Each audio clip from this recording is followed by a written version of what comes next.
to do the job right and deliver great value, and Lee's came through. Check them out at leesair.com. Lee's Air Plumbing and Heating has built a reputation as the leading HVAC company in Sacramento. We've got a new HVAC system that works great, saves us money month to month. Find out how they can help you at leesair.com. License number 635355. This 49ers Red Zone Report is being brought to you by Mountain Mike's Pizza. Pizza the way it ought to be. Mac Jones throws. McCaffrey! He's got it! Touchdown! Touchdown! Touchdown! 49ers! Stafford gets under center at the 11-yard line. He takes it. He turns. He gives to Kyron Williams. He gets packed. I think he's short, Tim. I think he's short. And the 49ers storm the field. It is all over. The 49ers have won it in overtime. Ready, set, win big. When the 49ers win, you score. With 49% off any large pizza, only at Mountain Mike's Pizza. Celebrate every game day with your favorites from our legendary crispy, curly pepperoni, bold sauced up wings, garlic butter drenched sides, and gooey sweet desserts, all hot, fresh, and built for a Niners victory. Download the Mountain Mike's app, join Mountain Rewards, and turn every Niners win into a pizza party. Let's go Niners! Mountain Mike's Pizza. Pizza the way it ought to be. Your night out deserves more than the ordinary. At Revival at the Sawyer, downtown Sacramento's rooftop oasis, you'll find signature beverages, chef-crafted bites, and a view that makes every moment shine. Kick off your evening in style or wrap it up with energy, because Revival isn't just a stop, it's the heartbeat of the night. Revival, the place to see and to be seen. Settle into lush indoor-outdoor seating, take in the sounds of live DJs, and to let the city energy carry you into the night. Book your reservation at revivalsacramento.com.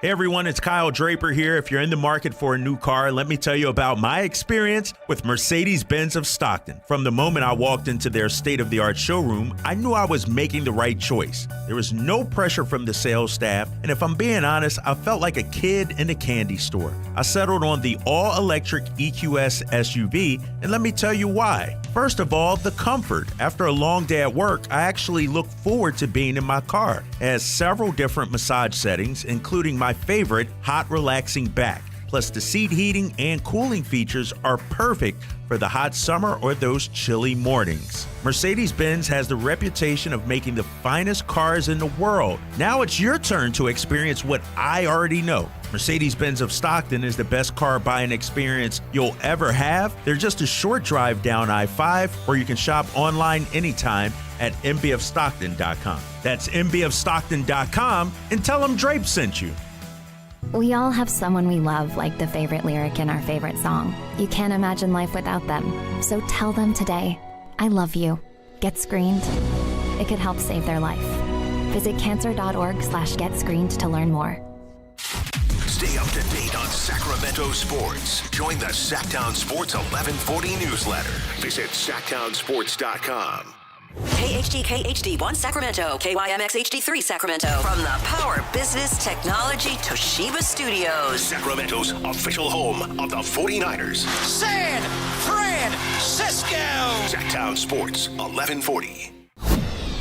The Carmichael Dave Show. He's on the microphone when he's not on the microphone. He's playing a song, and when he's not playing a song, he's on the microphone, and then boom! With Jason Ross. No, he didn't! Yes, he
I don't understand what any of this is, but I think it's my hamate bone.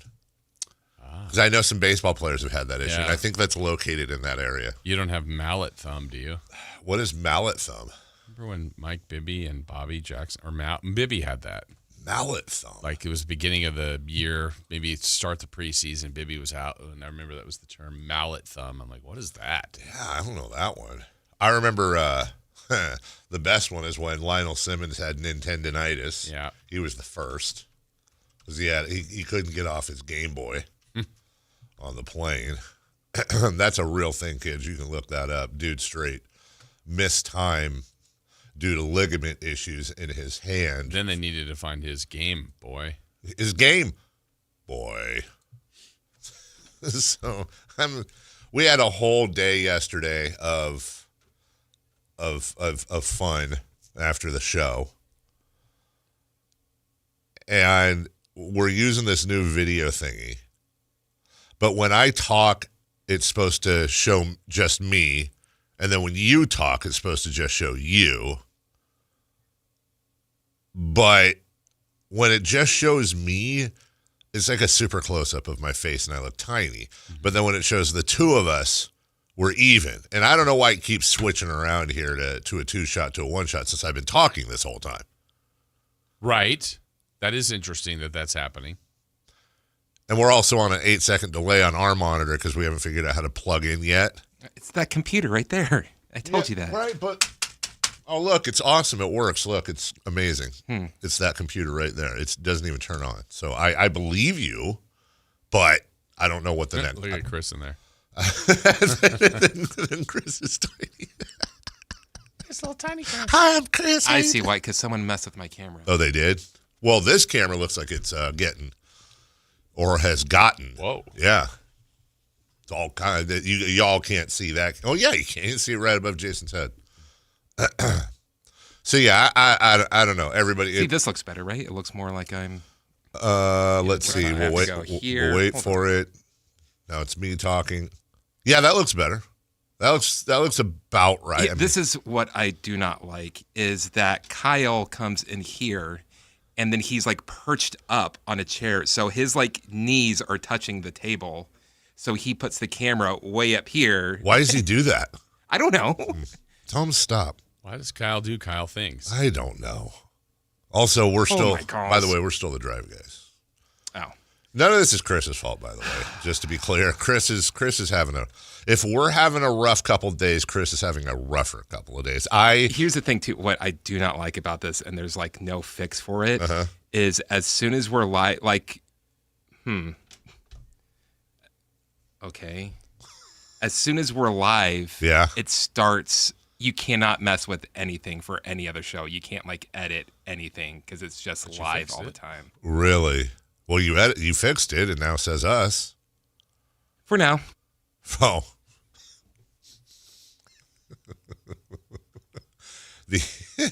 We'll get it. Dwayne says you don't get this quality on dirt and spray. It's true. Camp has a great point. I agree with that. It says when it isolates, we don't see the facial reactions from J. Ross that really makes the show. And I actually think that's an excellent comment. I do agree. I 100% agree with that. There are many moments where I'll say something unbelievably stupid or weird, and it's like in The Office. Like your reactions make the show. Here's the other. Well, actually, Jason, if you want to start doing this, because to really turn your camera on, you have to turn on your mic. Talk sweetly to it. You have to turn your mic on and turn your mic off, which I don't like. And the other thing is the shows learn how the cameras go and how people are talking. So for our show right now, it realizes that you maximize a lot of the conversation. So it's just going to stay on you. Dude, that was a great way of Chris saying I talk a lot. I appreciate that, the way you did that. You maximize a lot of the conversation. It's an excellent way of doing that. I'm not saying to do this is just a continuation of our show meeting yesterday. If we, hypothetically, if we wanted to, could we make it a 2-shot permanently and not have it do this flippy thing? We could. But that's not like recommended by the thing with the people, right? Yeah, okay. Or remember, we got to maximize our EAGs and VODs and LOCs. Do I need to be doing this, by the way? No, we're good. I don't like any of this. You're missing my expressions. I'm turning my mic on. That's and what off. I'm saying. So if I just turn my mic off. And mine's on. Well,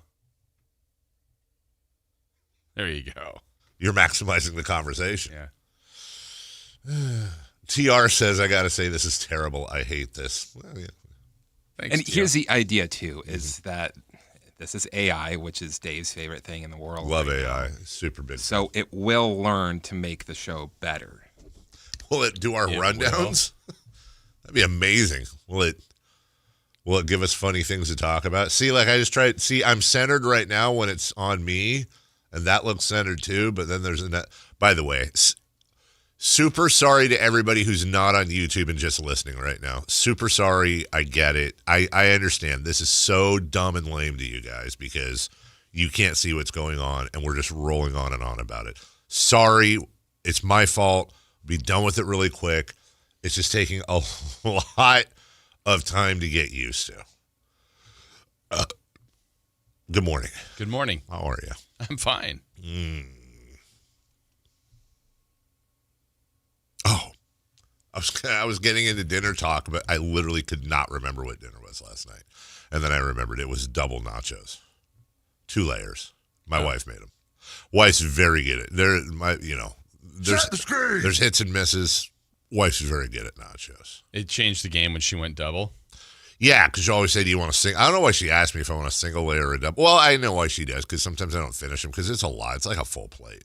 But double layer is so awesome. And I don't know how she does it, but she makes it in the way where, like, home nachos are tough because she's not just doing, like, chips and cheese. It's like taco meat and black olives and sour cream and guacamole and tomatoes and onions and, like the whole thing. There's a bunch of stuff on there.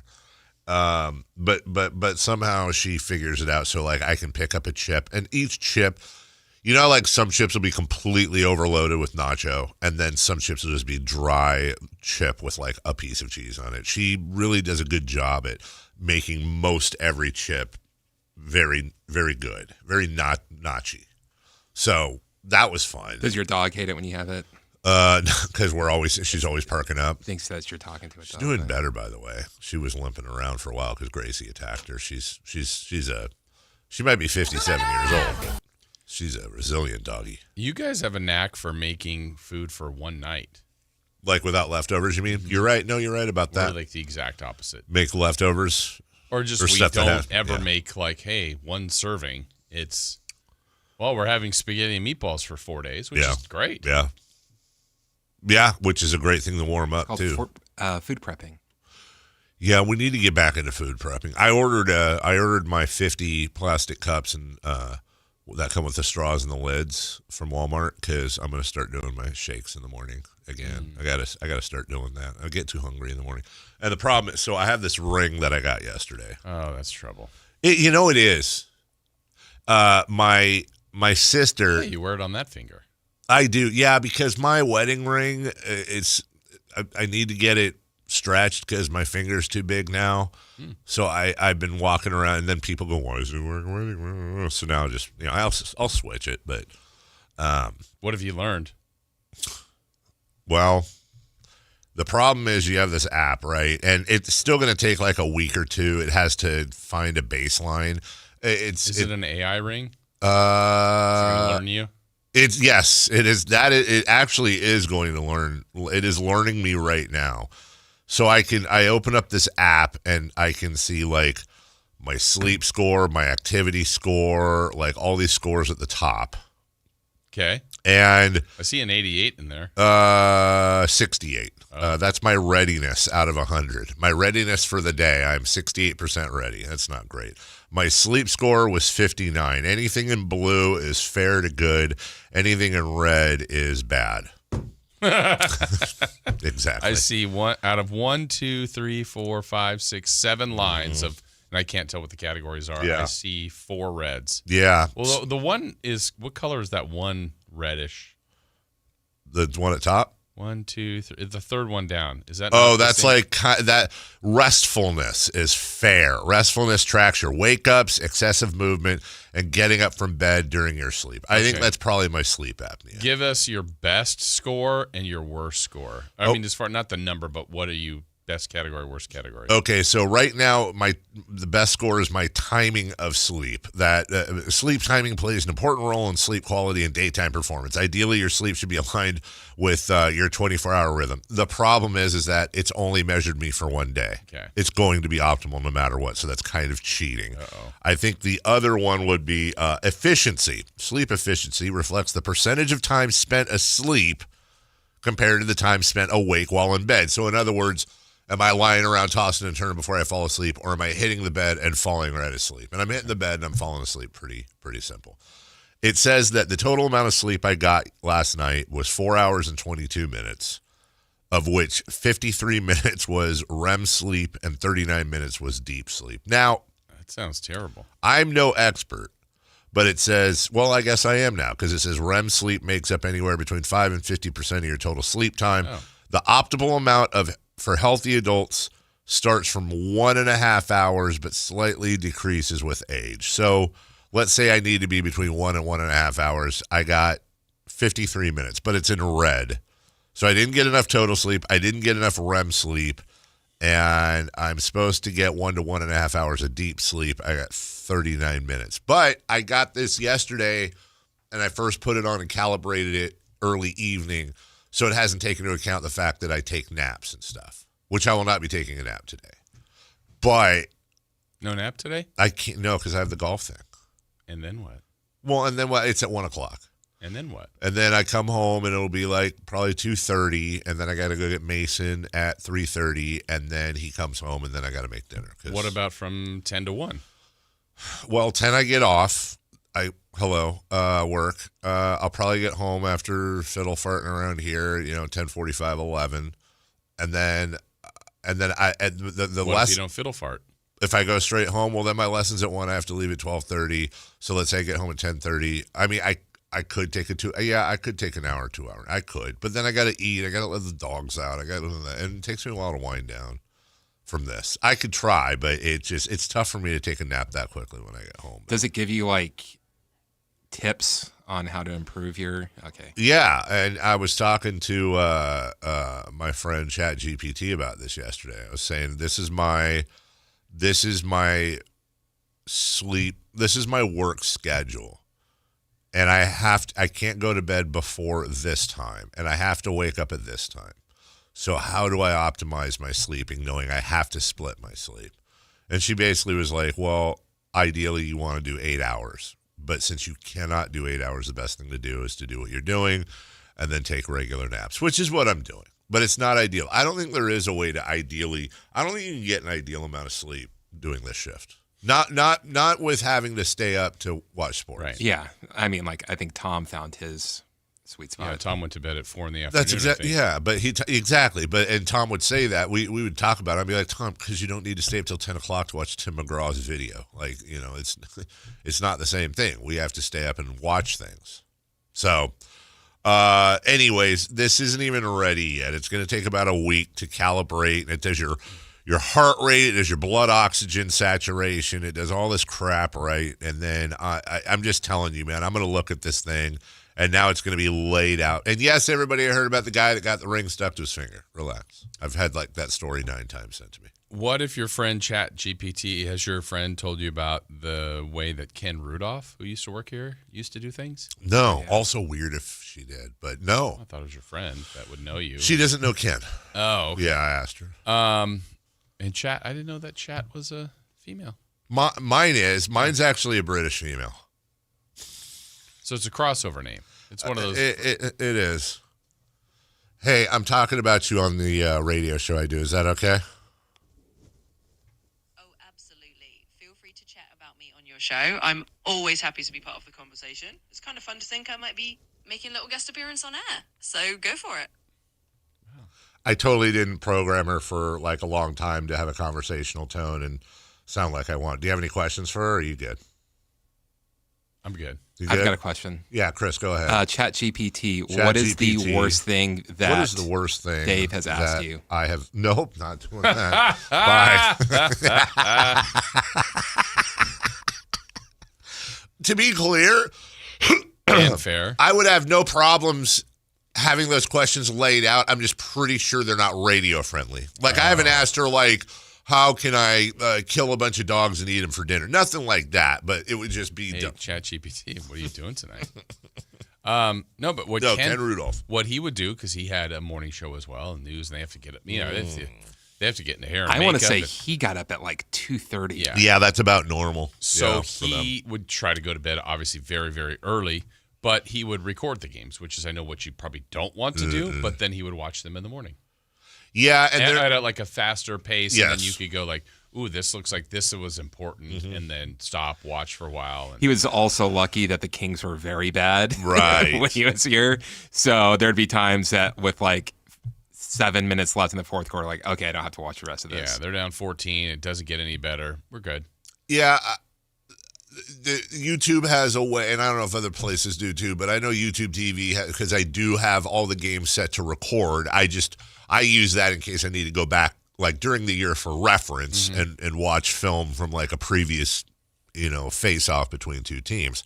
But what that does is, like, if I were to hit the game this morning on my phone or on my TV, it would, well, not this one because it wasn't on YouTube TV, but it would give me the option to catch up via key plays. Oh. And so it compiles key plays, whether it's football, basketball, or baseball. And my problem is, and this isn't a shot at Ken, it worked for him. And obviously he didn't have those guys, like, I know my friend, you remember Camby Brown, same thing on Good Day Sacramento, Lisa, they're all getting up at like 2:33 a.m. because they have to be on the television. Yeah. So they have to be all, foofed up and ready to go. I know, right?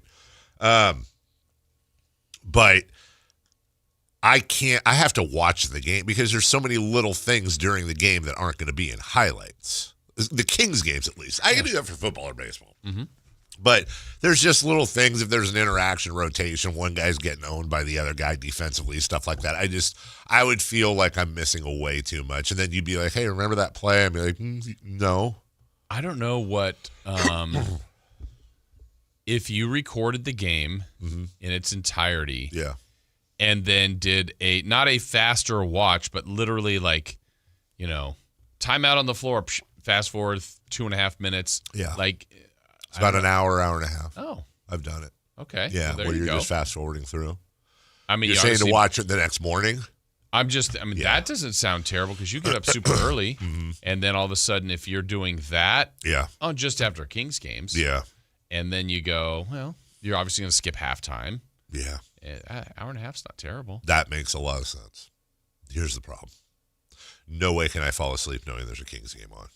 That's one problem. That's the fan. You're insane. 100%. Well, you got to communicate via Twitter. Yeah, I have to be on. Have to. I have to have real-time emotional reactions. Imagine me watching it at like 4 a.m. and I'm just like, everyone's waking up and their timeline's flooded with just me. Or don't go on. Don't. You could not. It's an outlet. What is this? But I have to wait for this outlet. That's an instant outlet. Not if you watch this at 4 in the morning. But then I'm not watching live, and I'm not helping. Oh, I'm not helping. You helped last night. Tried. Thank you. Thank you for your help. That's why we had the run in the fourth quarter. Okay, now I know. Alan Stiles is in the chat. Hey, good morning, Alan. Hey, how's the baby? Every single thing that every fan does at home or at the stadium makes a direct impact in the game. Alan used to be at the games. He wasn't there either, so I don't know. That's what happens. It's a factor. Yep. Dwayne is in the chat also. Hi, Dwayne. Dwayne's a very snarky. He's very And Dwayne says, what are you going to do with all that ring information? Absolutely nothing. Well, that's not true. No, you'll handle it completely fine. I won't.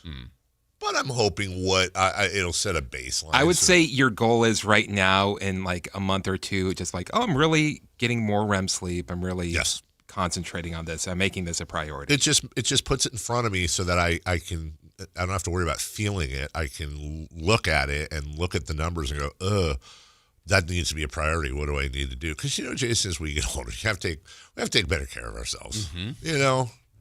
That's all. Yeah, screw that. Just run it into the ground. I've thought about that. Like, honestly, which is better?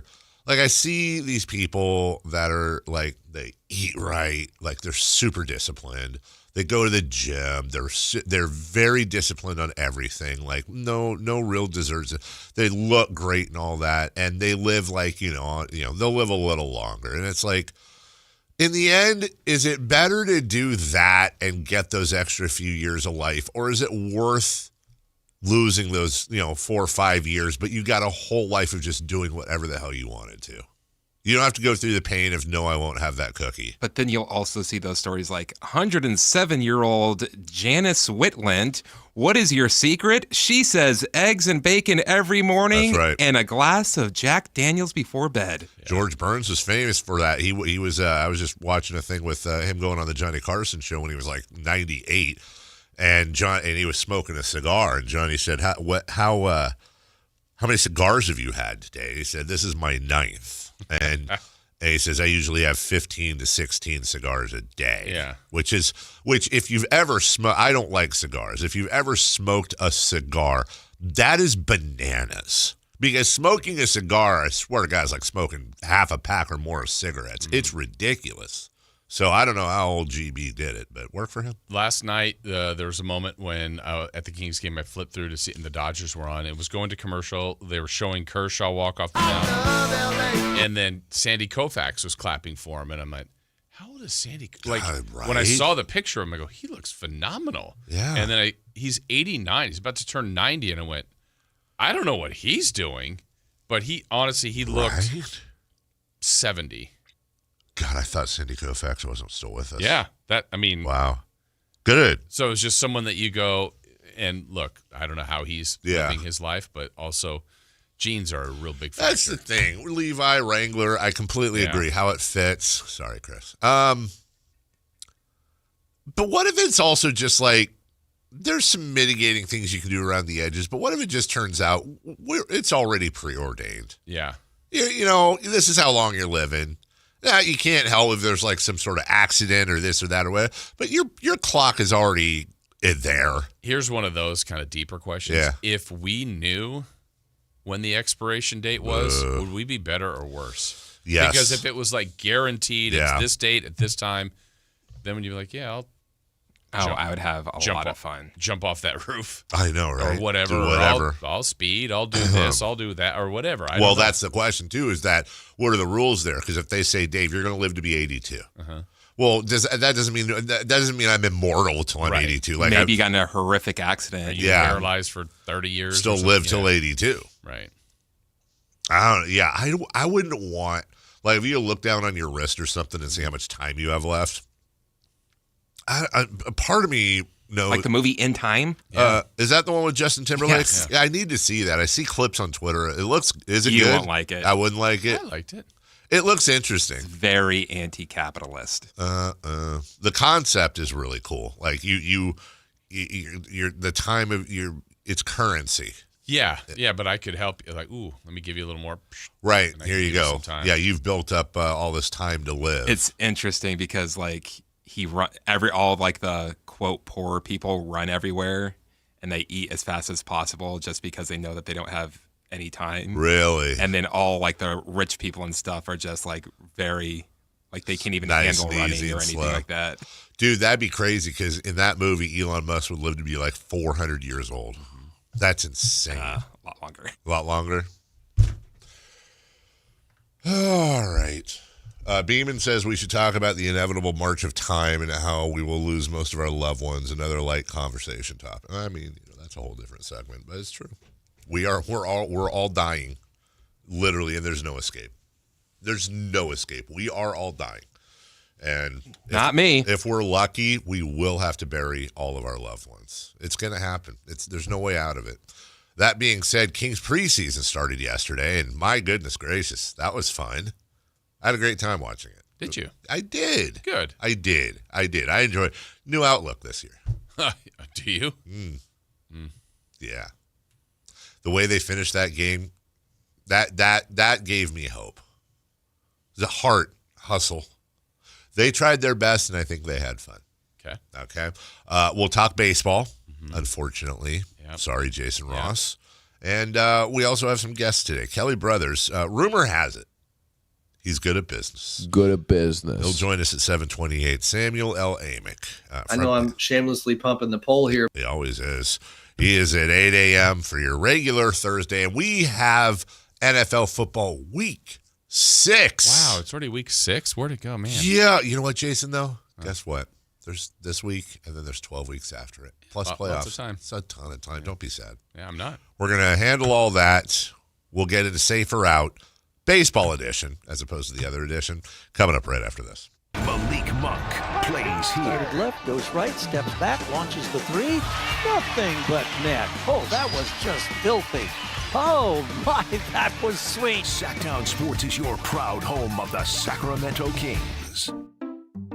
We just want to have enough money for retirement. And travel to visit our grandchildren. I understand. That's why at Fisher Investments, we start by getting to know each other, so I can learn about your family, lifestyle, goals and needs, allowing us to tailor your portfolio. What about commission-based products? We don't sell those. We're a fiduciary, obligated to act in your best interest. So how do your management fees work? We have a simple management fee based on the value of your portfolio, so we do better when you do better. We appreciate that kind of transparency. We also check in with you regularly to keep you up to date on the markets and your portfolio. Well, what other services do you offer? As a client, you have access to resources on investing, financial planning, estate planning, Social Security, Medicare, and more. Wow, sounds like Fisher Investments has everything we need. At Fisher Investments, we're clearly different. Learn more at FisherInvestments.com. Investing in securities involves the risk of loss. The deals are on now at the model year-end sales event at Balsam Lake Honda, your one-stop Honda shop.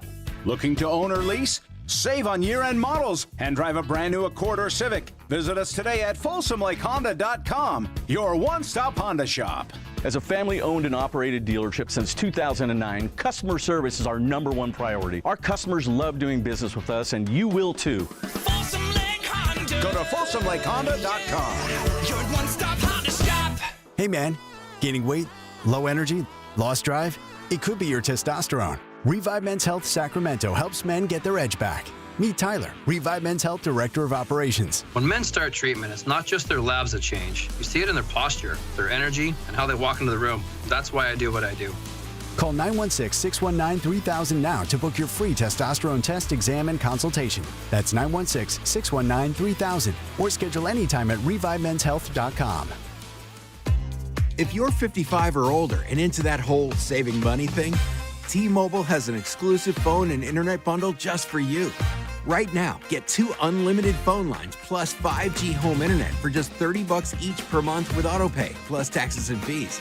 And with 5G home internet, setup is easy with just 1 cord and no technician needed, which is great if you're also into that whole keeping it simple thing. Switch now and experience the best mobile network in the U.S. Visit your local store to start saving. T-Mobile, it's better over here. Based on analysis by Ookla speed test intelligence data Q4 2024 to Q1 2025, Ookla trademarks used under license. Unlimited on our network. Customers on voice plan may notice speeds lower than other customers and further reduction if using more than 50 gigs a month due to data prioritization. Video streams and SD on this plan. Home internet pricing after $20 and monthly bill credit plus $5 per line without autopay. Debit or bank account required. See 5G device coverage and access details at T-Mobile.com.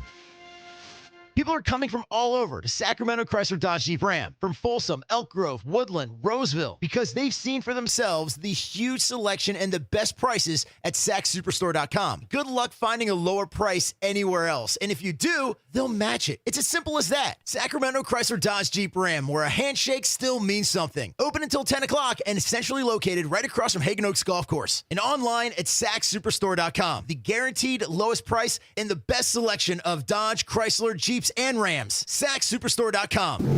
Safe or out? It's time to go around baseball. 3 pitches, 3 swings. It's safe or out on the Carmichael Dave Show with Jason Ross. Our guy Matthew's in the chat. I hope I'm not mixing it up. I think I saw Matthew at the game yesterday. No, I wasn't at the game, but I think I saw a picture of him and his baby. I think that was Matthew. And then when they had Simba Cam, I was wondering if bench baby. Because Bench Matthew, Bench Baby got on Simba Camp. I'm split on Simbacam. On one hand, I love it, but on the other hand, it should also be titled child abuse because these poor babies, dude, half of them love it. The other half are like, "Wah!"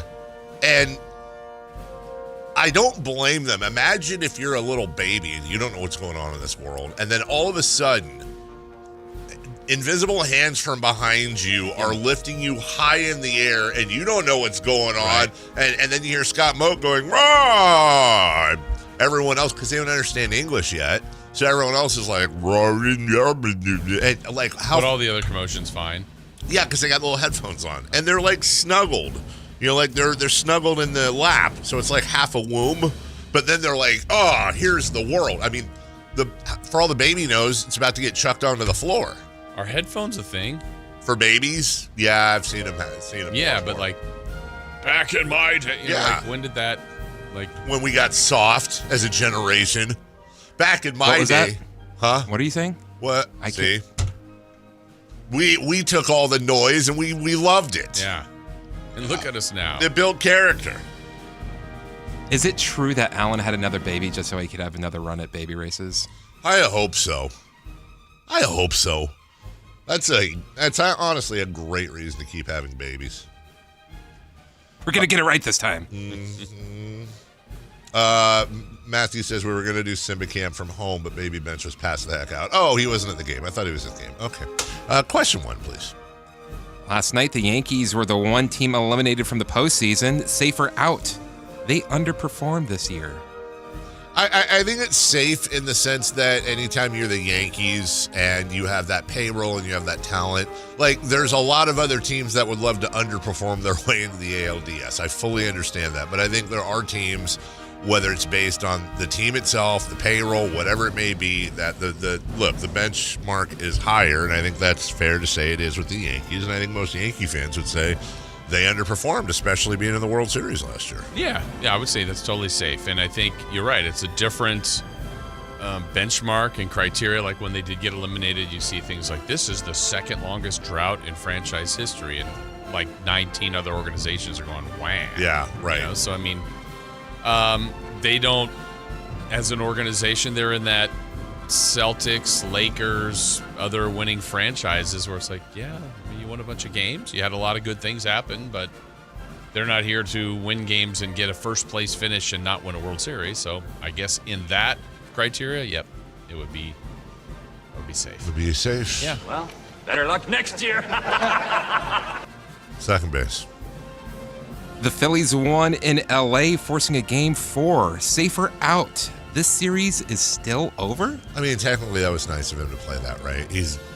Nice. Better luck next year. He's saying he's wishing even more luck next year. I didn't expect him to be nice like that. Did we have to have anything? I don't think we did. Man. But it's like was silence an option? Chris is I've heard it before. Chris is like the bacon crumbles of the program. His job is the ingredient that makes everything better. In fairness, I mean, I remember all the times I've made fun of his team, so that's true. I don't remember funny. those. I don't remember you ever doing that. No. I disagree. I don't think you've ever made fun of any of his teams. You're right. Safe. I think safe. Look, great to see. I love seeing all the LA fans leaving in the fourth inning when they had They just got there. I know. It's just they're so bad. They just drive in? Is it like a drive-through? They drive in, they go sit down, and then they take a selfie. The tickets counted. Right, exactly, and then they leave. But I'm sorry. I am really surprised the Phillies won yesterday, especially with Yamamoto on the mound, and I am surprised. I would have picked that LA. Sham of a lineup they have. Apparently, man, that Schwarber bomb still hasn't landed. I just have a hard time thinking that. I hope they beat the Dodgers 3 in a row with 2 of those in LA, but I don't see it. I'll say safe. It's still over. It's just delayed. Delayed? Okay. Yeah. I'm going to go without. Yeah. Phillies, well, look, the Phillies are really good. They have the better record. They finally got some hits. I don't think the Dodgers will pitch Kershaw again. That was a nightmare inning for them. But, I mean, the Phillies. It was great. That's Kershaw drop. I'm fine with that. Okay. Had their chances in a couple of the other games. So, yeah, we'll see. I'm going to say they're still in this thing. I saw a really fun conversation going on online, which we need to revisit at some point, but would you rather have a Clayton Kershaw career where you're such a stud in the regular season and you kind of stink in the postseason, or a Madison Bumgarner career where you're fine in the regular season, you're good, but you're just a shutdown, because I think most people would say that Clayton Kershaw would get into the Hall of Fame before Bumgarner. Oh, yeah. Right. I mean, more people would say that. Kershaw's getting in the Hall of Fame. Yeah, 100%. And I think, but then the question is, well, should he be though? And yes. I think so, but also if you're a team, do you want Bumgarner's career and abilities, or do you want Kershaw's career and abilities? A team? Because of championships, which would give you Bumgarner. Yeah, right. That's where it's interesting. Yep. Third down. I know. The Tigers got a home win and have Tarek Skubal going in Game 5. Safe or out? This series is a coin flip. Yesterday I said I think the Mariners will win this thing, and it's like 50.1 to 49.9, but I mean they have beaten Skubal once, so the question is, do they have his number, or you don't beat Tarek Skubal twice? I think it's a coin flip because it's in Seattle as well. It's gonna be interesting. So I watched a little bit of that game in the afternoon yesterday. Uh-huh. And I can't remember. Let me see. It was about the 5th inning, and it might have been 3-0 Seattle. Yeah. And the Tigers hit into a double play. Yep. And then a fly out. Uh-huh. And they're going to break, and they're like, we go to the 6th or something. Boo. One. Wow. Uh-huh. A home playoff game. Yeah, you grounded into a double play and a fly out. And then I did not see their 7-run inning or whatever, 4 runs and then 3 runs. And I'm like, and I'm sure they all went nuts and bananas. I'm like, yeah, right. What are we doing? Way to believe, Detroit. Also, I think they might have taken Bryce Miller out early. Is that what happened? Yeah, I think so. Okay, because I changed it from that. You look at his box of 4 1/3, 4 hits, 4 runners, 2 earned, right? But yeah, you had those 2 on, but then they bring in the relief, and they're the ones that he had 55 pitches through 4 1/3, and his fastball was at 97. This is a guy, his numbers this year don't do him justice. Last year, his fastball was awesome. He was mowing these guys down, and I think they should have given him a little bit more rope. They did. Bad managing. Yeah. Let's go Seattle. Be better. I'm purposely doing this because I want there to be not a lot of time left, but I know I don't want to. I know I don't want to get too deep in the woods on this because people flip out. But this is Eric Dickerson yesterday.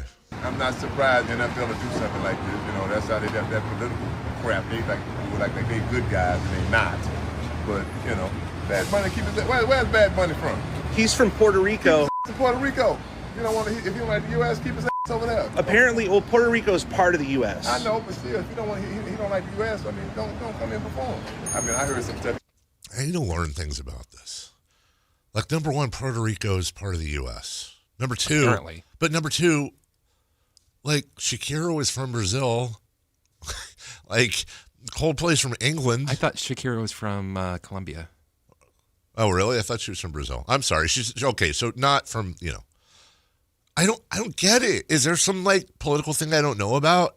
Is it because he's a Spanish artist? No one had a problem with Ricky Martin.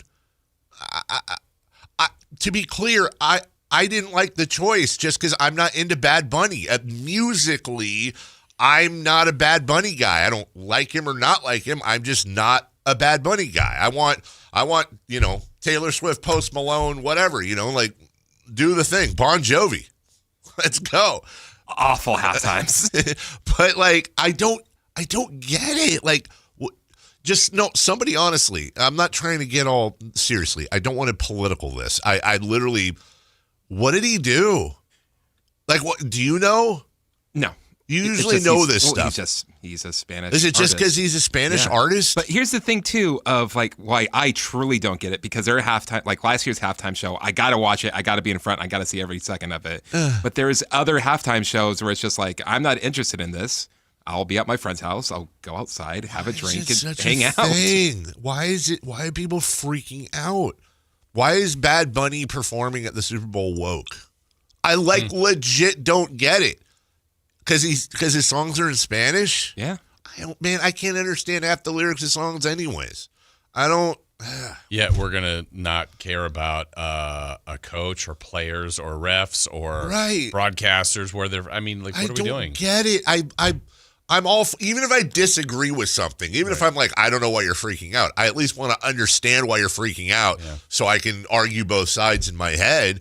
I legit. I see the whole Bad Bunny shit. Bad Bunny hates America, and the NFL is woke, and this is here. So you're getting a lot of that was because his world tour right now, he didn't come to the U.S. And one of the reasons he said he wasn't coming here was he was afraid that there would be the ICE stuff. Yeah. Okay. With fans of his. That's what it is then. Okay. All right. Come on, man. Well, actually, and again, I don't want to get in trouble here, but. And Eric Dickerson knew that? I'm sure he did. Yeah. I actually thought it was funny when somebody said they were going to have ICE agents at the Super Bowl for Bad Bunny's performance. And I was like, yes, for all those Bad Bunny, yes, for all those folks that have $30,000 a ticket that makes a ton of sense. Come on, guys, let's just play football and shut up. I'm not a Bad Bunny guy. I'm with you. I'll do that protest. But how cool would it be if Santana shows up there with the San Francisco roots and everything? 100,000% would be cool. With Rob Thomas from Matchbox 20. It's 3 a.m. and I feel lonely. But where's he from? Where's Rob Thomas? Yeah. We need to find out. Kings opening preseason game against the Raptors. Where are they from? Toronto. Don't like it. We'll have the audio for you as we drive our way to the 10 a.m. Oh, let's see. Yes, I agree. Everyone says Prince is the greatest halftime show. I will accept that, but I think Michael Jackson was. But if somebody says Prince is the greatest, I ain't dying on that. See, I think that Prince is the greatest, but I also say, if Michael Jackson's yours, I can't. That's exactly how I feel. If somebody says Prince, I'm like, dude, I get it, and that's my second favorite. Flip-flop them, whatever. Let's see. I did Jeep Wrangler. No, I did Jeep Grand Cherokee yesterday. What do I want to talk about? I'm just going to talk about prices in general over at Hoblet for the Drive Into Fall sales event. It's not just the leaves falling. It's Hoblet prices like never before. Right now, save up to $13,000 off MSRP on the brand new 2025 Ram 2500 heavy duty of your dreams. Yeah. Of your dreams. You won't find a better solution to Ram heavy duties at prices like these anywhere in California. Hundreds of new Rams available and more arriving every day. And there's a reason why Hoblet is consistently one of the top Ram dealers, not just in California, but all of the United States. Come see the Hoblet difference. Get that big city selection and savings with that small town feel. Search, select, and save through their whole inventory at HobletDodge.com. Unbeatable prices. Unbeatable selection. Nobody beats Hoblet. Period. Kings lose. Kings lose. Kings lose. We'll have it for you next. The Drive Guys with Whitney Gleason on Sacktown Sports 1140. Get in the zone, AutoZone. Brad's day is off to a slow start. So he heads to AutoZone, where batteries are as low as $89.99. Sammy, a local AutoZoner, tests his battery for free. Looks like he just needs a charge. And Sammy does that for free too.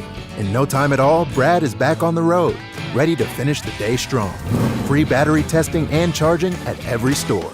No hassles, just help. Get in the zone, AutoZone. Restrictions apply. Wesley Financial Group is not a law firm, and Chuck McDowell definitely not an attorney. This is Chuck. If someone talked you into buying something really silly and you want to get out of that silly little thing, my advice, get the facts. Call me and I'll send you our timeshare exit kit absolutely free. Inside, you'll learn how timeshare works and all your options for cancellation. Call Wesley now for your free exit info kit. 800-329-2121. That's 800-329-2121.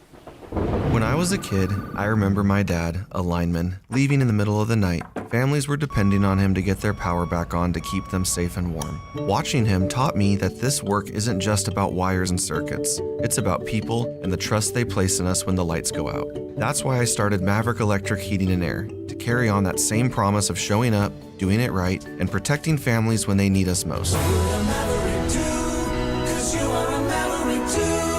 Visit callamaverick.com. Wesley Financial Group is not a law firm, and Chuck McDowell definitely not an attorney. This is Chuck. If someone talked you into buying something really silly and you want to get out of that silly little thing, my advice, get the facts. Call me and I'll send you our timeshare exit kit absolutely free. Inside, you'll learn how timeshare works and all your options for cancellation. Call Wesley now for your free exit info kit. 800-838-6767. That's 800-838-6767.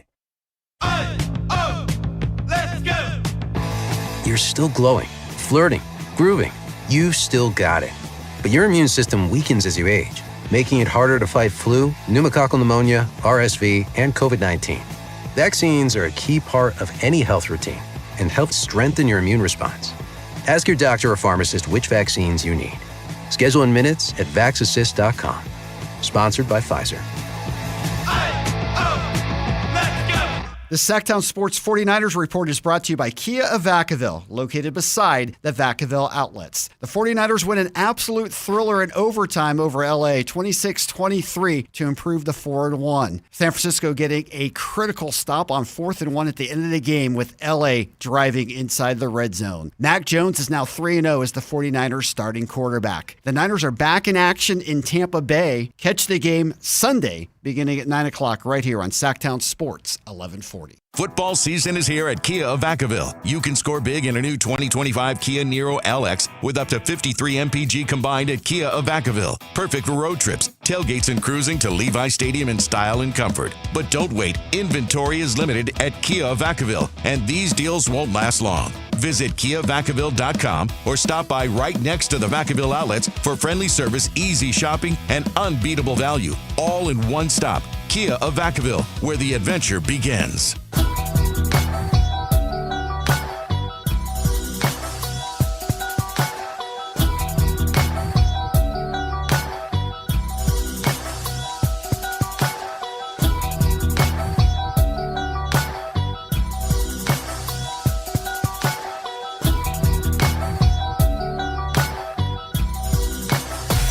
Carmichael Dave Show with Jason Ross. Call or text at 916-339-1140. On Sacktown Sports.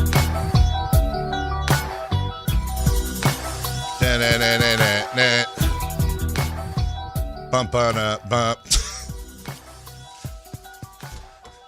Text line's filled with people that enjoyed the promos during that break.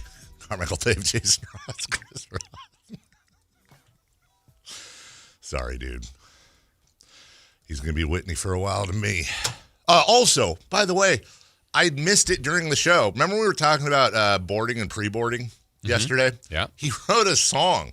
Oh, yeah. He told me. Did he send you it? He didn't send it to me, but like as I was leaving yesterday, He's told so me. freaking talented, man. He really is. He probably doesn't want me to play this. I'll give you a snippet here. Hold on. You should never bring food that's smelly.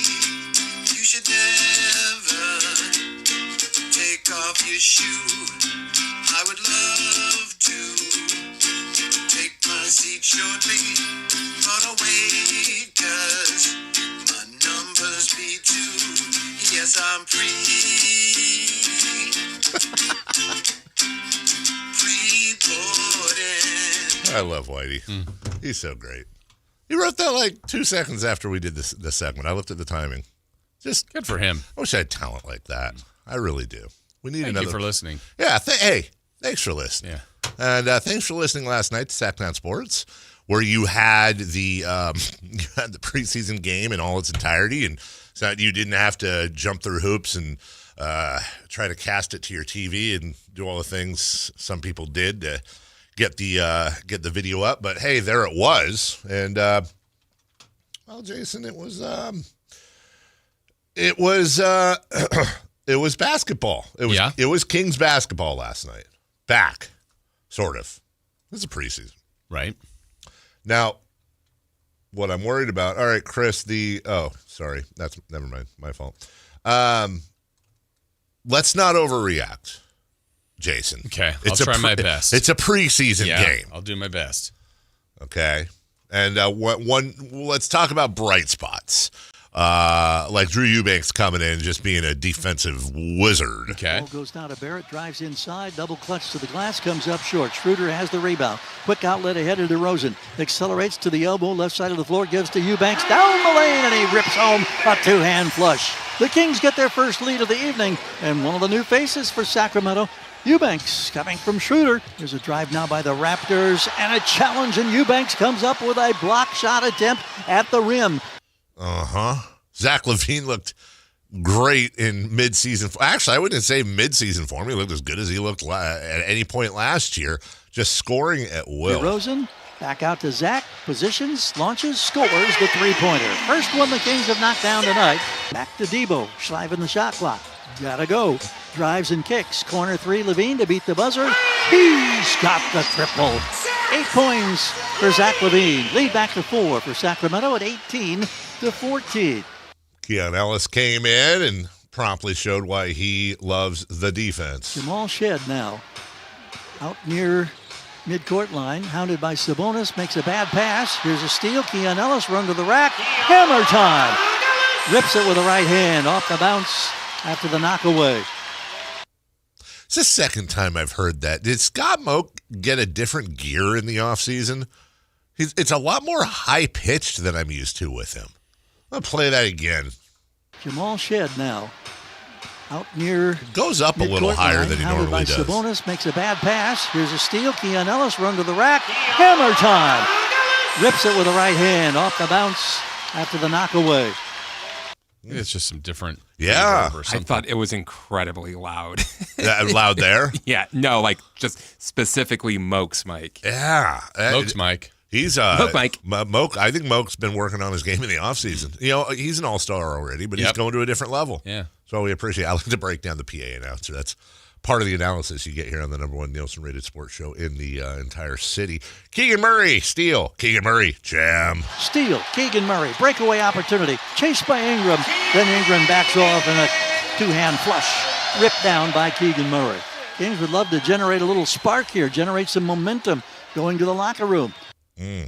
So they did not. No, they spoiler alert. One thing that was very evident in the first half is that Keegan Murray is, if he's not I think he's our best with apologies to Keon Ellis, who is probably our best individual defender. I think Keegan Murray is our best all-around defender. What do I mean by that? I think Keegan Murray can defend more positions than Keon Ellis can. I think in a vacuum, Keon Ellis is a better defender one-on-one, but I think Keegan can stretch to multiple positions. He can defend bigs. He can defend guards. 4 blocks in the first half's pretty nice, but I really liked how aggressive he was on the offensive end, and I think that translated to the defensive end as well. Yeah, I think so everything we heard from camp was about this intensity and focus on defense. Yes. It felt like Keegan was doing that. Yep. That's the end of the sentence, And like that's from that beginning yes. group. I mean, it wasn't there were moments where you go, okay, but moments from the top 7 guys, let's say. I was going to say, and you're talking about mainly the starters. Mainly the starters, but Monk I'm putting in there, other guys that we know are going to play a lot. You could see it, moments, but I thought it was so evident with Toronto. Like if the jerseys were switched, I'd go, oh man, yeah, message heard. Toronto was like trapping, double teaming, quick to the backcourt. Like they were relentless. And I went, I think that's what Doug wanted. I thought Toronto was the team that did it. It was more obvious to me that they had kind of come out with that game plan. What do we have? We have 4 preseason games? That's the fewest you can have, and they have 4. Okay. So I would say it like this, Jason. In the first game, we had 1 starter fully buying in, which is 20% of our starting Not lineup. enough. But we have 3 more preseason games. Yeah. If we can just add 1 starter by opening day, we'll have 80% of the starters. Well, that'd be good. Yeah, I think that would be great. Yeah. Glass is half full. Okay. I was very happy with Keegan's effort. But as you said, the rest of the effort, not so much. Here's a corner 3 from Brandon Ingram. And why not? Knock it down. Make the lead a 20-point advantage for Toronto. It's 79-59. They are now 15 of 27 from deep. Brandon Ingram has made 6 triples en route to now 24 points. one thing you like to see from preseason is it's always great, especially in the first preseason game, if you can say, like, hey, they're in midseason form.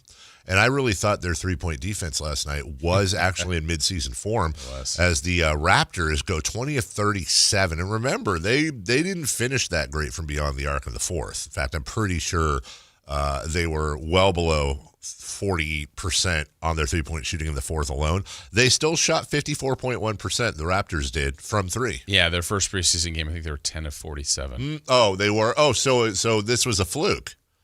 Gotcha. We'll take a break. Luke Walton.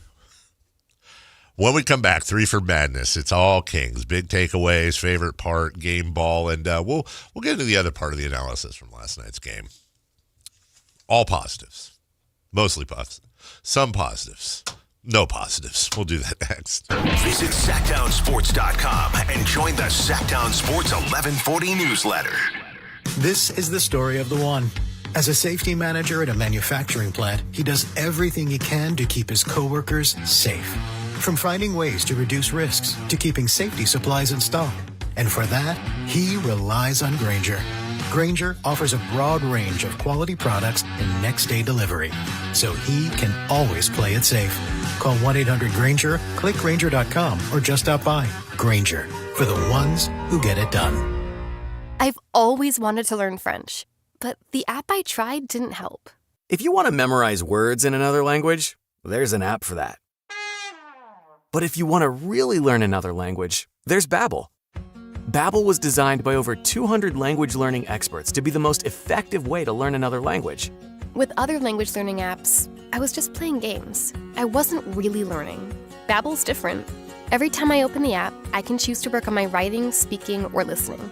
And it saves my mistakes for me to review, so I'm constantly improving. Babbel feels like it was created intentionally by people who really know what you need to learn another language. Before Babbel, I thought I just wasn't good with languages. But now I'm speaking French. Tout ça, c'est grâce à Babbel. Want to really learn another language? Save up to 50% on your Babbel subscription when you sign up at Babbel.com. That's Babbel.com to save up to 50%.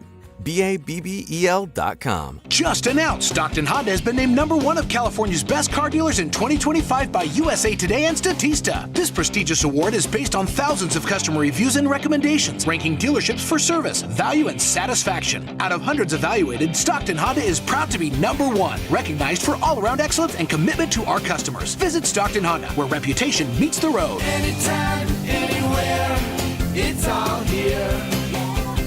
StocktonHonda.com. Hey man, gaining weight, dragging throughout the day, losing your drive? It could be your testosterone. The team at Revive Men's Health Sacramento gets men back on track with the energy and drive they've been missing. Meet Tyler, Revive Men's Health Director of Operations, and witness to hundreds of success stories. I've seen guys come in worn out, discouraged, and just not themselves. A few months into treatment, they're standing taller, speaking with more confidence. It's like watching someone come back to life. Like a light switch gets turned back on. When a spouse says, "Thank you, I really have my partner back, better than before," that's the moment it all clicks for me. And that's why I do what I do. Since 2011, Revive Men's Health has helped more than 120,000 men regain their energy and drive. Start your story today with an in-clinic visit or a secure video appointment. Call 916-619-3000 now to book your free testosterone test, exam, and consultation.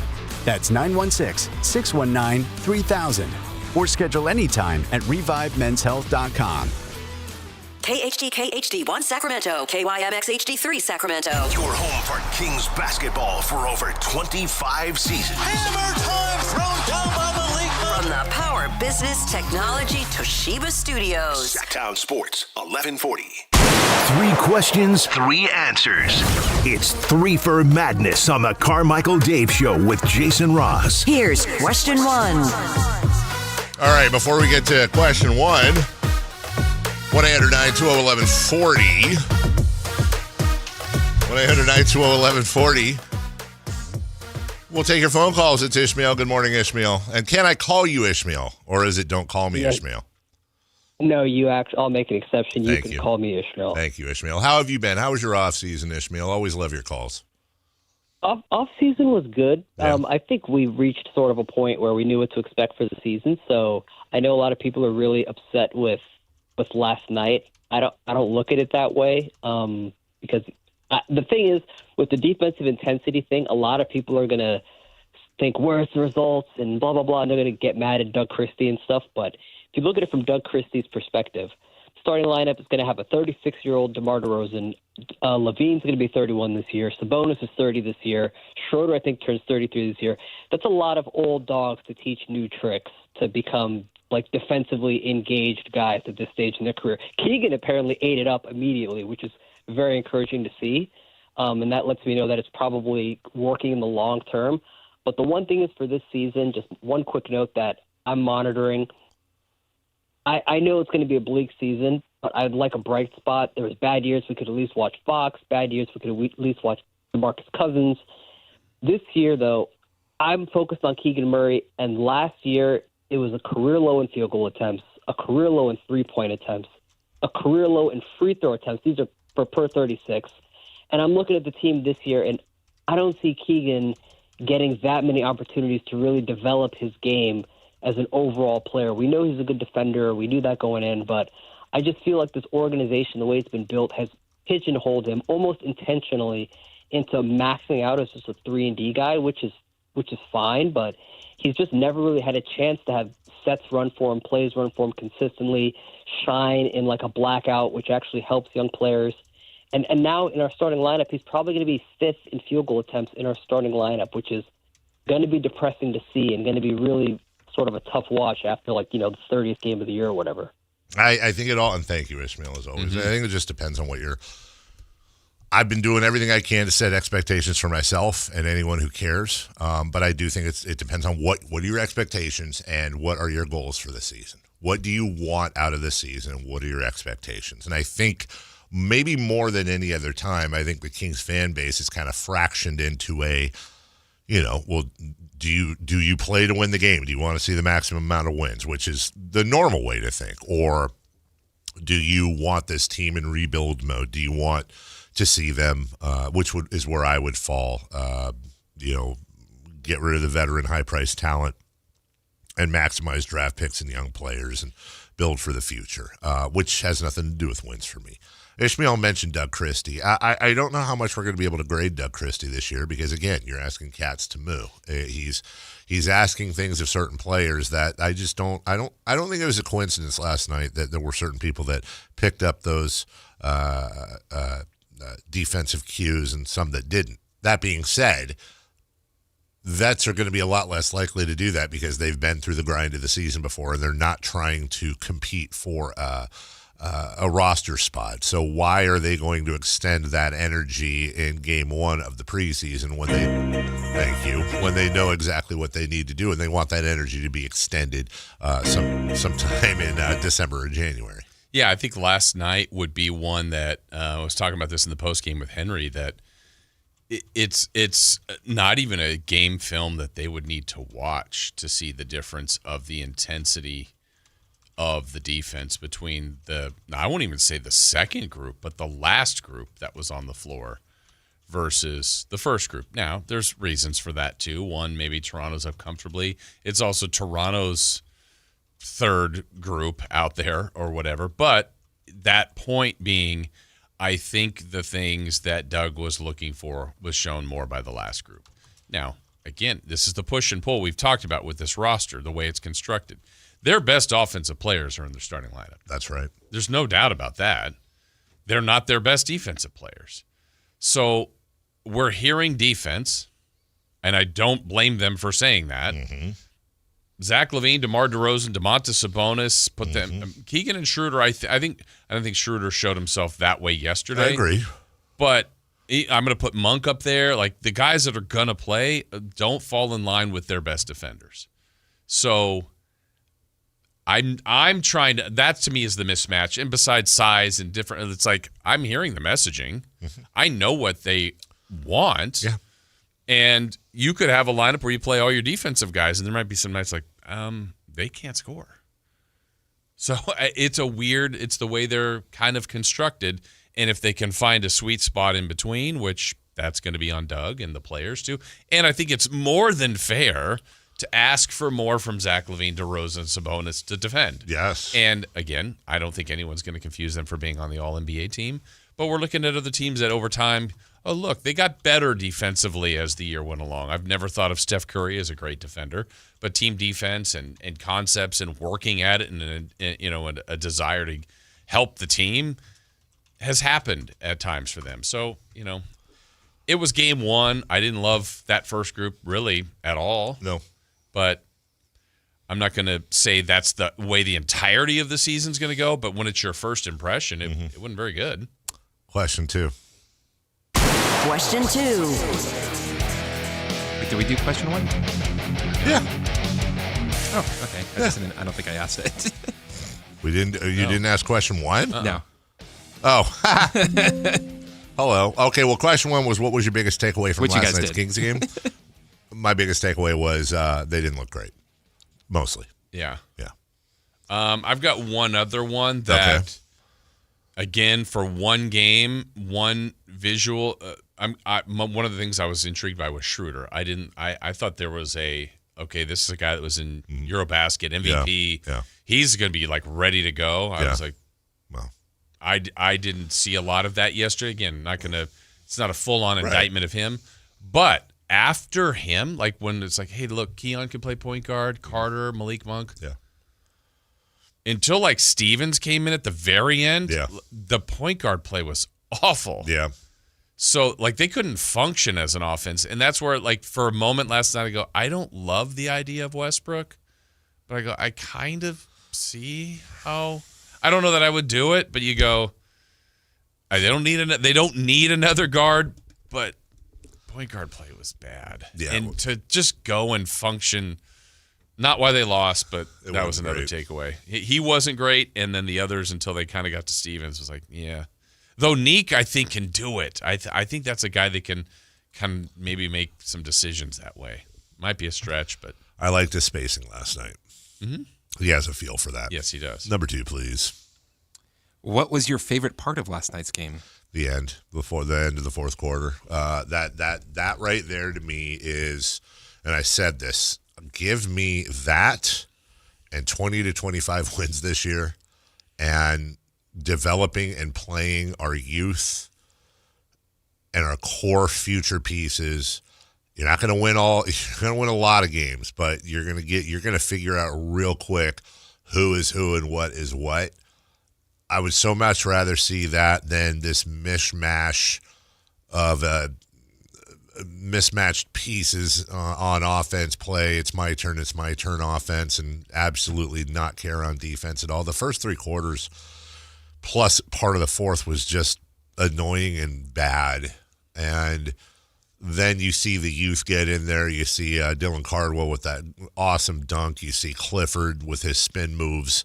Reynaud with a couple of good dunks and draw and foul. You just saw this heart and this hustle and this energy instead of what is likely. I mean,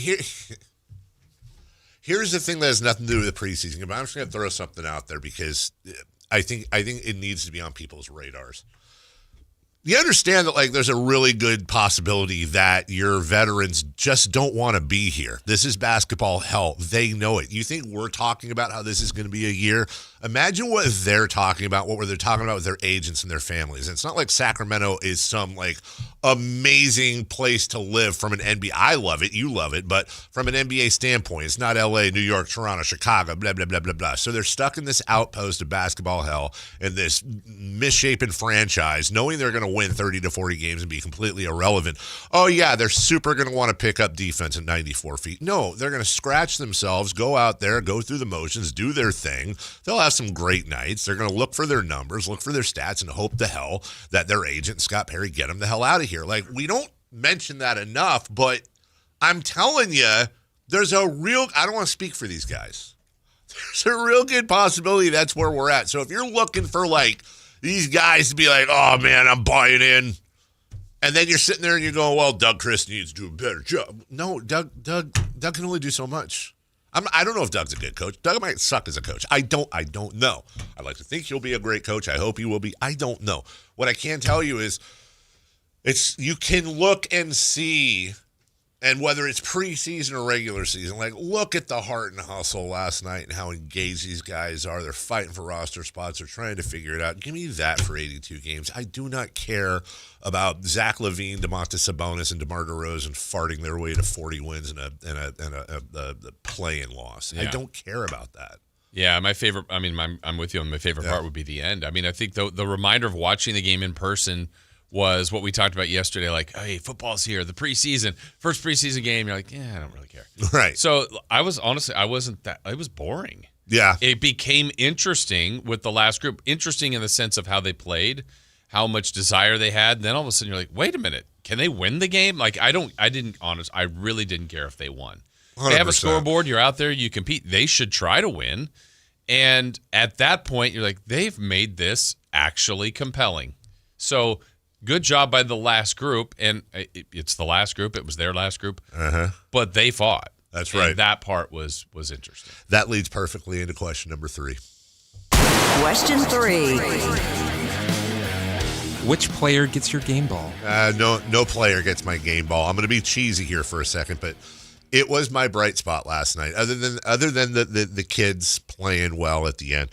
I had this existential moment, and it's just part of my lifelong love affair with Kings fans. My game ball goes to the crowd. Gosh, you're just lame. It is the fourth quarter of the first preseason game, of which they've been getting their asses beat all night long.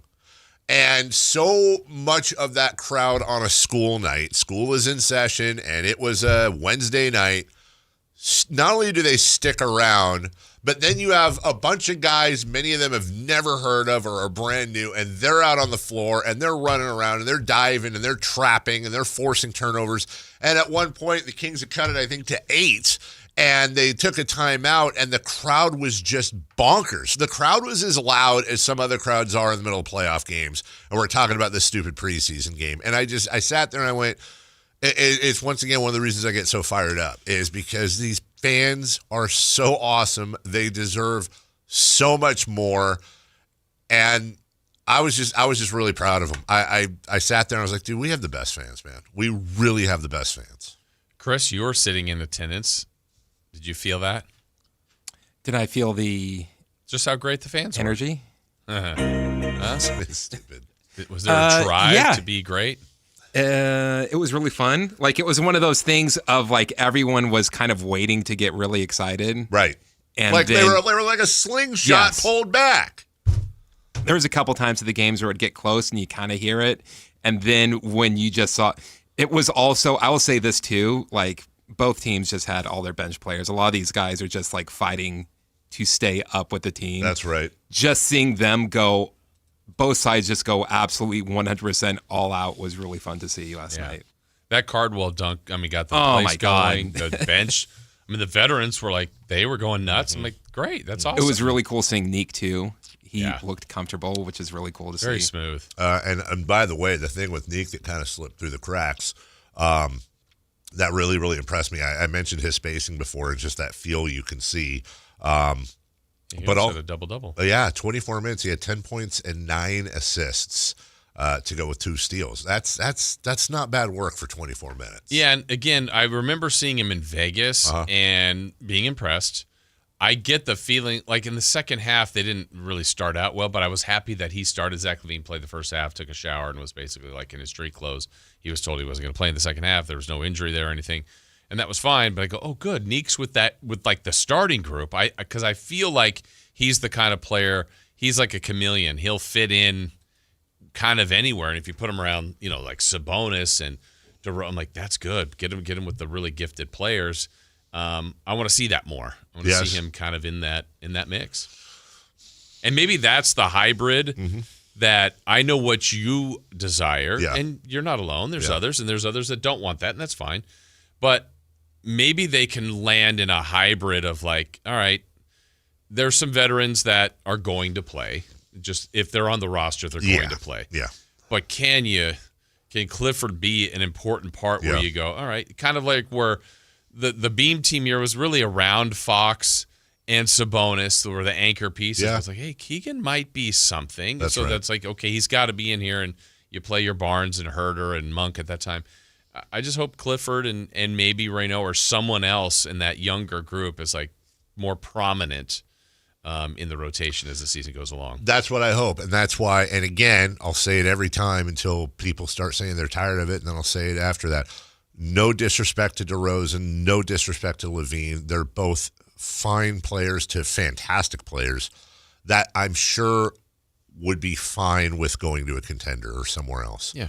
Every second they're on the team to me is a waste because they're hungry. They got to get theirs. And I don't care about Zach LaVine scoring 24 points. I do not care about DeMar DeRozan scoring 24 points. Every time they take a shot, for me, that's a shot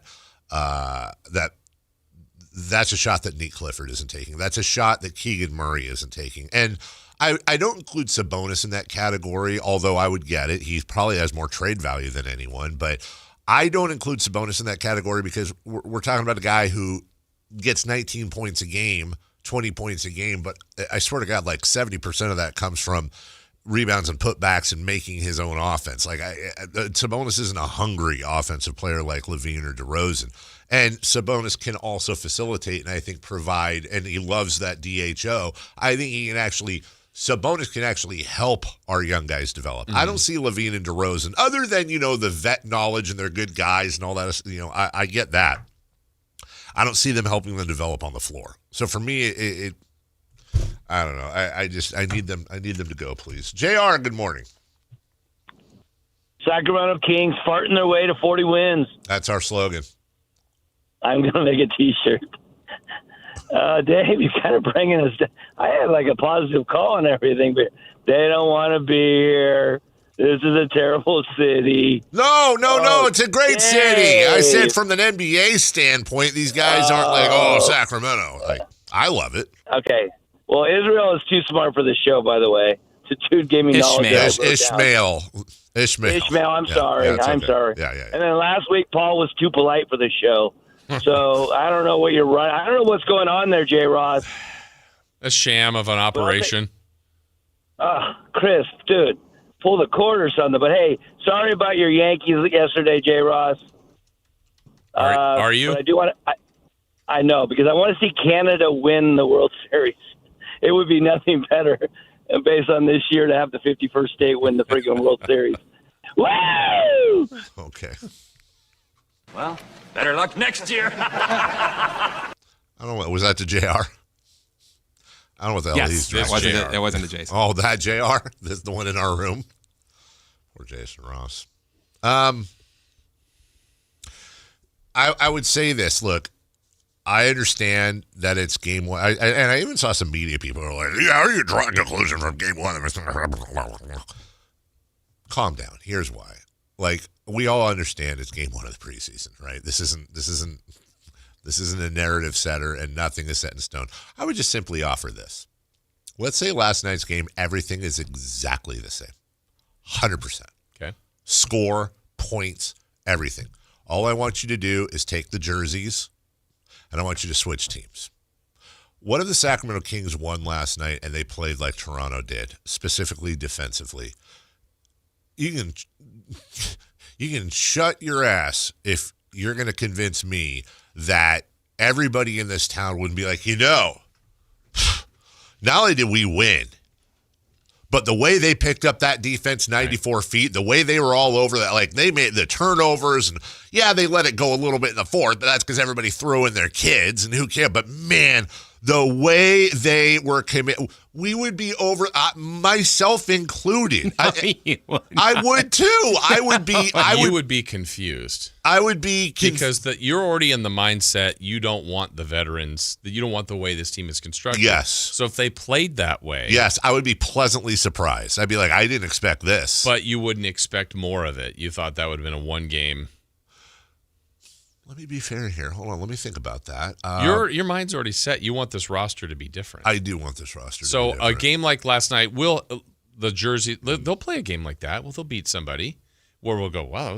Just on a game of its own where they could be 3-9 in that 13th game, like, wow, they look great tonight. Right.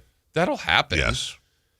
But That's, you're not expecting a bunch of that. No, I'm not. I'm 100% not. I'm saying, and that's why I'm saying. So is it fair though? I'm not saying this. Yeah. Will we expect a bunch of last night? I don't know. It wasn't very good. Well, the reason why I expect a bunch of last night is because if you close your eyes and tilt your head sideways, that's a game that last December. Yeah. The Kings are leaving guys wide open under the basket Right. for easy dunks. Yeah. Every team comes into Golden One Center and shoots 94% from three. What did you say they were the other night? 10 of 40? 10 of 47 or 10 something. of 47. They come into Golden One Center and, oh, my God, they're so hot. That's crazy. How are they this hot? It's because they don't play defense. Yeah.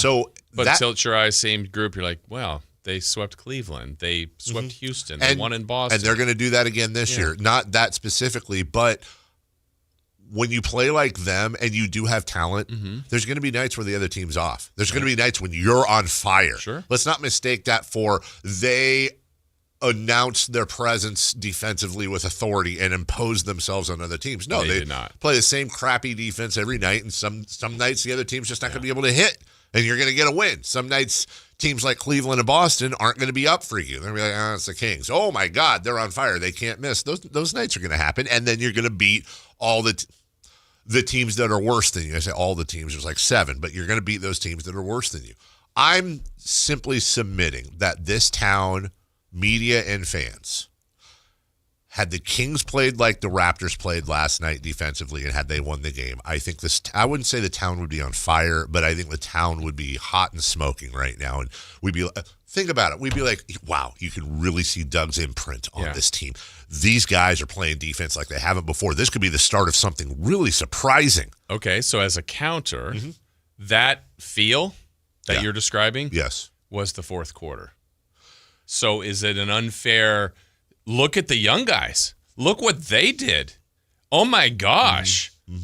I want that for 82. Isn't that what's happening right now? Rashae Fox yelled at me about 3 years ago online, and we never really spoke again because I had the take that anyone who's been on this team longer than 3 seasons had to go, including Fox, including Harrison Barnes, that you're here and you get infected.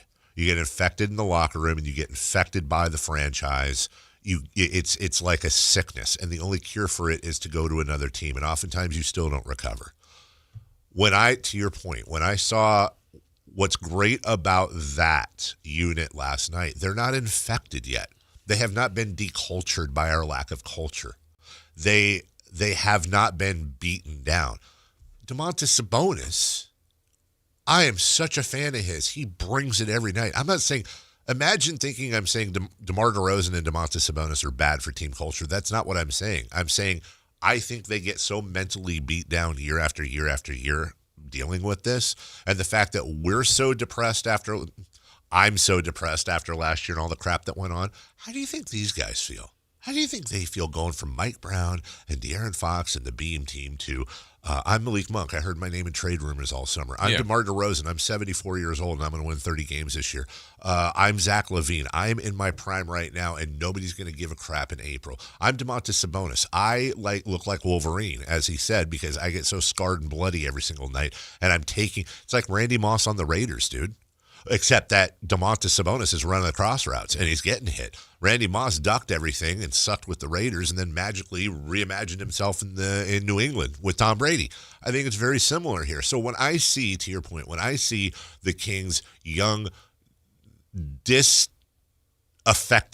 infected group last night, that gives me hope, and that's what I want. But the problem is that when you have the rest of that disease still on the roster, eventually, it's going to infect those guys. Yeah, I guess my point was if that first group did the Toronto thing last night, a lot of people would be really excited about that. So I think the last group did it, and I think there's a understandable excitement about you're that. Right. Understandable. No, you're absolutely right. Yeah. It's not everything. It's just one game of preseason. Right. We could be having a totally different conversation after game 2. It's not something based on the past I'm expecting. I would love to be pleasantly surprised. We'll take a break. When we come back, Kelly Brothers, you're good at business. He'll join us next. The only place you'll find Keegan Murray is Sacktown Sports. Out to Keegan Murray, straight away for 3, and Keegan knocks down the triple. Hey Sacramento, it's Keegan Murray, and you're listening to the home of Sacramento Kings, Sacktown Sports. Your local sports leader. Ooh, my. What was that? That is business phone bliss with the Ooma Cloud phone system. It handles all our voice, video, and messaging needs. You sound very... Calm? I am. Ooma has everything I need to run my business more efficiently, like virtual receptionist, call routing, and video conferencing. And it starts at just $19.95 per month per user, plus taxes and fees. Ooma. Nice. Find your business comm at ooma.com/radio. Go from daydreamer to industry leader with Amazon Business. From office supplies to IT essentials, Amazon Business provides tools that help you save costs and make insight-based decisions. Learn how to bring your visions to life at amazonbusiness.com. Let's go! You still got it, but your immune system weakens as you age, making it harder to fight flu, pneumococcal pneumonia, RSV, and COVID-19. Ask your doctor or pharmacist which vaccines you need. Sponsored by Pfizer.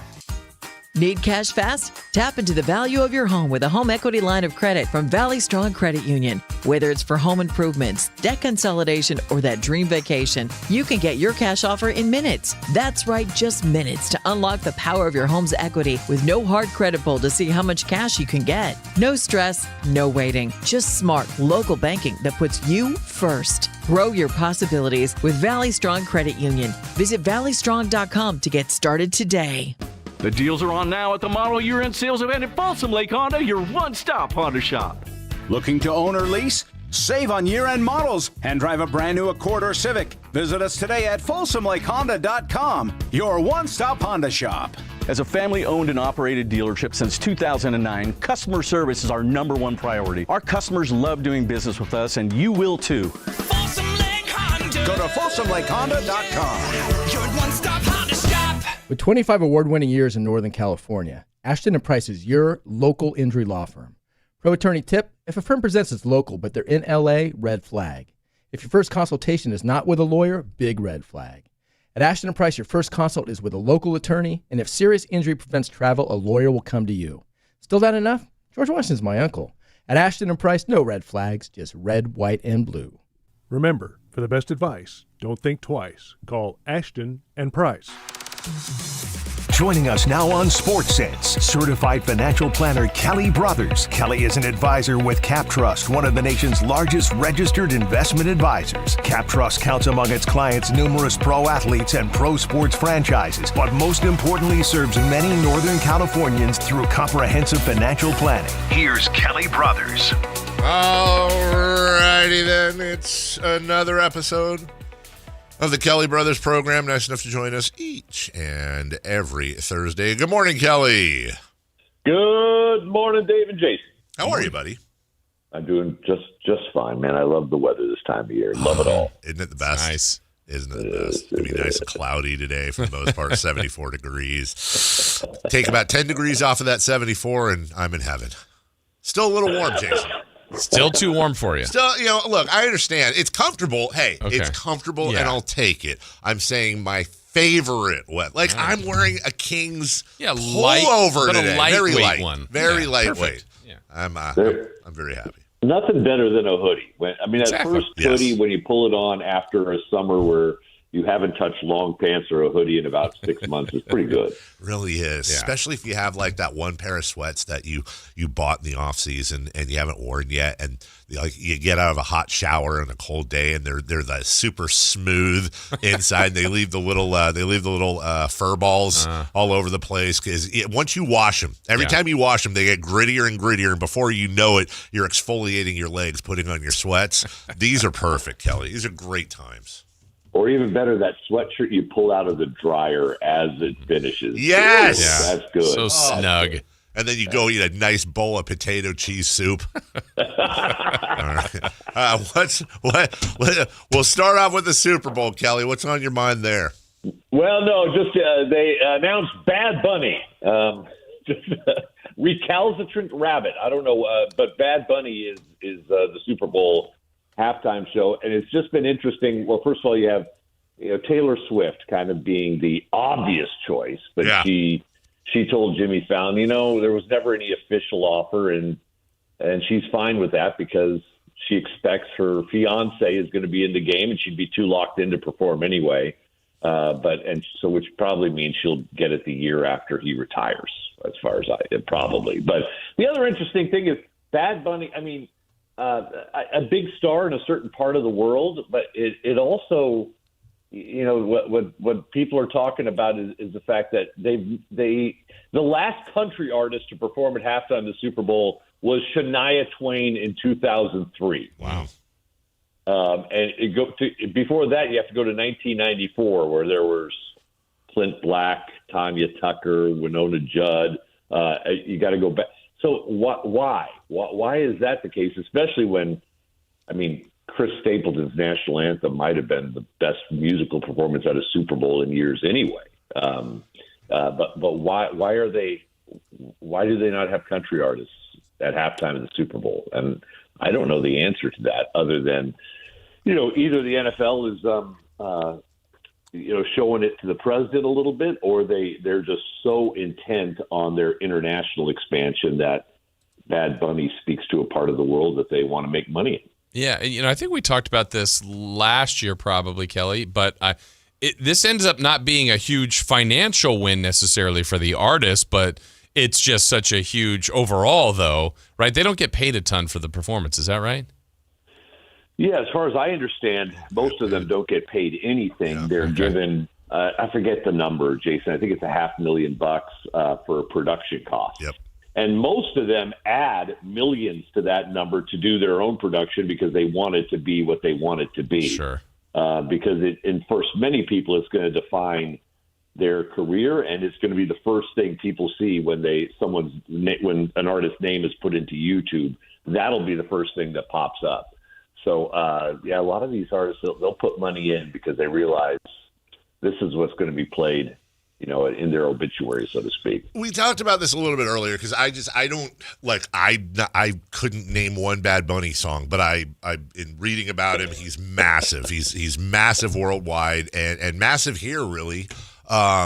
And I agree with you. Like, country music I'm not a huge country music fan also, but I want to call balls and strikes on this subject. I acknowledge that country music has basically effectively replaced rock music when it comes to new popular music. It's either hip hop, R&B, pop, or country. New rock is almost non-existent at this point, at least on a charting level, to so to speak. So I agree with you that country music should have been a part of the halftime show sometime in the last 22 years, being not only how dominant it is, but also when you speak to the demographic of the NFL or NFL fans. But Kelly, I think that's the answer. I think you kind of helped me come to the answer. I think if I'm the NFL, I think what they're saying is, I already have Kelly Brothers and Carmichael Dave and Jason Ross. They're watching this Super Bowl. It's almost a religious experience for your middle-aged white Midwestern guys to you're gonna watch, much like how we're seeing these NFL games in Brazil or these NFL games in England. I think you can probably look at the halftime show and go, well, that's probably their exact same strategy. They're trying to grab audiences that they don't already have committed, and Bad Bunny is just about the biggest, if not top 2, top 3 non-predominantly English lyric artist in the world out there. So, look, again, give me Bon Jovi. I would have rather had that. Hell, give me Creed and Nickelback. Let's freaking go. But I know. Hey, well, yeah. But I, Kelly, what I'm saying is, I from a business's strategic standpoint, I know there's people who are like, I'm boycotting. No, you're not. You might boycott, and you might boycott, but nobody's boycotting. They're watching. They're all watching. So yeah, I don't know. I mean, that's the best stab I can take. No, you're right, and I hadn't thought of that. Country artists have completely replaced rock in terms of stadium artists. And a lot of country artists are selling out stadiums. Yeah. It's amazing. I would just say I think it'd be smart to not offend a part of their core audience to, in the very near future, the Super Bowl, to have a country artist. It could be Chris Stapleton. It could be who else? Carrie Underwood. Yeah. Carrie Underwood could put on a hat. So. And you can imagine Carrie Underwood would bring out, all sorts of maybe cameos from different people. So I just hope they don't offend part of their core group by reaching too far at the halftime show. But the day's going to come where there's probably you're going to have your Super Bowl, and they're going to have 3 different halftime shows, and you get to pick which one you want. There'll be AI at that point. Yeah, exactly. We're talking with Kelly Brothers, talking about sports business. Kelly saw this story the other day. I mean, there are donations that go to programs all the time, but not what happened at Stanford the other day. My goodness. $50 million from Bradford Freeman, who played way back in the 1960s and then formed a private equity investment firm. And he's given money to Stanford over the years, but $50 million directly to the football program. The funny thing is, prior to recent times, all that money would have gone to some facility. Mm-hmm. Now it's going to NIL. And how far does $50 million go in NIL? I don't know. But of course, now that it's interesting, now that he's given it to Stanford, well, Stanford will be limited by whatever the limit is, 22 million on NIL money each year. But Stanford wants to get back in the game. And, Mr. Luck, their new GM, he still hasn't found a coach for next year. Frank Reich, the former quarterback in the NFL, is coaching them this year after they fired the former Sac State coach. But he wants to put Stanford back on the map like they haven't been probably since Jim Harbaugh, I would guess. So $50 million is a nice gift. And in the world of NIL, it's your defensive line for 4 years probably. Wow. But also, I also wonder too, when we don't talk about this enough, even though we all know it exists. Okay, so Stanford gets $50 million, and that's going to help them, right? Also, it's Stanford. Right. Imagine a kid deciding schools. I'm not talking about 5-star guy who's going to be there a year or two and go to the NFL. But when you're dealing with a Stanford, when you're dealing with a Notre Dame, when you're dealing with a Harvard or whatever, it always kind of surprised me. Man, part of me thinks Harvard should be like a power each and every year because you're getting a free full ride. Now that I have a kid in stinking college, now I wish the hell she played football because these kids are treated like kings. They're put up in their own dorms, their own food, all this stuff, right? And they get the education for free. Well, I say for free in exchange for their that they're doing the sport.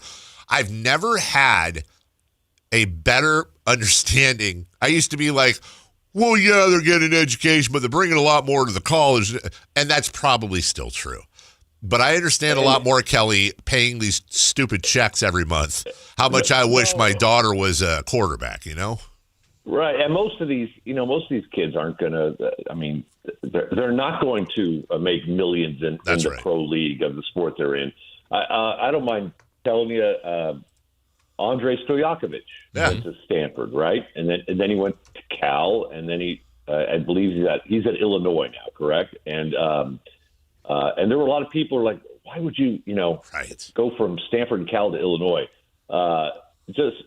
Andre is a serious student, and Stanford told him when he left, listen, no matter where you go, no matter what you do, come back here. Take some classes and get your degree from Stanford, all inclusive. Wow. They told him that. So that was a big deal for Stanford to be able to say that to a kid like Andre. So there's no doubt in my mind Andre will end up, no matter where he goes or whether the NBA works out for him or not, it probably will, that he will end up with a degree from Stanford. Next time I see him, I'm going to ask him if he's going to do that. And if he says no, I wonder if Stanford will let my kid take his place. That would be amazing. or me. Right? Right. I'll go back. Yeah. Teach me coding, nerds. All right. Kelly, appreciate you as always. Have a wonderful weekend. We'll talk to you soon. Thanks, guys. Take care. All right. Bye-bye. All right. Kelly Brothers will take a break. When we come back, Niner injury news. There's a Beatles song. It's getting better all the time. It's not getting better all the time. We'll update you on that. Plus, Jason with a word from Gonzalez Law. We'll do that next. Drive Guys, weekdays 2 p.m. to 6 p.m. on Sacktown Sports 1140. All right, let me tell you about Gonzalez Law. Jonathan Gonzalez, a lawyer in Sacramento, right here downtown. He's right in the heart of downtown. He's been here for a long time. He's one of us. He's in our community. I think that's important, too, when you're looking at, there's so many commercials on TV with faces of their company, and you're thinking, oh, that may be a name or a face that I trust. Well, when you call those companies, they're so big, and you're not going to get that person that you're maybe find that you're attracted to in a way that, like, I trust them. Well, how about someone that's here, that's been effective, that you can reach, that has done a fantastic job in our community, and that's Gonzalez Law and Jonathan Gonzalez at 916-304-9187, or go to saclegaldefense.com, and he can help you in a variety of different things when you need representation. So if you're not sure, you're kind of wondering whether or not you might need some help, we'll call, find out. He'll know what to tell you and how to help you, and whether that's in a wrongful termination case, a sexual harassment case, criminal defense, car accidents, and expungement, something he's been specializing in for years, helping people kind of get back on track with things. So I'm sure you've got some questions. Go to saclegaldefense.com or Gonzalez Law at 916-304-9187. You're still glowing, flirting, grooving. You've still got it. But your immune system weakens as you age, making it harder to fight flu, pneumococcal pneumonia, RSV, and COVID-19. Vaccines are a key part of any health routine and help strengthen your immune response. Ask your doctor or pharmacist which vaccines you need. Schedule in minutes at vaxassist.com. Sponsored by Pfizer. Workdays can be unpredictable, but your workwear shouldn't be. With the Cintas Apparel Plus program, you'll have freshly laundered garments for everyone on your team delivered every week. Cintas has workwear for just about any job imaginable, with high-performance fabrics and an uncompromising fit that stretches and moves with you. Don't leave looking and feeling good to chance. Visit Cintas.com. Oh, I'm ready! And get ready for the workday. Sacramento. Buckle up. Fasteners Inc. Tool Outlet is dropping one day of insane Milwaukee deals on Saturday, October 18th. Bare tools, batteries, and kits at insanely low prices. All Milwaukee hand tools, tool accessories, and Milwaukee pack-out boxes will be 20% off. Spend $100 and you'll get a lotto ticket for up to $1,000 off your next order. Again, that's one day only. October 18th at Fasteners Inc. Tool Outlet, 6701 Power Inn Road. For more info, visit fastenersinc.net. Fasteners Inc. Better tools, better prices. It's the energy all around you. The thrill of the moments to come. The flash of lights. The rush of pure exhilaration. The roar of the crowd. See it, hear it, feel it. Feel the thunder. Lightning and the thunder. Thunder Valley Casino Resort. Feel the thunder. Carmichael Dave here with breaking news. American Energy Heating and Air is changing their name to American Energy Home Pros. No, they're not going to do poetry. Not that kind of pros. As in professionals. Hey, listen, I've told you for months, they want to be your second opinion partner. Of course they do. They want to come out to your house for free. Take a look at whatever offer you've been given on your heater, on your air conditioner, and now your plumbing. And what will they do? They'll give you a replacement quote. They'll give you a second opinion, which does two things there. Number one, it lets you know that whatever service you've been quoted, you actually need. And number two, it's going to let you know, A, if you have a great price from somebody else, or B, more probably, if you have a better price from American Energy Home Pros. Been in business since 1981, 916-520-9990. That's 916-520.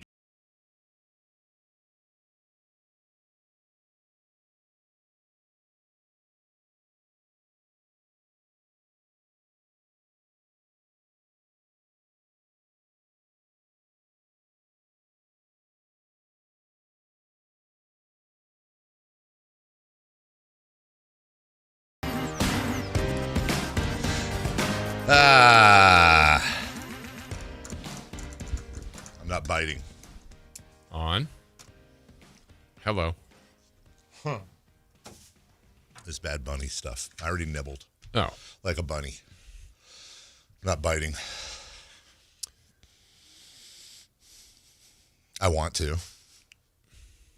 So who was before Kendrick Lamar? Was that Usher? Yeah, I think so, Yes. right? And then wasn't it before Rihanna? that? It was, when was Dre and Eminem? Or maybe that was. I thought that was somewhere in there recently. Okay, well, I will say we're at probably, I felt Usher was more questioned for should he be. Like, is he big enough? Then why? But Right. I think we're at Yes. 2 in a row. So I'm going to pray whoever's next year, we're going to I'm questioning. People will. Like, okay. I mean, do you guys remember when the halftime shows were absolutely terrible? To Yes. where like other legit terrible. To where like In Living Color had their own halftime show. Oh yeah. And WWF had their own halftime show. Like people were telling you to change the channel. Yes. And to be honest, half the time I'm watching the Puppy Bowl. I tape it. I love the Puppy Bowl. They've integrated kiddies now. It's pretty awesome. You literally cannot pick someone that everyone goes, Nope.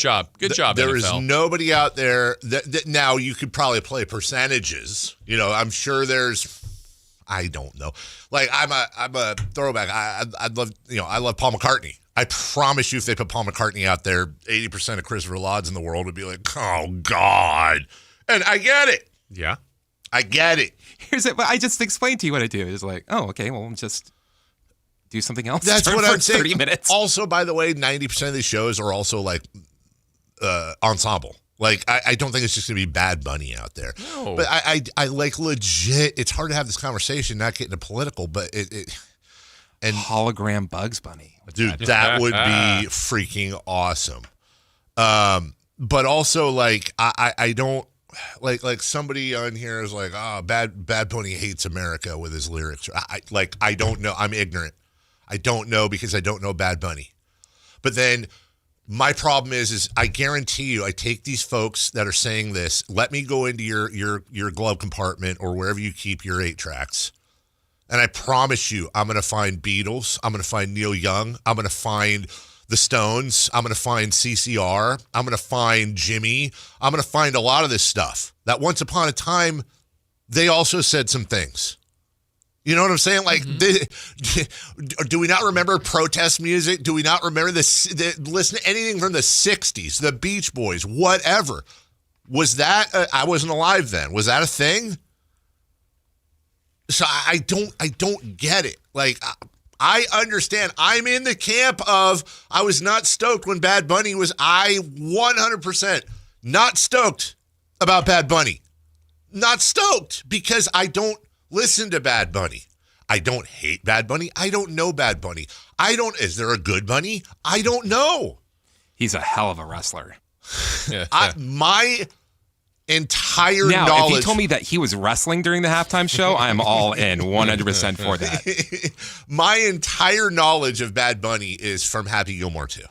Okay. That's which like, you didn't know. Which I didn't know until you guys told me. But I get it. He hosted Saturday Night Live this week. Oh, did he? I didn't watch. And he wasn't even the musical. He's probably guest. awesome at it. I thought he was cool in Happy Gilmore too, as well. Yeah. There's Chris Stapleton and Justin Timberlake would be dude. Justin Timberlake did it. Chris Stapleton and Justin Timberlake did a live performance of Tennessee Whiskey and it's one of the coolest live things ever. I would love that show. I personally would love that show. But you and I both know if that was the halftime show, they'd be like, oh God, Justin Timberlake already did it and he showed the boob and now you got Chris Stapleton, he sang the national anthem, and why can't we get Morgan Wallen or why can't we get Ice Cube? Yeah. I don't know if I look at the halftime show this way, but I was thinking, like, if you watch one of those shows like The Voice or American Idol or whatever, and I don't know who those people are, right? And then they come on, I'm like, wow, they're a really good singer, or that was entertaining, right. Or they weren't very good. Yeah. That's pretty much, I mean, that's not how I'm going to do it. I always do the halftime show, Yeah. but I'm always going to watch. If it's someone I really, really like, of course I'm going to be more into it, but you know what? They may not have the best halftime show. I'm like, oh, I was hoping for a little bit more from that artist. And if I don't know them or don't like them as much, I'm like, hey, they entertain me, or you know what? I'm going to go eat something. And then the day after the Super Bowl, we're going to talk about the game, and then we're going to have a segment on the commercials and the halftime show. Right. And if I'm going to watch the halftime show, and absolutely, I'm not going to understand what he's saying apparently because he's doing it in Spanish, and I don't know Spanish, but I'm going to. But I might be entertained. I'm like, wow, that was really cool when this person came out, or when he did this, or it wasn't, Yep. And what I'm not going to do is go into it and be like, he's going to suck no matter what. And I'm pretty sure I remember seeing this last year at halftime after Kendrick Lamar. That was the greatest halftime show I've ever seen. That was the biggest waste of time I've ever seen. And Yes. Those are people's opinions, and in their opinions, they were right. Nothing's going to be Prince or Michael Jackson, man. For you. For me. Right. But to other people, that was someone's greatest halftime show last year. Bruno Mars was somebody's greatest halftime show. And I think we can all agree on Coldplay. I was just going to say. Is there one that's terrible that like people universally say? Someone probably thought that was the greatest halftime show they saw. I would say the ones that were like the mid-'90s where I was saying were were really bad. It was like a dance troupe. And yeah. But I love that one. Okay. I think we should just all agree. It should be Coldplay every year. Who's going to hate that one? Lots of people. You would hate if it was Coldplay. Haven't you seen every them year? live? I have. Okay. And I don't. Well, is Coldplay? I have. They put on a wonderful show. What if it was Oasis? Now that we're fine with that. But I think I know what you're saying. You want Coldplay to host because when they were the halftime show, yes, they were probably third most. That's right on that. So you would like them to be sort it's of like an ensemble. You want them to be like the ringleader. Why does it have to be here? Maybe this will solve it. Why does it have to be Bad Bunny? Why can't it be Bad Bunny and Friends, which it will be, but why not just be like, hey, it's Bad Bunny, like a concert. Like, hey, it's Bad Bunny. I kind of like the surprise. You do? Okay. Me personally. No. That's a decent point. It is kind of cool to have the surprises. When Serena showed up last year, that was... Right. Like, if Bad Bunny rolls out, and then all of a sudden, ladies and gentlemen, Mr. Elton John. You're like, what? And then Elton John comes out, and then he's like, hey, welcome in my friend Ice-T. And then Ice-T comes out and does Colors. I'm here for it. I know, super random.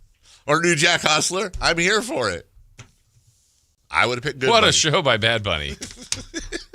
Just make it all ensemble. Yeah. Just announce it also. Everybody take one from each genre. The funny thing, too, is let's say one year they're like, we're going to do something totally different for the halftime show.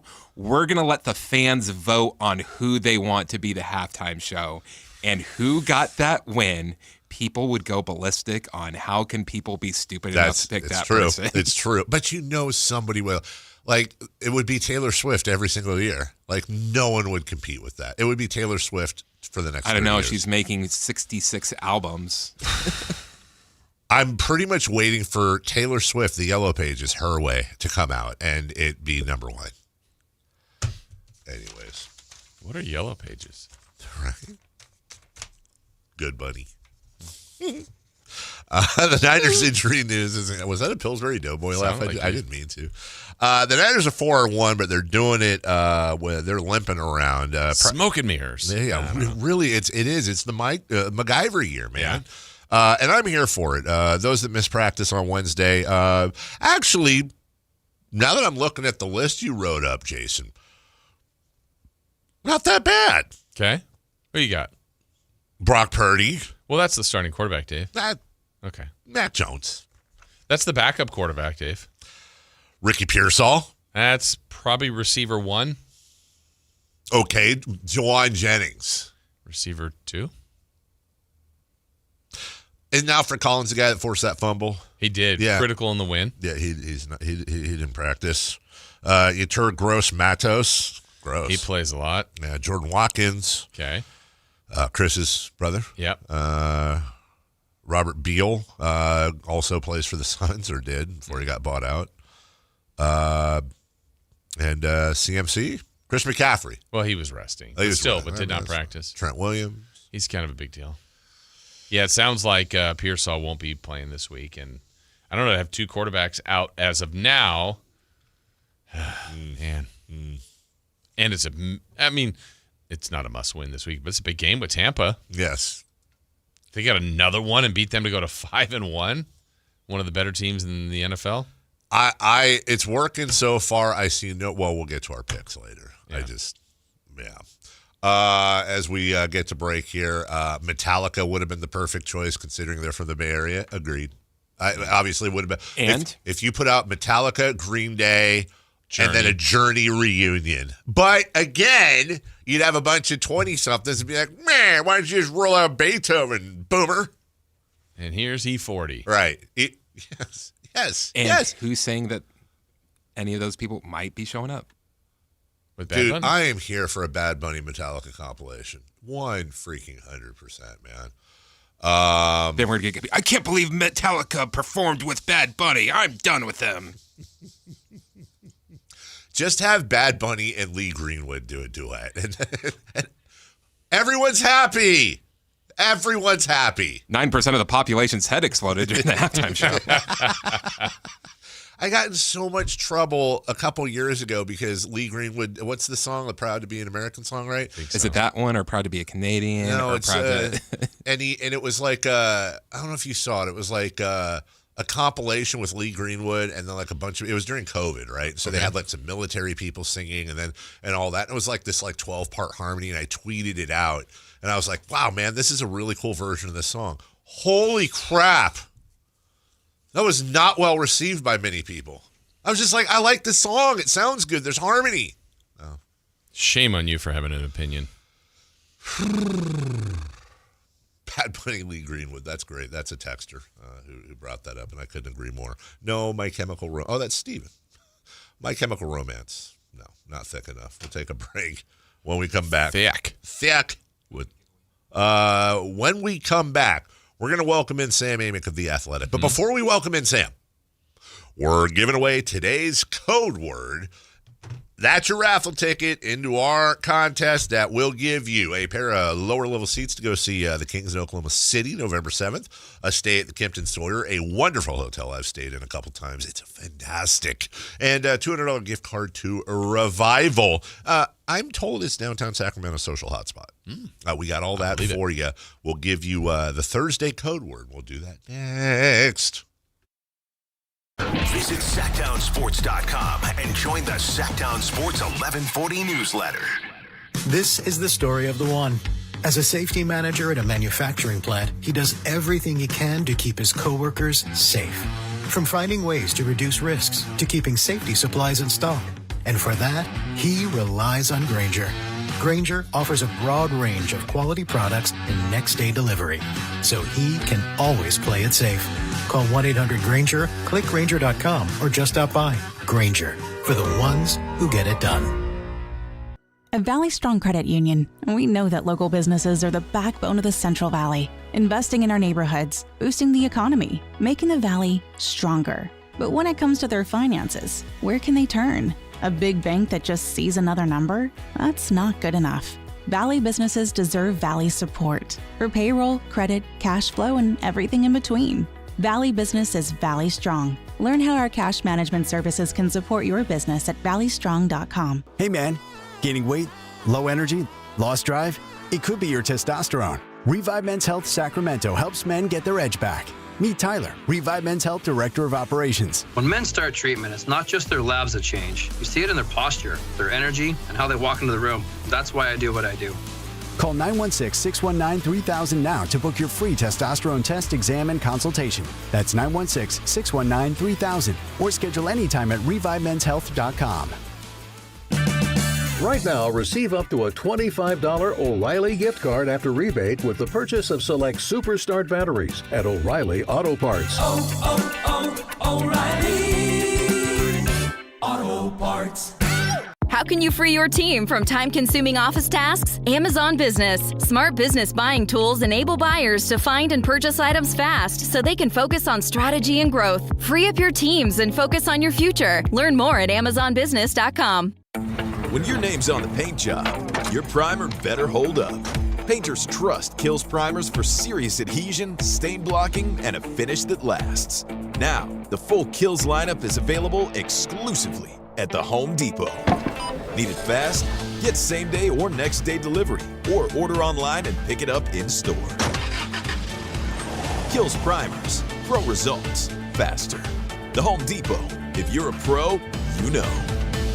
What's up? We're talking to Chad Hoblet of Hoblet Dodge Chrysler Jeep Ram in Woodland. What's happening for the Drive Into Fall event? When it comes to getting the right truck, options are important. So this month at Hoblet, you have two options that will save you thousands. Right now, save up to $9,000 off MSRP on the brand new 2026 Ram 1500 Crew Cabs. Or you can save thousands on finance charges with 0% interest for 60 months. I'm sorry, did you just say 0% financing? I thought those days were long gone. Not at Hoblet. We're always looking for ways to save you money. money. Plus, we have Northern California's best selection of Ram trucks, with hundreds of new Rams available. Search, select, and save through their whole inventory at HoblettDodge.com. Unbeatable prices, unbeatable selection. Nobody beats Hoblet, period. 9,000 tool net savings on select new 2026 Ram 1500 Laramie after 6,000 factory rebates and 3,500 dealer discounts. Rebates include 2,000 select inventory bonus cash, 500 on the job upfit, must show eligible upfit. Special 0% for 60-month financing in lieu of rebates. No down payment required on approved credit. Must have 700 plus FICO to qualify. 1666 per thousand borrowed. 5% savings. See dealer for details. KHD1 Sacramento, KYMX HD3 Sacramento. Your flagship station for the Beam Team. From the Power Business Technology Toshiba Studios. This is Sacktown Sports 1140. The Carmichael Dave Show. He's on the microphone when he's not on the microphone. He's playing a song, and when he's not playing a song, he's on the microphone, and then boom. With Jason Ross. No, he didn't.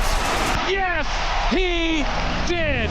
Call or text at 916-339-1140. It's the Carmichael Dave Show with Jason Ross on Sacktown Sports. Sam Amick in moments. Want to let you know, being that today is Thursday, if you go to sacktownsports.com, sign up for the newsletter, you're going to get one up on everybody else. You're getting an extra code word today only. Just by signing up for the newsletter. It's so simple. I believe every newsletter through the contest, which is a month long. Look at that. All month long. Boom. That's like 4, I think, extra raffle tickets just for the newsletter, which you want anyways. So we're going to give you this code word, as we've been doing all week, as Alan has been doing all week, as Whitey has been doing all week. Okay. And each one's a raffle ticket. If you win, Kings OKC, they are the defending champions, by the way. November 7th, you get a one-night stay at the Kimpton Sawyer, a $200 gift card to Revival. It's a hell of a prize. And all you got to do is text the code word into 916-339-1140. Are you ready, Jason? More than ready. The code word is basket. Basket. Not like the one with the Q that's like some French thing, actual basket, like B-A-S-K-E-T. Okay. What about the one that Bad Bunny has? No. Basket. As in basketball. Good? Yeah. All got right. it. Copy that. Text in now. Joining us right now. By the way, again, apologies. As we roll out this new video system, we see a lot of you asking why the guests aren't on the TV. Chris, we're working on it, right? We'll get there. Yeah. They're working. We have, remember Indiana Jones, the first one, the Raiders of the Lost Ark? We have our top men on it. Oh, nice. Top Perfect. men. That's good. Joining us right now from The Athletic, the one, the only. He's not upset about the video thing, even though he looks so nice this time of day. Sam Amick. Good morning, Sam. Man, you guys are missing out. You should see me right now. Hey, guess what, Dave? What? Happy birthday, Sam Amick. Yeah, you know what? It's in my calendar. You, J. Ross. It is. Thanks, You're so right. It is. Wow. Oh, thank you, sir. Wow. Happy birthday, Sam. The big 55. How does it feel? Wow. Double nickel. Jason Williams. Click. Click. We are done. Get me over to 1320. You get one of those Colo Guard things shipped to your house like me yet? Let's go, dude. So much fun. Indeed. Anyway, happy birthday, Sam. Yeah, happy birthday, Sam. Thanks, guys. Appreciate you. Thanks for making me work on my birthday. Speaking of working on your birthday, Sam, the NBA season's about to start, and you had a nice 17-minute off season, but I'm sure you also saw a little bit of the preseason last night. He was there. Including your Sacramento Kings. What was your? We've been talking about it all morning. Sam, what was your big takeaway from last night's preseason tete-a-tete with the Toronto Raptors? I was kind of afraid you were going to ask because that would have required that I really watched the basketball. You're working the room. I get it. Yeah, I mean, I was working the room, and then during the game, I was, getting some other stuff done. I mean, I was there, and I kept looking up and going, "Oh, this is not very close. Oh, this is still not very close."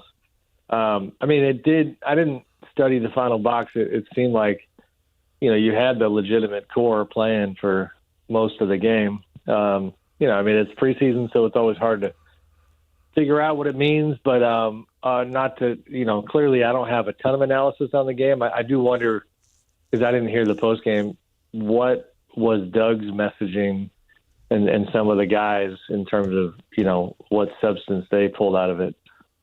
Yeah, I will say the one quote that I know we aired on the postgame that I thought was interesting was Doug had said something along the lines of, we're going to play 2 games a night. One literally that's the scoreboard, and the other one is the fight. And we've got to at least win one a night. If we win both, we'll be on to something. He goes, tonight we lost both.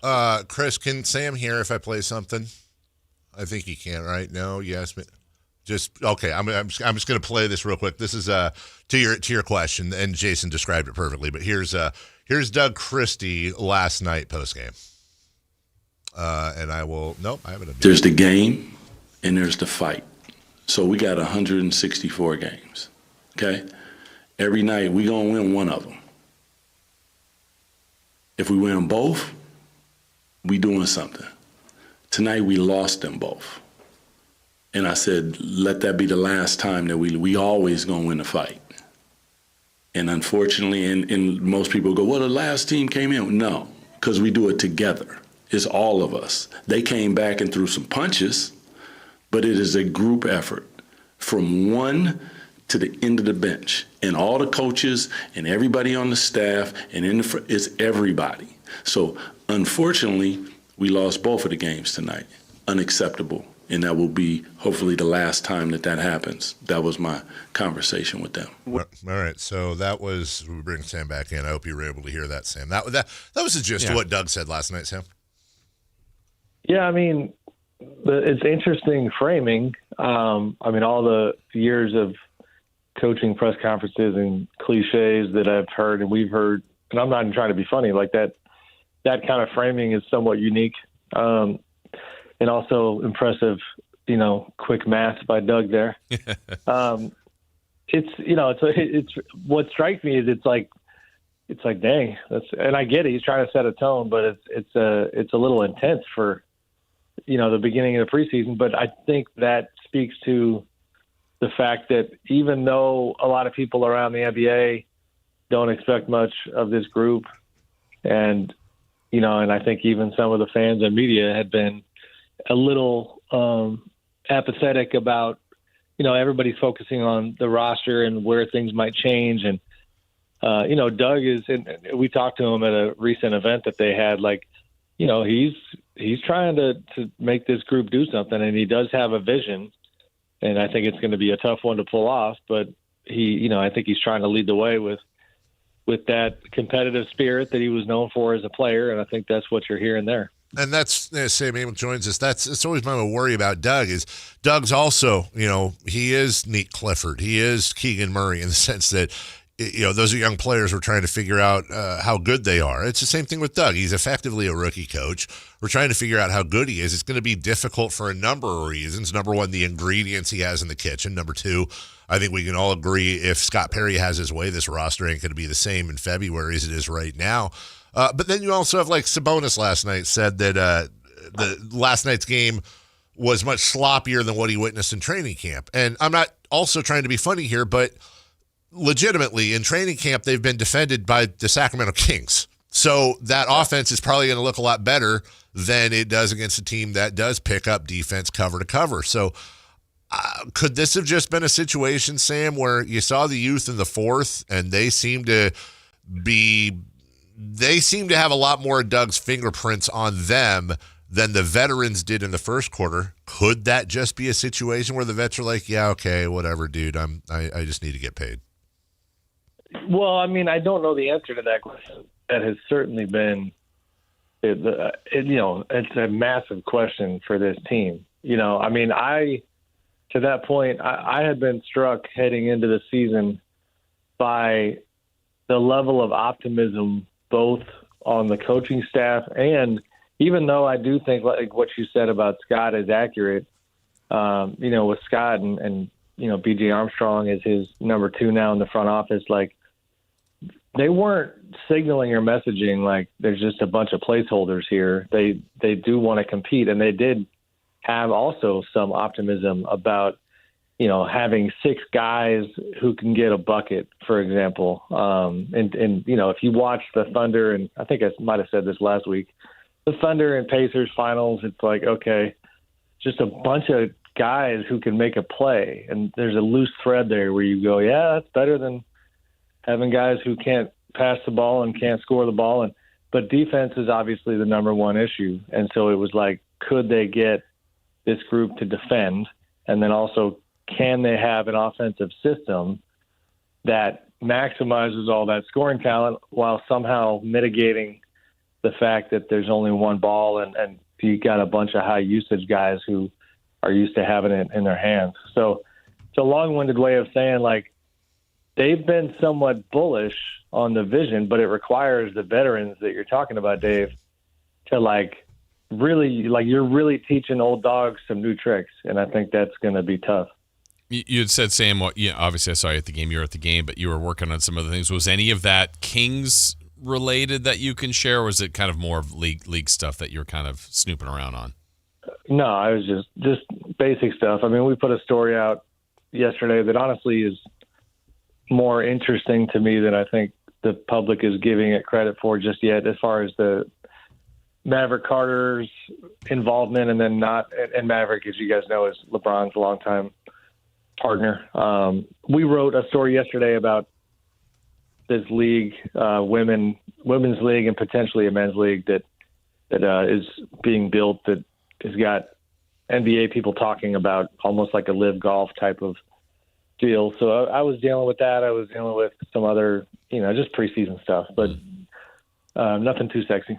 I mean, that sounds kind of sexy, by the way, a live golf version of the NBA. I think really, and apologies, I'm literally reading your article as we speak here, that there seems to be a bit of an opening with the WNBA, perhaps, and I think Caitlin Clark would be the golden goose, obviously, in that situation. But the WNBA seems to be having some issues right now. Is that part of the movement there, that they sense that weakness? No, the timeline doesn't line up to kind of confirm that, Dave. But it's like, I think it's two things. It's the growth, like rapid growth of women's basketball, and the hype around it. And I think it's born out of that. And it's also born out of the fact that in the WNBA, at least for now, the way that their CBA works with the league is, as you guys know, is their players can go play, and always have, for other places. They would go overseas to supplement their income, and you're allowed to play for the WNBA and other leagues. And so this league is, which is, founded by a couple of Silicon Valley guys that were working with Maverick Carter and for now are not. They just see a chance to pay these women a whole lot more than the WNBA does. But where it's going to get interesting is they've got, negotiations, basically right now in the WNBA, where I do expect the league to try to push for, like, if you want revenues, or if you want a bigger piece of the pie, you're going to have to stop working for other leagues. So that side is interesting. But yes, it's an easier lane to go down to start with the women. The men's thing, and I don't know if you guys feel like getting into it or not at all, is I find it really interesting because the quick version is, over the summer, there is a prominent European agent who represents Nikola Jokic, Miska Raskinovic. I always mess up his last name. Serbian guy posts a picture with LeBron James, Maverick Carter, himself, and a handful of other people talking about big plans in the fall of 2026. You later find out that they were talking about putting these two leagues together. And now it feels like on the men's side, LeBron is kind of, for now, keeping his hands out of it. Maverick appears to be keeping his hands out of it. This is my own commentary. It feels like these guys are flirting with this idea pretty significantly, but also trying to not piss off Adam Silver in the process, or at least reading the room. So I do think it's a situation that's worth watching. Yeah, because hasn't the NBA even openly talked a little bit about trying to grab that European market and maybe even setting up another league or another entity that they're a part of that maybe they can connect via the Cup or via other things that brings that to maybe the All-Star. It just feels like there's some connection there that if it's separate from the NBA would be really interesting. Yeah, I mean, Adam Silver has, and the league has, I think, surprised people a little bit because they've kind of shifted from expansion being the top priority to this European league that is definitely a full go, which they would partner with a number of teams overseas and just expand their blueprint. And yeah, there is some crossover between that and the idea that this other group was talking about. We talked to a guy named Grady Burnett, who's one of the co-founders, and he's a former Facebook exec and Google, I think. And the backdrop here too, and hopefully people can track this, is the politics are fascinating because LeBron has always wanted to own a team. Yeah. And, the quickest way to get, kind of scratched off the list of potential owners is to provide competition. Right. And so it feels a little bit like, he's on the knife's edge here a little bit. And, again, that's why, to me, it's pretty interesting. It might never see the light of day on the men's side, but the co-founder did indicate that he's like, listen, we're starting with the women's league, and it's safe to assume that we'll be doing other stuff after that. Well, that's the first thing I took away from that, Sam. It's fascinating because you're right. And LeBron James has been rumored as the guy who's going to take the Las Vegas expansion franchise if it, in fact, ends up being Seattle and Las Vegas. So it makes me wonder a number of things. Number one, it has to be real because why would he even take a chance at being crossed off that list? Or maybe expansion isn't as real as we thought it was, or at least in Vegas, or at least him being the owner or having the funds to do that. But I can understand, too, from a WNBA standpoint, just going back to that, and I know I'm throwing like 10 things at you, it seems that, okay, if you can sign these players, the top players from the WNBA to play in the offseason, and they start playing, and that's getting numbers, and they enjoy it, then there's no reason to think, and I got to imagine it's in their business model when you're dealing with the founder of Skype and so many of these other bigwigs you wrote about, that they don't eventually just let their WNBA contracts run out and sign full-time with this other league that eventually usurps them. So there is a lot of interesting parallels coming out of this. For sure. And, I mean, to that point, bye, buddy, love it too. Saying goodbye to the children.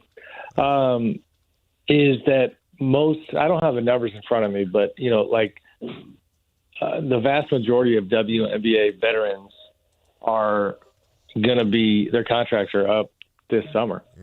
So that lane is wide open, and it is an easier sell. And also, if you think about all of the, it's really nothing short of hostility between the players and Kathy Engelbert right now. Yeah, like it's just ripe for the women to put up the birds and say deuces, we're out. Especially with the types of salaries they have received to this point. So I do think that side is much more fertile ground, and the other, the men's side is a lot more kind of wrought with issues. Yeah. By the way, what are you hearing on that? Because that's the strongest I've ever heard a professional athlete go at a commissioner. I mean, that was stunning what happened there, and the support from other players. Is Engelbert gonna make it through this? I don't have my ear to the ground on that, but I mean, just reading the room, it doesn't seem like it. I mean, Adam Silver did defend her to an extent, said that he, and as you guys know, the NBA has funded the WNBA for the longest time, and there's, a lot of crossover there. And Adam talked about how he felt that dynamic between her and the players had just become too personal. And I mean, I don't know, it doesn't seem like she's the long-term leader. And there's already been reporting that, that she has kind of quietly already figured out like a soft landing spot elsewhere down the road, and she denied that. So we'll see, but it's a fascinating one because it's the women, you're talking about do we remember Caitlin Clark's salary for this past Isn't season? it like 70 or 80 grand?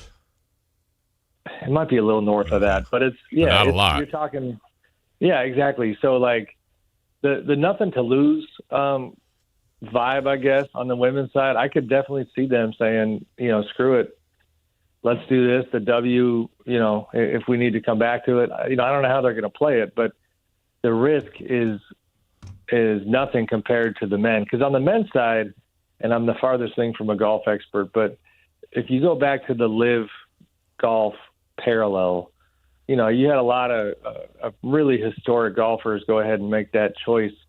And yes, they filled their pockets with Saudi money and got generational wealth, but they're losing money hand over fist, and their legacies are pretty tainted as a result of that choice. I mean, do you guys pay attention to everything? Is that a fair statement? Yes. Yeah. They recently just came out with their, I think it's like they're losing $7 for every $1 made. It's something ridiculous, and they expected to lose money, but it's not great. So that's just like from LeBron on down, it's a tougher calculus for the men. Like you're already, the stars are already making $50 to $60 million a year over here. I mean, certainly if you're LeBron, you have an actual argument to make. I mean, and I do think potentially a driving force here, if you're, this is me talking, not reporting, but like if you're LeBron, and the Lakers have made it very, very clear that they don't want to give you a max contract beyond this season. I'm sure he's looking at this going, my God, my annual wealth, or earnings to this league should be $150 million a year or whatever the number is. You know what I mean? Like that's because there is basically a hard cap at this point in the NBA. A player like that, I could see him saying, no, the right thing for me to kind of get what's coming to me is I'm going to go get even more, in this other league, but we'll see if it actually comes to fruition. Last thing for you, and this is kind of Kings related. It's a curveball at you, but Russ Westbrook is still not signed with the team, and I heard something I heard something that from somebody I trust enough to not blow off what they say, that he may have himself an offer in China for about half a season and damn near quadruple what the Kings could offer him. Do you have any insight as to, where that camp is, and might we have seen the last of Russ Westbrook in the NBA? No, I mean, that China intel is news to me. That's certainly a path that prominent players have taken before. Stephon Marbury, DeMarcus Cousins, all the way down the line. Do you remember or know, Dave, the timeline of their season? I mean, my first thought is, you talk about collecting multiple checks, like go get paid over there and then call it a day and be available and just go ahead and sign on with a playoff contender on the back end of the NBA season. Does that timeline line up? I have no idea what their season is, to be honest with you, and I don't know if I feel like guys have done things like that before. But no, I mean, it's the Kings' calculus has been the same, which is if they move the guard without getting a guard back, then be on the lookout for a rust that maybe happen.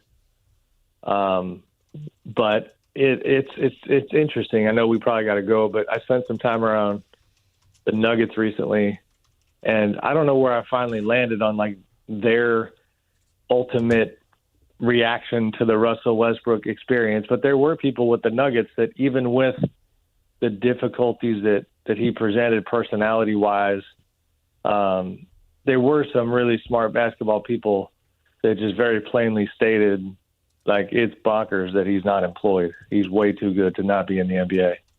So, we'll see what happens there. That's Sam Amick of The Athletic. Happy birthday, Yeah, Sam. happy birthday. He's not really 55. Thank you, guys. He's younger than me. Appreciate you. Have a great day. All right, you too. Bye-bye. Sam Amick, everyone. Working on his birthday. Yeah. We'll take a break. When we come back, let's get to 4 down territory. Eagles-Giants, Week 6 starts tonight. We got all kinds of games this weekend, including another one in Europe. I will say this, whether you enjoy getting up early or not for those games, you cannot deny at those stadiums the crazy energy they have for the NFL. much like the energy American Energy has for you when it comes to saving money. Now they are American Energy Home Pros.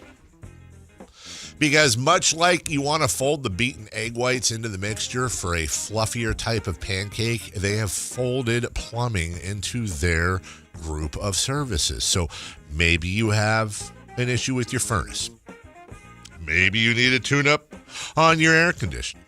Or maybe your toilet's clogged. Maybe your shower's clogged like mine because it gets clogged every 6 months, even though you have that little protecty thing on there because your wife sheds like a German Shepherd. Whatever it may be. They're now doing the plumbing, sewers, and so much more. And they're still your second opinion partner. That's never gone away. So if you are dealing with somebody else, first of all, shame on you. And secondly, let them come in for free. Let them take a look at whatever the other people took a look at and let them give you a bid. Bet you're going to save money. 916-520-9990. That's 916-520. 9990 or AmericanEnergyAir.com. American Energy, make the uncomfortable comfortable. 4-down territory. Next.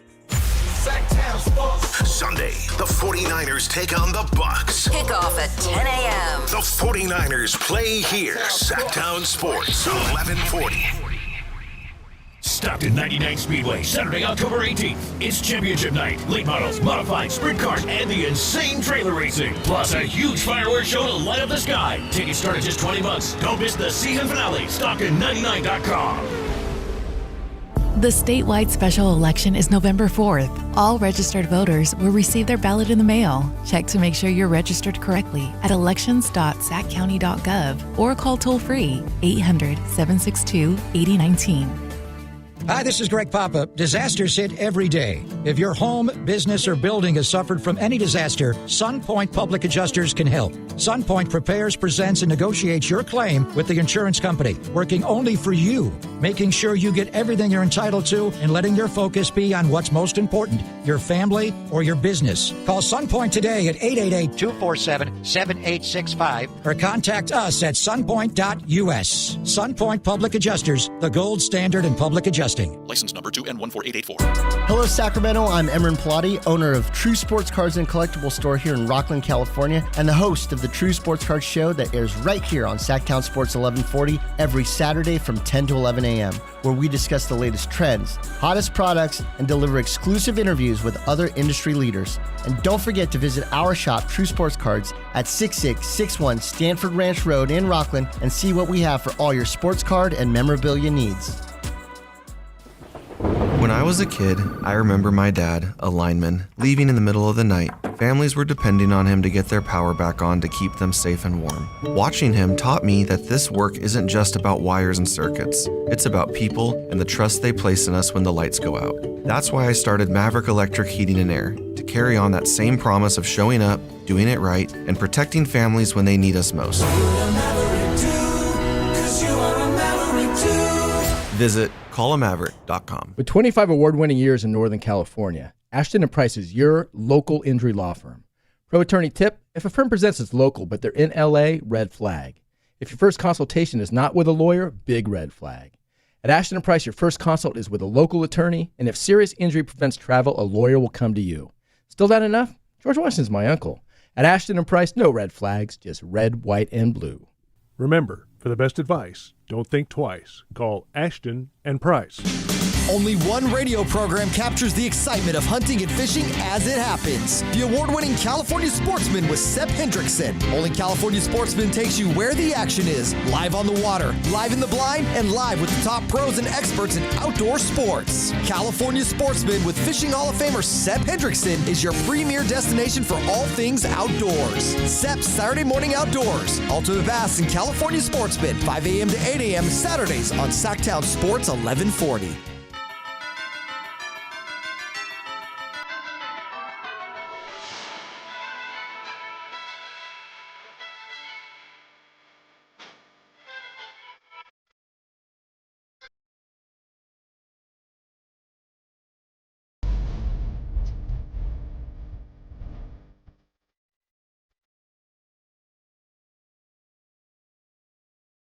Major network has their projected NBA win totals out.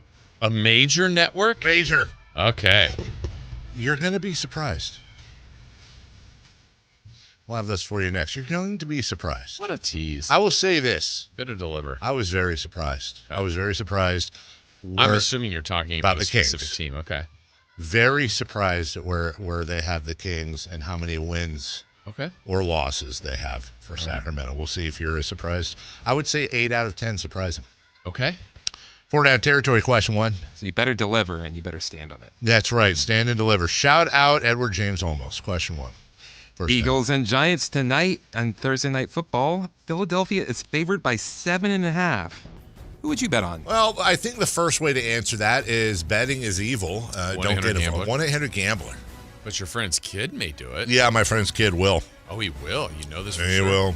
I think it's going to be angry Phillies. And by Phillies, I mean Philly is in the Eagles. Maybe angry Phillies in L.A. too. Yeah, I don't know. But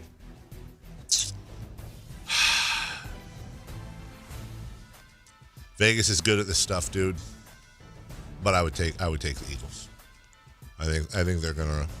This seems to me like a 34-14 game, something like that. 28-14. I definitely think the Eagles are the better team. I don't think that's a crazy statement. They haven't been playing great. They're coming off a loss, so usually they bounce back. There's been a lot of talk about, there's the fall of the Eagles happening. Like, they lost one game. But I guess they haven't been as convincing. I don't know. You go division and you go short week. Yeah. I don't like these games. I think if I were betting, I might take the Giants on the cover part. I don't think they're going to win. So maybe they could keep it within 7, and you're right under that 7.5. So you're taking Giants? Yeah. Okay. With a hesitation. All right. Yep. You know what? I know we're not supposed to do this. What do you say? I'll bet you a quarter. Okay. All right. You take the. I don't want it to.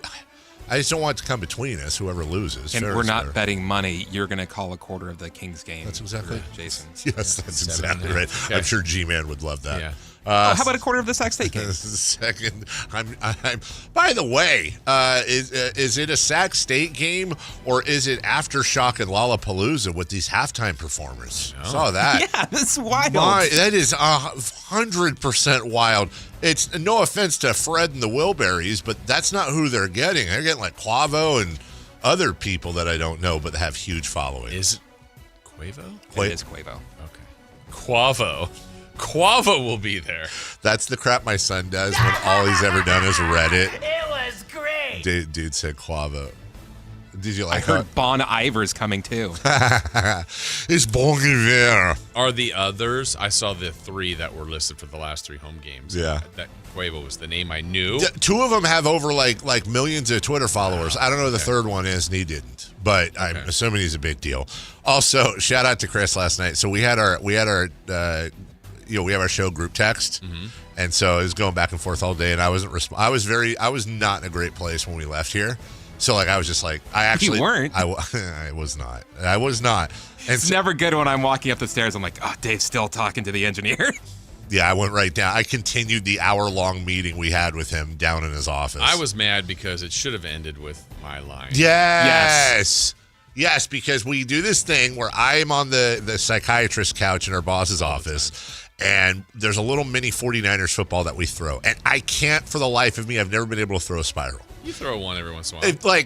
Like accidentally. Which makes you upset because you don't know how you did it. Yeah. Right. And then you forget, like, every meeting, you're like, and then you get mad about that. I get mad about it because you're also firing in spirals with both hands, like going lefty, going righty. So anyways, we're doing that. And then at one point, they have this running joke about how our boss will say something and I spiral. Yeah, like 15 positives and maybe one hint at something. And then I'm just like, I'm having this existential crisis. And then he said, "Don't spiral." And he said, "Oh no!" He said, "Now you can spiral." Oh yeah. And Jason goes, "Actually, he can't." I was like, "Dude, you've been holding on to that for a while. That's such a good walk off." And then our engineer came in and talked to us. Hey, you like for all an the hour. things that you guys are doing? You're not going to be able to do You any can't of that do anymore. any of them. And then, so anyways, I was mad, and I just was still mad at home. And like I saw our text thread, but I didn't respond. And then Chris goes, when Ray No came in, he goes, "Bear gear," and that got you. And I had to respond because he did it in all caps. Yeah. He spelled it burger, and then I went B-A-I-R-G-A-I-R. Burger. Burger. That's my favorite drop. Yeah. That's honestly my favorite drop right now. Okay. Third down. Nope, second down. The Broncos play the Jets Sunday in England. Any desire to see an NFL game in Europe? Okay, so yes, but it's a goofy answer. I have a desire to see an NFL game in Europe. Here's why.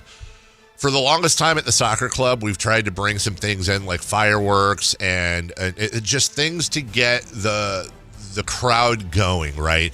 And anytime we try to do anything, they're like, oh, game's gone. This is stupid. Blah. Like, they hate it, right? You know, you're Americanizing that. And I get it. I totally do. But, like, these football games, American football games, they go there and it's like explosions and fireworks and this and that, laser beams, blah, blah, blah, blah, blah. I would like to go just to do like, I know the most popular answer I would get from talking to people would be, well, because it's American football, not soccer, or not English football, and we don't like that and that. But it's like, well, there's somewhere inside of you that loves this stuff. Why can't we transfer it over to football, to your football? So I would like to see it, but it has nothing to do with the game or the NFL. It's because I want to do market research for the soccer people. Yeah, when I saw it on the schedule again, I go, another game? Yeah. That's so early for us. Better for the East Coast probably, but no, I don't think I have any desire to go see a game. Now, I'll watch them when they're on, but Not early for you. It would be, I wouldn't want to go if I was already there for something.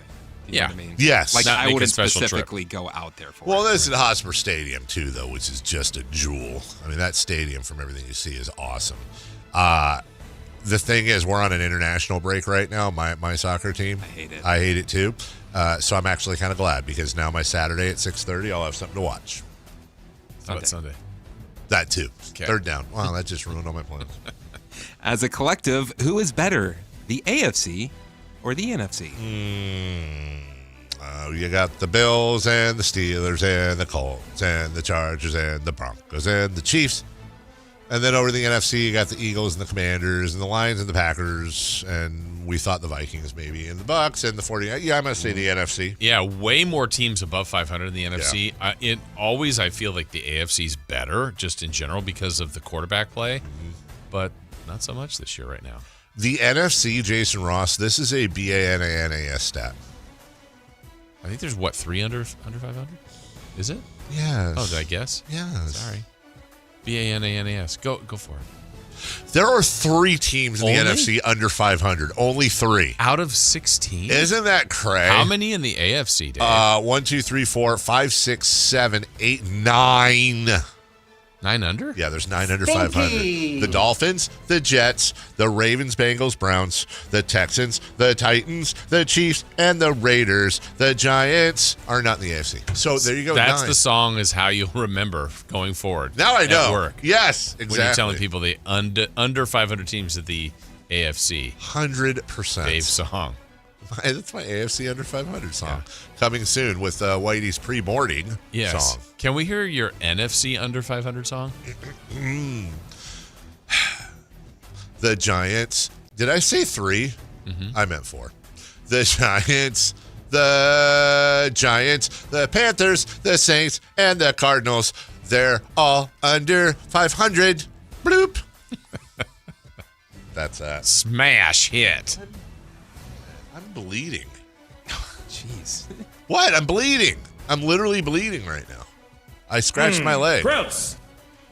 We have fleas at my house, I think, and I get bit. And then they... 4th down. In a college football weekend that features Oklahoma versus Texas, Georgia versus Auburn, Michigan versus USC, how bizarre is it that the highest rated matchup is Oregon versus Indiana? It is bizarre. Hey, also, do we still have the same controls over YouTube? As far as in and out? Yes. Yeah, give Ryan a break. He just will not shut up about this, and it's pissing me off. Like, I'm not already upset enough about, like, okay, we're going through some growing changes with the video. He cannot stop himself from, like, oh, I have to read the manual, get involved in it, but apparently they don't care about the way they show it. Just shut up and watch the show. I swear to God, please hire him. Please bring him in here. Please hire him. I want it. It would mean so. I will do things if you like. I'll do like. What do you need? You need me to clean this? I will do favors if you guys. You're a suit. Hire Ryan and bring him in so he can finally shut up and apologize. He can look at everything from inside and go, you know what, guys? I was talking out of my ass the whole time. You tried to be nice and you weren't, and I did not know what I was talking about, and I'm really sorry. Now that I see what's going on and what you're dealing with, I'm really sorry. Wait, Chris, you do all of this? Yeah, I'm actually embarrassed for how stupid I sound now that I know what's going on. Right? I'm saying that's a just general right. I wasn't looking for a response. Right, give Ryan a break. Let him, and then he can yell at me on Facebook. Yeah, it is weird, dude. Oregon, Indiana. Like, what? But basketball game? But weird in a good way. Yeah, I like this. Weird. I don't need Ohio State and Florida State, Notre Dame and USC every single freaking year, dude. But I mean, it's Oklahoma, Texas. It's Oregon, Indiana. It's Michigan, USC, Oregon, Indiana. That's crazy. The number 1 and number 2 preseason ranked teams are not even in the top 25. And honestly, Jason, I'm here for it. Okay, me too. We'll take a break when we come back. What's hot, what's not, and we'll go streaking. Am I just going to run the show for the entire playoffs? Am I just going to run it? I don't even know if Shohei Ohtani got a hit yesterday, to be honest. We'll find out next. On the move? Got somewhere to be? Take Sacramento Kings basketball with you. The Sacktown Sports app will let you stay connected to your passion. Never miss a moment of Sacramento Kings basketball with the Sacktown Sports app. At Valley Strong Credit Union, we know that local businesses are the backbone of the Central Valley, investing in our neighborhoods, boosting the economy, making the Valley stronger. But when it comes to their finances, where can they turn? A big bank that just sees another number? That's not good enough. Valley businesses deserve Valley support for payroll, credit, cash flow, and everything in between. Valley Business is Valley Strong. Learn how our cash management services can support your business at valleystrong.com. The deals are on now at the model year-end sales event at Folsom Lake Honda, your one-stop Honda shop. Looking to own or lease? Save on year-end models and drive a brand new Accord or Civic. Visit us today at FolsomLakeHonda.com, your one-stop Honda shop. As a family-owned and operated dealership since 2009, customer service is our #1 priority. Our customers love doing business with us, and you will too. Folsom Lake Honda. Go to FolsomLakeHonda.com. Your one-stop Honda shop. Get in the zone, AutoZone. Brad's day is off to a slow start.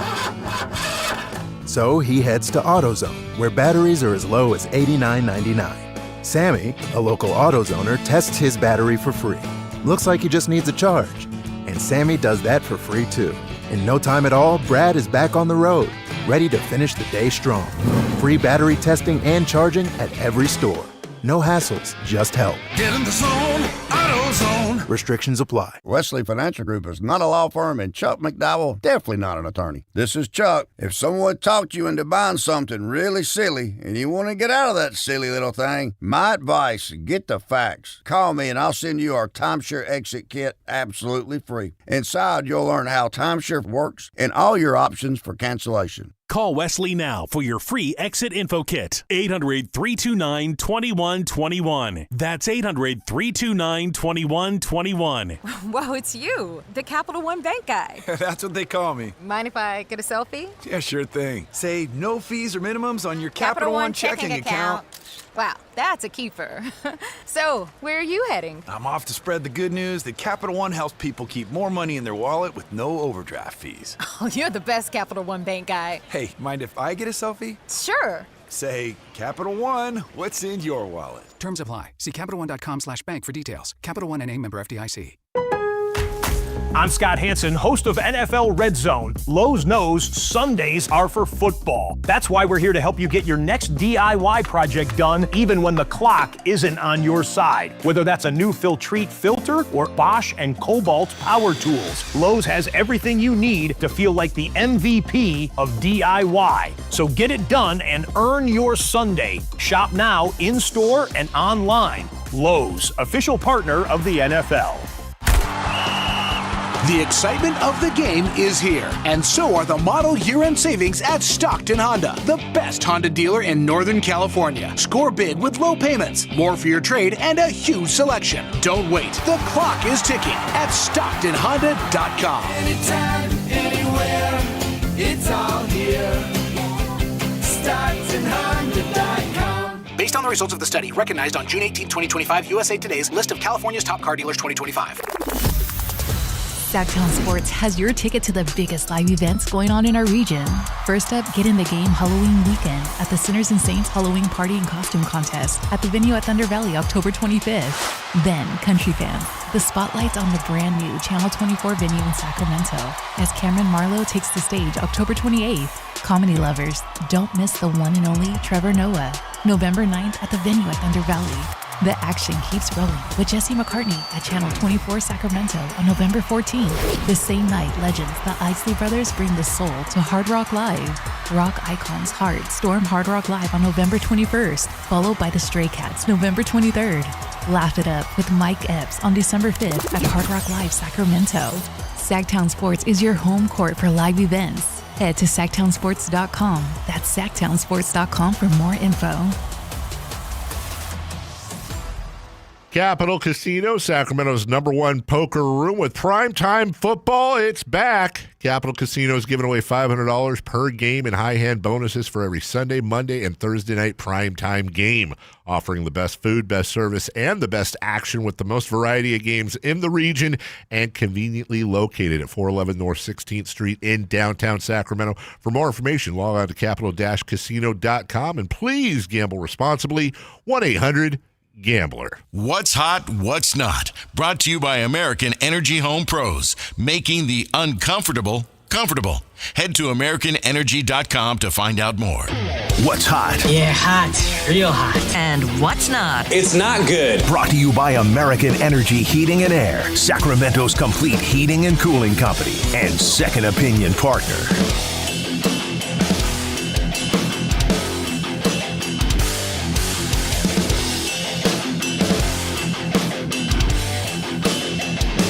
Hey, Chris. What's that? What's hot? Or who's hot? That would be Aaron Judge. All right. Aaron Judge is the second player in MLB history to bat 600 or better in a postseason series while having multiple hits in every game. The only other baseball player to do that was? Babe Ruth. Fred Thomas. You already gave your guess, Jason. What year? 1928. It's going to be like Patches O'Houlihan or something. Different sport. Tungsten Armo Doyle. Billy Bats. Dave was right. Babe Ruth. Wow. I know my 1928 baseball. I knew him as George. George Herm. Mm-hmm. George G. Herm. G. Herms. Yeah. Who's not? The New York Yankees. Knew you were going to go there. They lost 5-2. They did not get a lot of help from the rest of the players. They only had 4 hits to Aaron Judge's 2. They were out hit by 12-6. Tough break. Was there at what point, Jason, during that game where you're like, well, that's a wrap? I mean, obviously you were multitasking, but was there were you still feeling like the last out? Okay. Out 27. Mm-hmm. 8th inning, they get the bases Better luck loaded. next year. I'm on Team Jason for this one. Me too. I am. No, you're not. How am I not Team Jason? Because his team lost and he's sad and you're rubbing it in. I'm not rubbing it in. Think you're. Okay, I'll put it like this: if my team lost and you were doing that, I would throw things at you. Jason's just nicer. But I'm a Kings fan. I'm just saying. Jason, maybe this will make you feel better. Okay. Do you know who else is hot? Who? Alan Stiles. Oh, yeah? Because you know what? What? The walk and talks are back. It's been a while, man. Kings are back. Yesterday was, we've seen better. But ultimately, it's just the beginning. They create their own destiny, just like you create your own destiny. My destiny, every day starts at 10 a.m. Alan Stiles Show. First preseason game just popped off. Let's get it. Let's get it. Let's get it. What are we getting? Yeah, what are we getting, Alan? It. We're getting it? What's it? Come on. Analysis? Yeah. Well, you can get it at noon. Also at 10 a.m. Yeah. Because noon would be halfway through his show. Right. Noon will be when he has his code word of the day. That's right. You know what, Chris? You saw exactly what I was leading into right there. We should do walk and talks. Okay.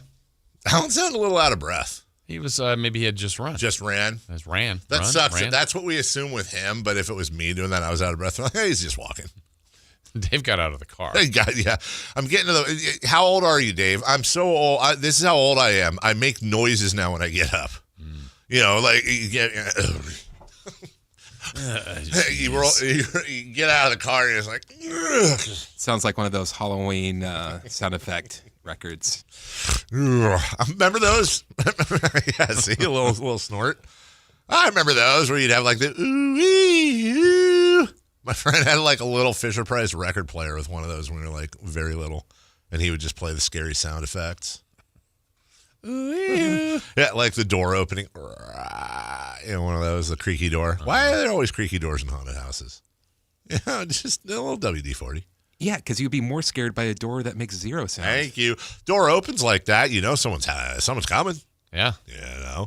Any good horror flicks coming out there, Chris? I believe I'm going to go see Good Boy this evening. Oh, that's the one with the dog. Yeah. Let me tell you something, dude. I'm glad you're going to go see that because I'm interested in that movie. But you can tell me, I swear to God, if they do anything to the dog, I'm not seeing it. One of the highest Google searches when the first trailer came out was, does the dog die? Yeah, like if something happens to the dog, it's all about like this guy's going crazy and does stuff, but it's all from the dog's point of view. Right. And the dog is trying to warn the family. Yeah, exactly. What do you? Oh, I thought you were going to play some. No. I didn't mean to hit that. No, it's all good. All right, let's go streaking. It's time to go streaking. We're going streaking! Good boy. Who is the Nostradamus of MLB? Who can keep the streak going? It's time to go streaking. What the hell are you doing? Streaking. Streaking. Good boy. Sorry. What I do at home. Dave's at 3. I'm at 1. Chris is at 1. Dave, you said, am I just going to run this thing? Well, let's see if you can get to 4. Gotta run this thing. Shohei Ohtani. Run it inside out. Gotta run this thing. Make me scream and shout. Let's run. Sorry, go ahead. Shohei Ohtani got it 5 times, and he got 0 hits. Oh, you suck. Seriously?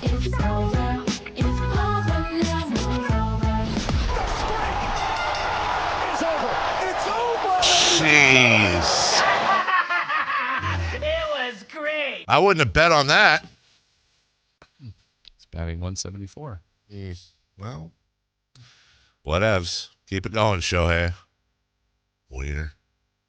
Anyway, back to you. I took Kyle Schwarber. Yeah, I know. He got up 3 times, 4 times. He had 2 home runs and drove in 3 runs. So that's a hit. Okay. I'm at 1. Chris took Jazz Chisholm. He got up 3 times. He did. And made a really bad error. He got a 0 for 3. Wow. A little pent-up frustration. Oh, you suck. Yeah, I'm sorry. Not sorry. It's over. It was great. It's over, ladies and gentlemen. It was great. It was great. Better luck next time, Chris. All right, so I'm at 2. You guys are at 0. Okay. Good for you. Know what? Yeah. You doubled up our score. Sure. All right. Who picking today? He's not free chew. He's not free swallow. Give me Sal Frelick of the Milwaukee Brewers. I didn't like that. Why? I don't know. Okay. I'm going to take... Wow, I hated that. Wow, a double hate? I'm going back to the guy that made me lose my streak, Pete Crow Armstrong. Hey, Sal also Spanish for salt. How about that? I'll take Trey Turner. Trey? Okay. Did it. Yeah? Yeah. Feeling good? Sure. I probably should have taken the dumper elimination game. Not playing today. But I can't because they're not playing today. See? And that's for the break anyway. Mm-hmm. When you have time. When I have time. Yeah. We'll take a break. When we return. Hey, final hour of the program. There we go. Perfect. I'm starting to get hungry. Are you? My ring says I'm supposed to eat soon. When we come I'm back. guessing you could go for some Mountain Mikes. I could. You know what? Coincidentally, Chris, you probably didn't know this. When we come back, we're going to play our little Niner game, right? Where we play the highlight, somebody scores, but Chris magically deletes out the name of the person that scores. If you can complete the call, it's like the IBM. You make the call. Good luck. Yeah, you will get yourself a $50 gift card, not to Foothill Mike's, Mountain Mike's. And that's enough for a whole Sunday's worth of pizza and then some. Maybe even some little garlic knots. Yeah. We'll do all that next. Live and local. With everything 49ers. Intercepted by Fred Warner. Dives for the end zone. Touchdown! San Francisco! Lob ball. George went up and caught the ball. Touchdown! The 49ers play on Sacktown Sports 1140. This is the story of the one. As a safety manager at a manufacturing plant, he does everything he can to keep his coworkers safe. From finding ways to reduce risks to keeping safety supplies in stock. And for that, he relies on Grainger. Grainger offers a broad range of quality products and next-day delivery, so he can always play it safe. Call 1-800-GRAINGER, click Grainger.com, or just stop by. Grainger, for the ones who get it done. The Sacktown Sports 49ers report is brought to you by Kia of Vacaville, located beside the Vacaville outlets. The 49ers win an absolute thriller in overtime over LA, 26-23, to improve the 4-1. San Francisco getting a critical stop on 4th and 1 at the end of the game with LA driving inside the red zone. Mac Jones is now 3-0 as the 49ers starting quarterback. The Niners are back in action in Tampa Bay. Catch the game Sunday beginning at 9 o'clock right here on Sacktown Sports 1140. Football season is here at Kia of Vacaville. You can score big in a new 2025 Kia Niro LX with up to 53 MPG combined at Kia of Vacaville. Perfect for road trips, tailgates, and cruising to Levi Stadium in style and comfort. But don't wait. Inventory is limited at Kia of Vacaville, and these deals won't last long. Visit KiaVacaville.com or stop by right next to the Vacaville outlets for friendly service, easy shopping, and unbeatable value. All in one stop. Kia of Vacaville, where the adventure begins. Sacramento. Buckle up. Fasteners Inc. Tool Outlet is dropping one day of insane DeWalt deals on October 18th. Bare tools, batteries, and kits will be at insanely low prices. Spend $1,000 on DeWalt products and get $75 off your order instantly. Spend $100 and get a lotto scratcher with prizes up to $1,000 off your next order. That's one day only. October 18th at Fasteners Inc. Tool Outlet, 6701 Power Inn Road. For more info, visit fastenersinc.net. Fasteners Inc. Better tools, better prices. What's happening? We're talking to Chad Hoblet of Hoblet Dodge Chrysler Jeep Ram and Woodland. What's happening for the Drive into Fall event? It's not just leaves falling at Hoblet. Prices are falling like never before. And right now, save up to $13,000 off MSRP on the brand new 2025 Ram 2500 heavy duty of your dreams. Really? Of my dreams? Yeah, you won't find a better selection of Ram heavy duties at prices like these anywhere in California. We have hundreds of new Rams available and more arriving every day. There's a reason we are consistently one of the top Ram dealers, not just in California, but in all of the United States. Come see the Hoblet difference and get that big city selection and savings with the small town feel. Search, select, and save through their whole inventory at HobletDodge.com. Unbeatable prices, unbeatable selection. Nobody beats Hoblet, period. 13,000 total net savings on select new 2025 Ram 2500 Laramie after 4,500 factory rebates and 8,500 dealer discounts. Rebates include 2,000 select inventory bonus cash, 500 on the job upfit, must show eligible upfit, 5% savings. See dealer for details.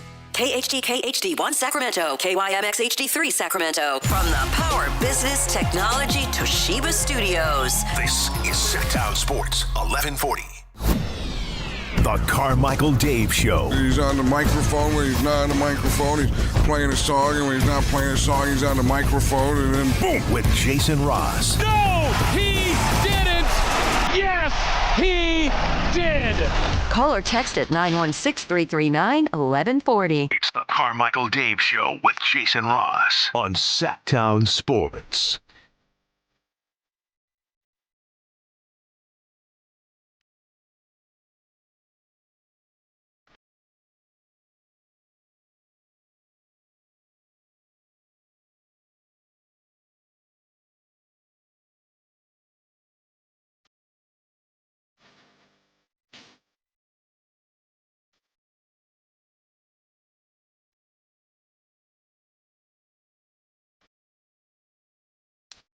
All right, final hour of the show.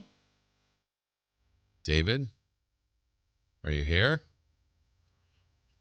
He is not at the moment. I can hear him. I can hear him, but there he is. Sorry. Yeah. There was a thing and a thing and a thing. Nope. No? No, that's my fault. All right. This one's on me. You know what I'm doing? Oh, the others were on other people? Yes. Yeah.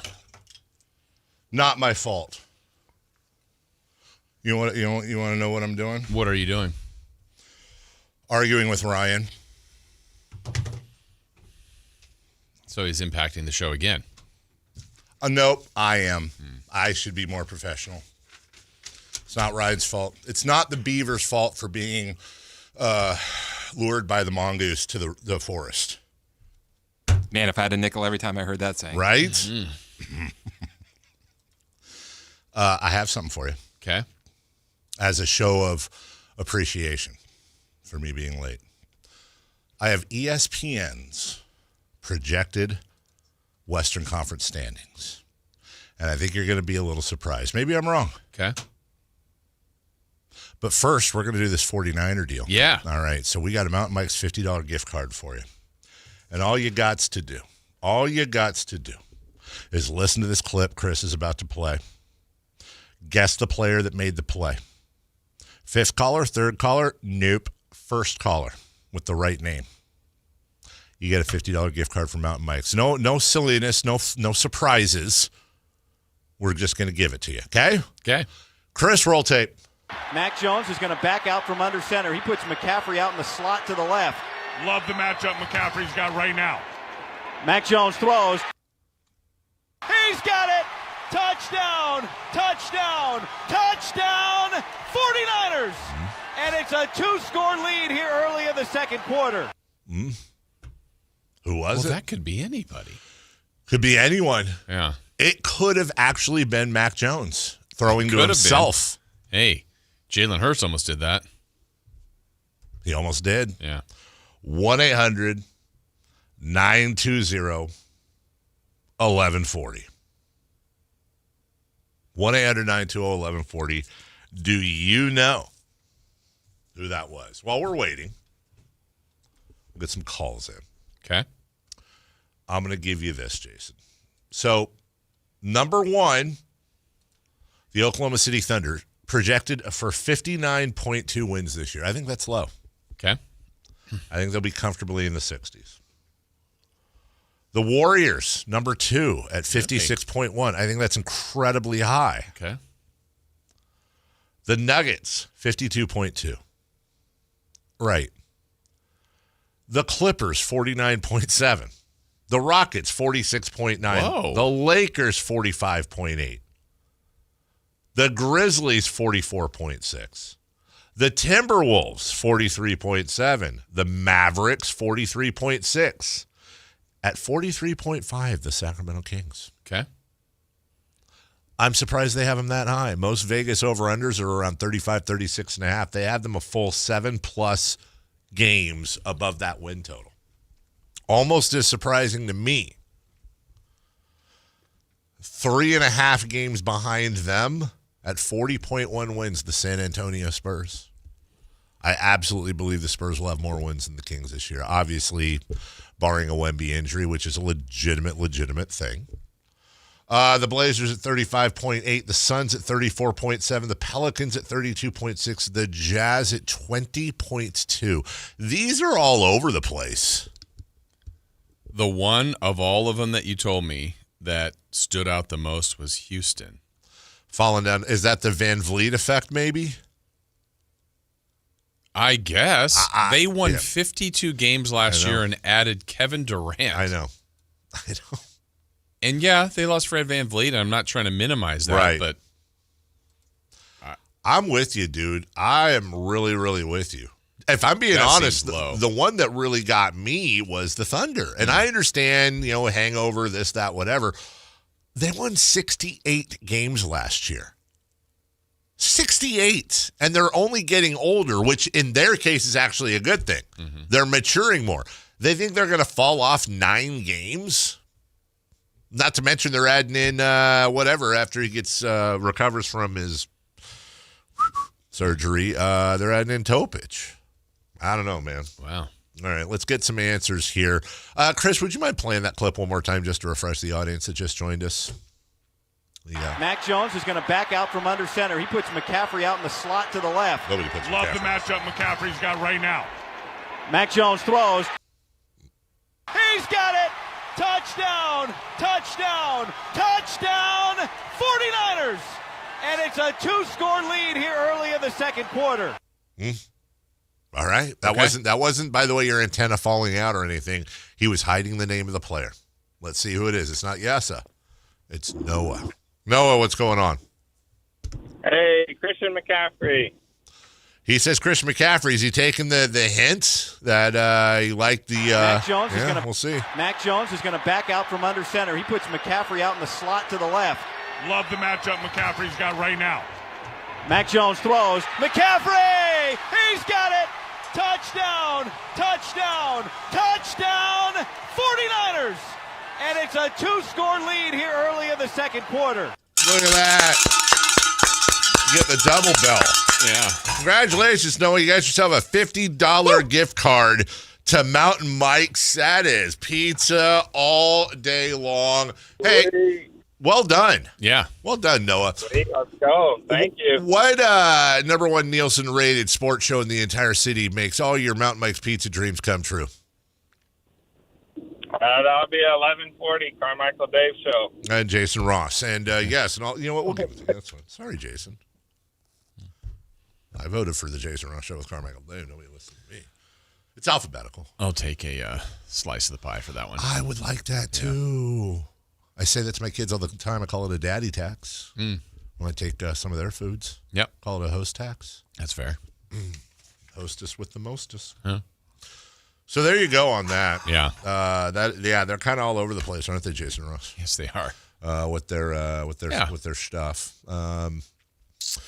So you had a preseason game last night.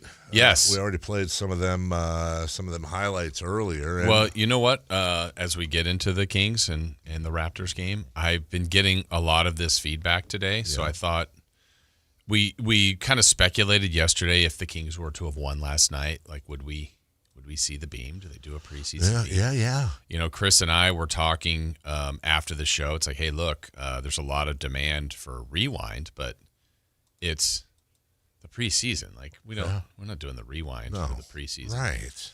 But Dave, I've got a lot of messages that people want the rewind. So Chris, I don't know, like a mini rewind or something, or would that work, Chris? It's such a great setup you're doing right now. Is it? It is. It's a perfect setup. Turn around. Oh, is he on the phone? Yes. Okay. Yeah, I think that'd be a great idea, Jason. I'd love to do Kings Rewind. That's Chris. You did a whole setup. I didn't know how to help you there. Yeah. Well, you did by telling me Chris was on the phone. But let me know when he's off the phone. And then because I don't know if he's up for it. Because he might be up for it now, huh? I think he might be up for it right now. So I don't know, Chris. What do you think? Because of the amount of people that have reached out to us about a rewind, we don't have anything planned. But nothing planned. Like, you want to do like a mini rewind, Chris? A mini wind? Kings mini rewinds. Let's know what the Kings preseason game. Well, let's see. The starters came out and did a nice job of building a 25-point deficit. You are not losers. You are not dorks. You don't suck. Wow. And then how we get audio from the locker room? Young crew rallied and actually made it interesting and entertaining. Yeah. And that's your Kings. That's well done. How is this not sponsored? Come on. So we weren't going to do a rewind, but there was a demand. Good job. I mean, that was just off. I liked it. Off top of your head, y'all? I loved it. I want some more of it. That's about what that game needed. Yeah, that game was, How So I was at the game. You were? How did you do on social media? Because you have to comment. So can we go through some of Carmichael Dave's texts? I honestly don't. I honestly have not. I don't go back and look. So I'll pull this. It's better. So how many tweets do you think Dave had for the game? I'm going to help you guys out a little bit, okay? Because I was ensconced with baseball, and at one point I had to give a kid a ride. So it's whatever you're thinking, it's most likely the under. I'm hoping you give your son a ride and not some just random kid. yes, my All son. right, well, based on that backdrop, I'm going to say 6. Chris? I'm going to guess 8. Okay, 2 questions. Number 1, do replies count to like people that are responding to my tweets or just the tweets? Like if I reply to somebody and we're arguing? Well, I think we're just doing tweets. Okay. And also when you go back and read them, it'll be fun just because like now we're past time and see what you were feeling in real time. Okay. Anyway, what was the second part? Secondly, if I tweeted about how to watch the game. Nah, we'll get past. Is that continuing through the game or is that the beginning? That's the very beginning. I said for tonight's game, here's where you can watch and listen. Okay. Yeah, that doesn't count. All right. So now we're into the game. We're into the game. I'm picking this up at 8:39. Whoa. Was my first tweet. Oh, we're going to be way over. Way over? That's an hour and a half into the game. No, I mean way over a number our of picks. predictions. Oh, I got you. It's one preseason game, but the defense is atrocious. There will be nights when the Kings get hot offensively and or the other team gets cold, but everything about the defense so far looks terrible. Okay. You can't teach a dog to moo. That's tweet 1. Tweet 1. Okay. Tweet 2. You don't have Levine in for the second half as a pre-planned way to look at other players, but Sabonis is logging minutes and takes a bigger beating than anyone on the team. I'd get it if we were looking at a lot of Raynaud and Jones right now. Okay. I didn't like the fact that Levine came in, did his thing, and then he sat for the second half. I totally get that. Right. Why is Sabonis still out there? What is the point of having Sabonis out there, especially when you're trying to figure out who your backup big is? Put in Eubanks and Raynaud and everybody else. Eubanks and Raynaud and who's the third guy that had the big dunk? Dylan Cardwell. Put all those guys in. Okay. Need a ruling on this. Does this count? Bench Matthew. I thought he was at the game. He's got a picture of his baby.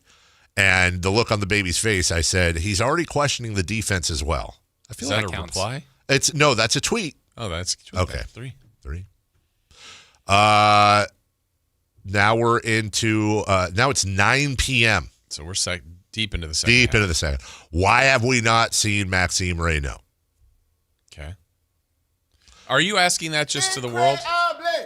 I'm just like, why have we not? Yeah, I'm asking everyone. Why have we not seen this guy? People need to know. They need to know why you're that you're thinking this, and they want to. Or maybe they have an answer. Okay.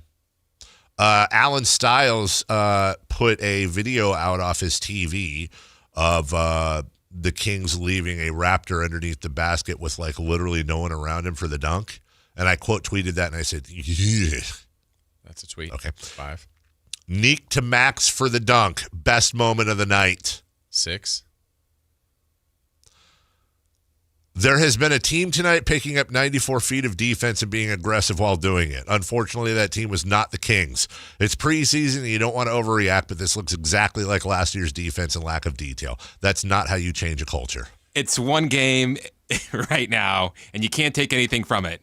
But so that's you not overreacting. Not overreacting. No, you don't want to overreact. But I'm going to lay out all these things. Listen to the very next tweet, though. Okay. Best stretch of the night, third unit, young guys. You hear the fans are going crazy. That's the sauce. Those are the minutes that matter. Don't want to overreact. No.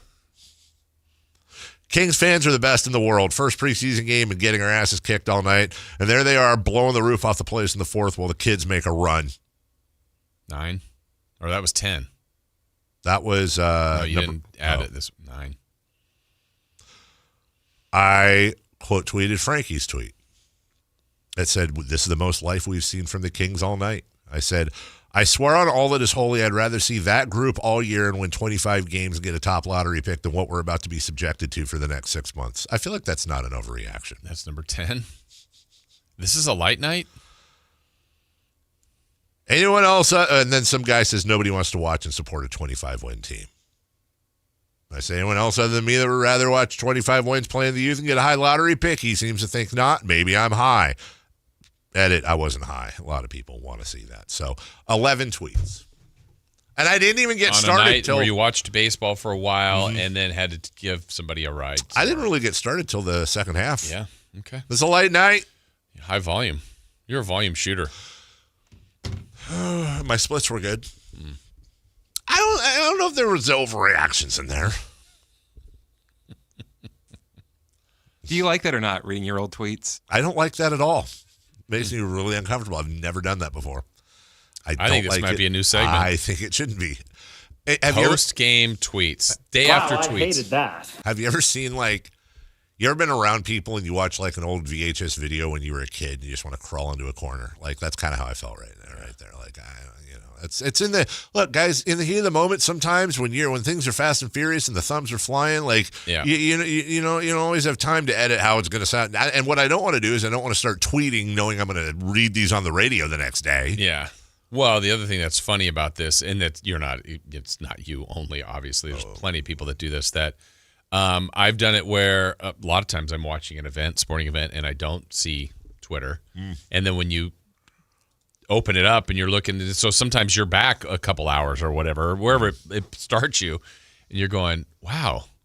And it might be something from a game that starts one way that completely turns, and it's like, this team's doing this, they're undefeated, they're never going to lose, and by the end, like, they lost by 14, and you're like, yeah, but just people have to get their thoughts out.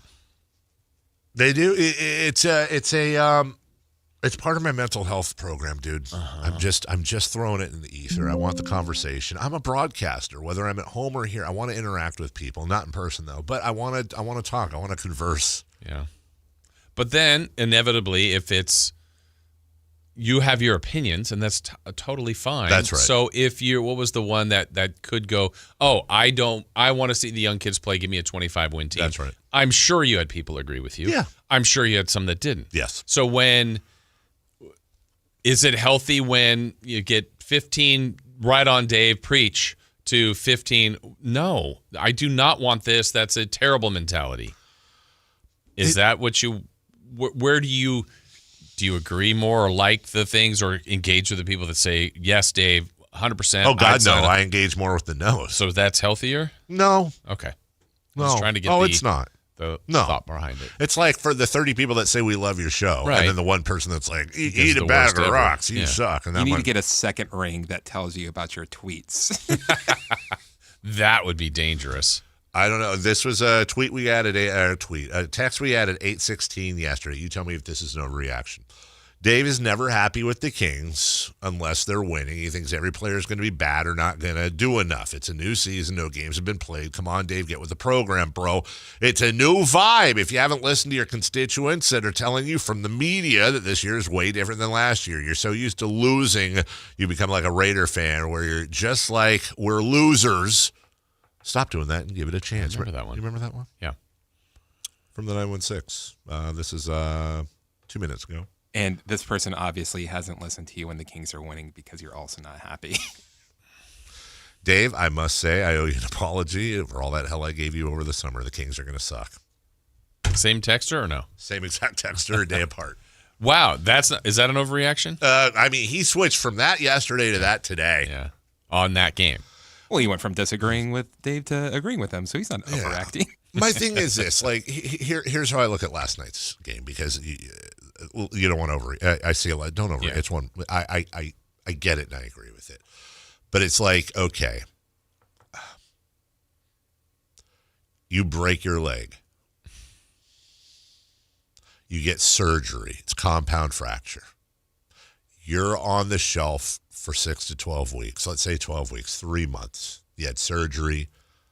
And what they say is, dude, when you get out of this cast, things are going to be a lot better. 3 months passes. They saw off the cast. It stinks down there. It always does, man, when you take a cast. It smells. There's nothing you can do about it. But once the smell goes away, you get up and you start to walk and you fall down. And you fall down because your leg that was surgically repaired hurts so badly. Now, the doctors reassure you that this is day one and they didn't expect it to hurt that much, but it can happen, and just be patient. But at the same time, in your head, you're worried, like, dude, this is exactly how I felt before I got the surgery because of what happened before.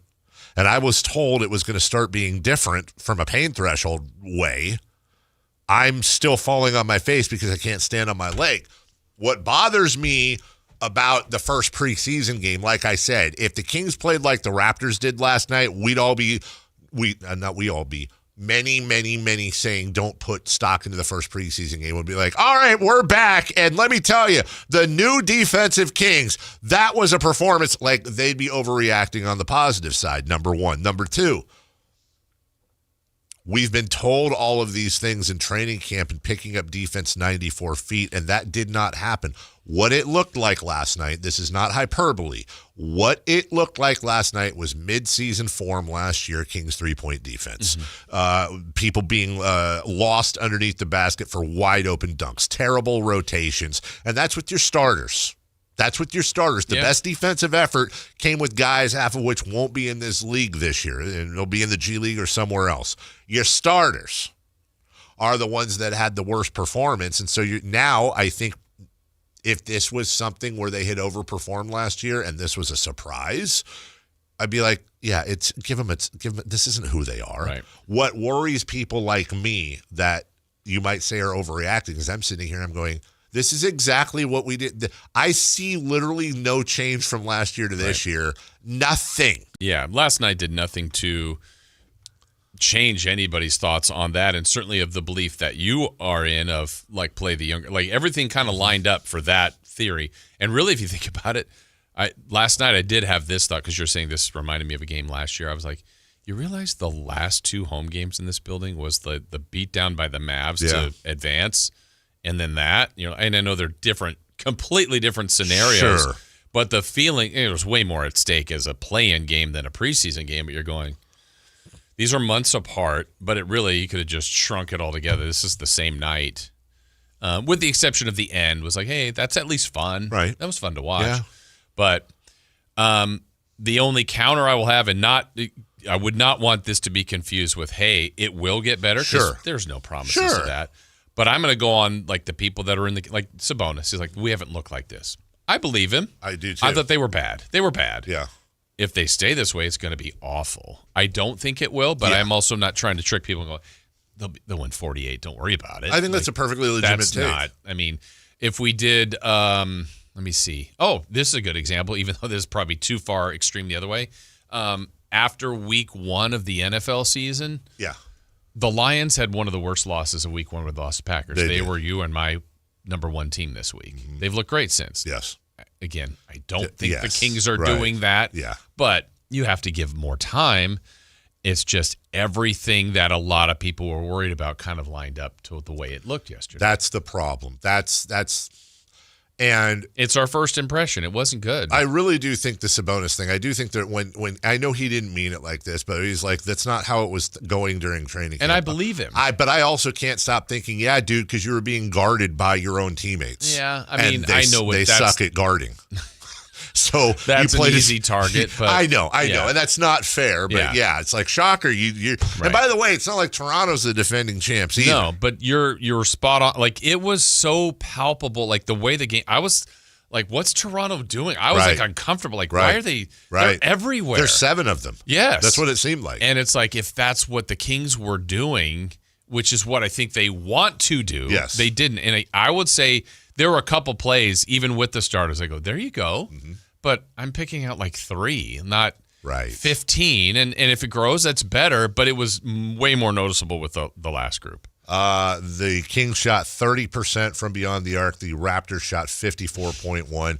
The Kings missed 9 free throws on the night as well. Like the Raptors, I know they had 1 or 2. They banked a 3 in, and they had this other one like had a 4 bouncer. And you're like, okay. But they made plenty of open ones. They made shots that we've seen every team come into the gym to do. I want to break, Jason. I've been searching all day for the right analogy, and I've been using I just used the broken leg. Yeah, that's not it. I knew that was not the analogy. I actually have, I think, the right analogy. This is it. Okay, let's go, everybody. Let's go. Here we go. This is last night's game, or this is what? This is last night's game. Okay. I'm going to use myself and my own marriage. Careful. Let's say my wife and I have been having tons of issues. We separate. By the way, my wife and I celebrate 18 years of marriage. Hey. Yeah, thank you very much. So you and your wife back in July. Shut up. Okay. But let's just say in a different world, my wife and I are having problems, right? Okay. And they're getting worse and worse and worse. We just haven't had a good couple of years. We had a really maybe the best year of our marriage 3 years ago. Okay. Like we actually, let's just put it this way: 3-4 nights a week. You were lighting the beam. We were lighting the beam. But next year, year after, work, this, that, whatever gets in the way. We're not doing well. And I'm going to take all the blame on this so I don't get in trouble if she's listening. I'm not cleaning up around the house. I'm coming home late from the bar with my buddies. I'm not going to bed till late. I'm turning the TV on. I'm being just Anyways, it gets to the point she says, you know what? I'm done. I'm until you figure this out, I'm gone. And if you don't, we're getting the D word and not that one, divorce. She moves out. She moves out for 6 months. I tell her I've gone to counseling. I've been working on myself. I've lost a little weight. I know you didn't say that, but I was a little fatty boomba-laddie. I've done all these things to the point where finally, like, we go to a couple of dinners maybe, send some cutesy little texts. And finally she's like, I'm ready to come home. And I go, well, home's ready for you. She moves in. House is like super clean. Everything looks great. I like serve her. Everything's awesome. And then the first night, we go to bed.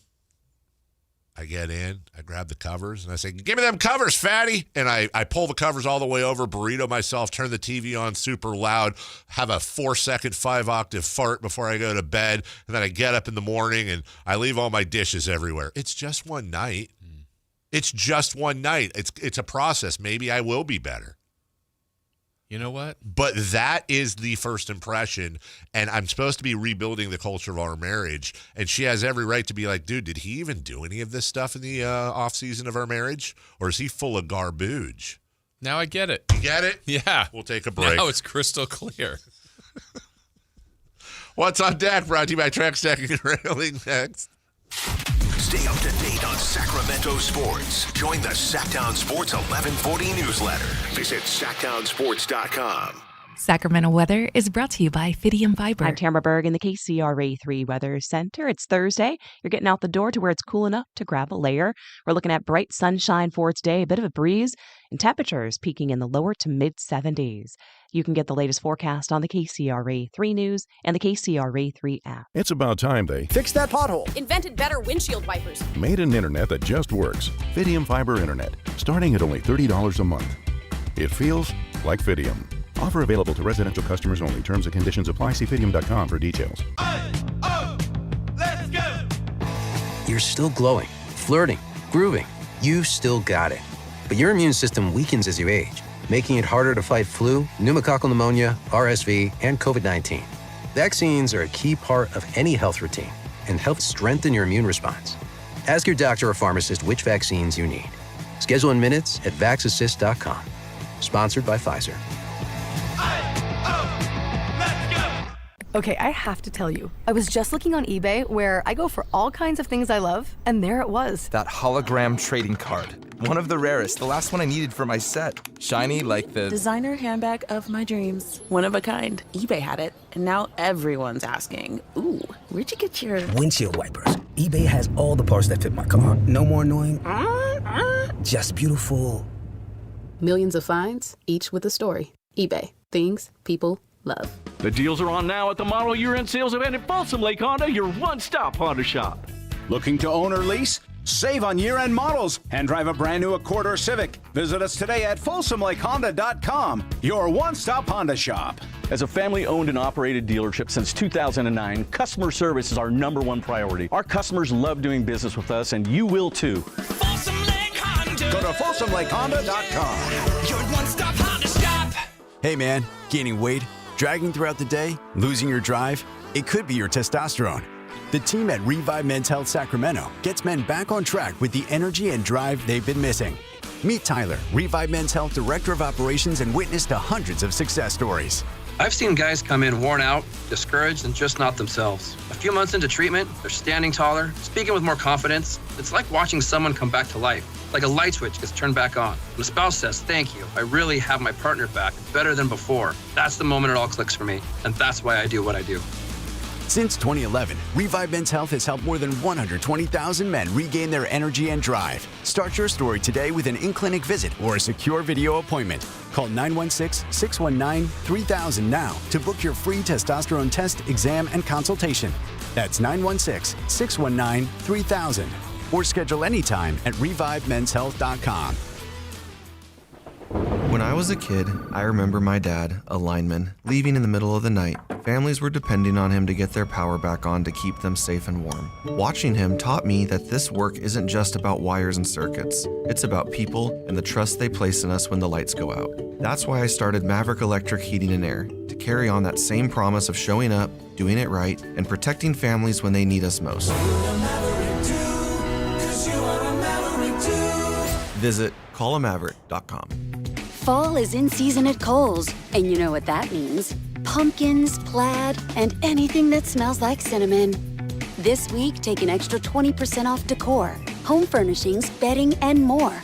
So whether fall is your entire personality or you're just a casual pumpkin enthusiast, the deals at Kohl's are here for your seasonal style. Select styles, some exclusions apply. 20% offer ends October 19th. See store or Kohls.com for details. Wesley Financial Group is not a law firm, and Chuck McDowell definitely not an attorney. This is Chuck. If someone talked you into buying something really silly and you want to get out of that silly little thing, my advice, get the facts. Call me and I'll send you our timeshare exit kit absolutely free. Inside, you'll learn how timeshare works and all your options for cancellation. Call Wesley now for your free exit info kit. 800-646-5454. That's 800-646-5454.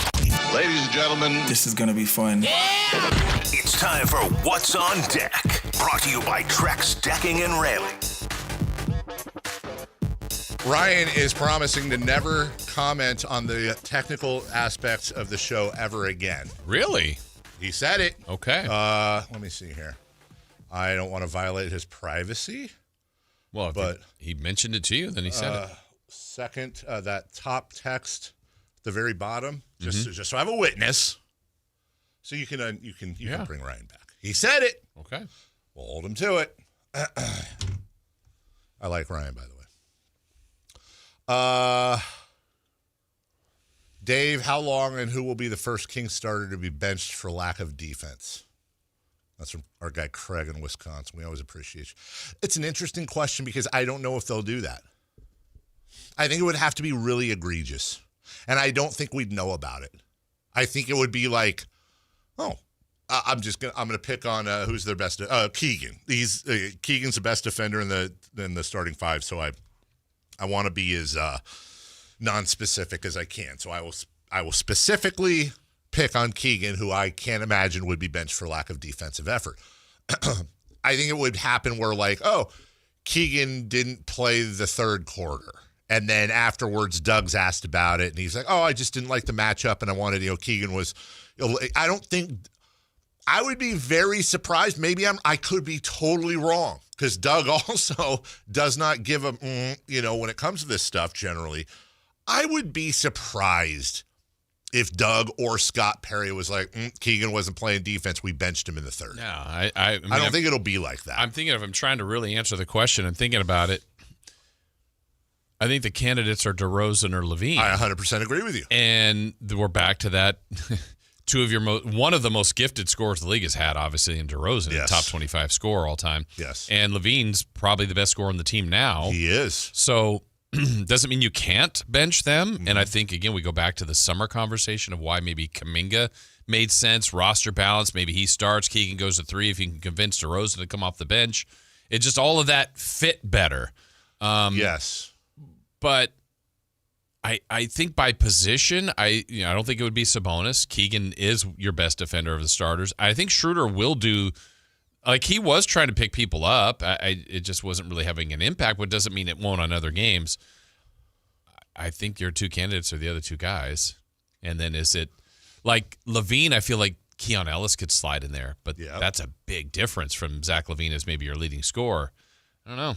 It's going to be tricky. And then we get even deeper, Jason, which, again, Like, I don't want to speak for Scott Perry or any of that. I'm not. Doug Christie's like, I want to win, and I want to win every single game. Like somebody just said, hey, next time you have Doug on, why don't you ask him about you wanting this team to clear out, lose, and get a high draft pick? And I said, no, I won't ask him that because he'd tell me to go blank myself, and he'd be 100% correct. Right. That's not his job. That's not what he wants. Doug wants to win 82 games this year, no less than go 82-0, and everything else is they'll work on. That's his job, and he should feel. Of course, he should. It's not on him. It's the front office and the overall vision of the team to put him in the best position to succeed. So, to your point, now we get into deeper politics, which is what's going to make this year so difficult to analyze. Because let's say Levine and DeRozan are matadors out there, just Olay defense all year long. Okay, well, do you bench them? Well, if you bench them, who's getting a call from their agent? And if that happens and that leaks out, now all of a sudden you have a distressed asset. You just blew any trade value they may possibly have, not just to be able to trade them, but maybe now people are like, oh, if he's not doing that there, I don't want him on my team. If the goal is to move one or both of them, and I firmly believe the goal is to move one or both of them this year, that is the one thing I am the most sure about. Then you have to be very careful with that because, in effect, you kind of have to showcase them. Which goes back to my thing where I'm like, I don't want to see them play. I want to see the youngsters play. Scott Perry, if he was hooked up to a lie detector, may just say to me, yeah, Dave, that's because you're not the GM. I need these guys to play so I can move them. And that's where this has layer upon layer upon layer. Right. What's on deck, brought to you by Trex Decking and Railing. NFL football, Thursday edition on Amazon. Giants and Eagles. There you go. The Eagles. Angry. Is it Giants at Eagles? Why did I think it was Eagles at Giants? My bad. I thought that was in the question earlier. I must have misheard it. Oh, I think I wrote it wrong. Did you write it wrong? I believe it's Eagles at Giants. Jason. I believe. Well, let's check right now. Eagles at Giants? Eagles at Giants. My bad. Okay. You said the spread was 8.5 earlier. It's now 7.5. It's dropped. Oh, what do they know? What do they know? Eagles, angry Eagles. You don't want to see the Eagles when they're angry. The Giants, I don't know, kind of angry. A Giant would beat an Eagle, wouldn't it? Or would it? Oh, every time. Even if the Eagle, pecked at the Giant. Those talons, though. No doubt, but in order, okay, Eagle comes down on Giant with talons, right? That means Eagle has to dig in. If Eagle digs in, that's enough time for Giant to grab Eagle and just eat it. Is it? Eat it? What about just bite its head off? flapping wings just? It's a giant. And talons and that's Eagle's like a moth beak. to a giant. Okay. How big is a giant? I mean, we're not talking like Will Clark. We're talking actual giant, right? Correct. Okay. I would say. Hey, when the Giants are in New York. Do they go out to dinner with them? We'll cover that tomorrow. Okay. I would say well, you know what? I'll tell you what, Chase. Oh yeah, ask your friend. Let's ask our girl here. How you doing? Absolutely. I'm here and ready to help. Okay. Whatever you need. Here's what I need to know. I need to know, I know there's a lot of mythical giants in folklore, but I want you to just give me your estimate at the approximate height and weight of the average mythical giant. Just get right to the point, please. Sure thing. If we're talking about the classic mythical giants you see in folklore, like the ones from European tales, they're often described as being somewhere around 15 to 25 feet tall. In terms of weight, if we scale them up proportionally, they'd likely be well over a couple of 1,000 pounds, maybe in the range of a ton or more. Okay. So roughly... All right. Yeah, that's cool. So, you cut her off. Well, yammer. Who would win in a mythical fight? A mythical giant or an eagle? Well, if we're talking about your classic mythical giant towering at 20 feet tall and weighing a couple 1,000 pounds versus even the most impressive eagle, it's not exactly a fair fight. Even a giant mythical eagle is still going to be a lot smaller than a giant humanoid. So the giant would probably just have the upper hand by sheer size and strength. But hey, if it's a really crafty eagle, maybe it could find a clever way to outmaneuver the giant. But in a straight up brawl, the Giants got it. Okay, if you were a Las Vegas odds maker, who would you make the favorite and what would the money line be? Just take a guess. All right, let's put on our Vegas oddsmaker hat here. If we're setting a mythical money line for a fight between a giant and an eagle, the giant would definitely be the heavy favorite. I'd say you probably see something like the giant at maybe 1,000 or even more, meaning you'd have to bet $1,000 to win 100 on the Giants. And the eagle would be the big underdog, maybe plus 600 or plus 800. So if you bet 100 on the eagle and it pulled off a miracle win, you get 600 or 800 back. Okay, but have you factored in the tush push? The infamous tush push. Well, if our giant has a good tush push technique, maybe like a mythical rugby shove, then yeah, we could give it a little extra edge in those odds. But the let's just giant say doesn't with have the the giant, tush. Not the giant. The eagle has the tush push. Oh, I see. Yeah. Well, now that's a hilarious twist. If the eagle's got some kind of secret tush push maneuver up its feathery sleeve, that definitely makes it a bit more interesting. Maybe we shift the Eagles' odds a little closer to like plus 500 instead of plus 800. Still an underdog, but if it's got a secret move, it's at least a more entertaining fight. Last question then. So we're at plus 500 for the eagle. What if the eagle was also a ninja? All right, now we're talking. If we've got a ninja eagle that can stealth around, strike from the shadows, and basically turn this into a mythical ninja versus giant scenario, those odds get a lot more fun. Maybe we bring that eagle down to like plus 300 or so. Still not the favorite, but definitely a more intriguing bet. All right, thank you. All right, Chris, we now know how Dave spends his entirety of his day. No, I don't. I did that. I've never even done that before. The way it was reacting was just like, oh, yes, okay. Now we're talking. David, we know what you're thinking. Why did you give the tush push to the giant? When it started saying, oh, about plus 600, I'm like, okay, Dave. Yeah.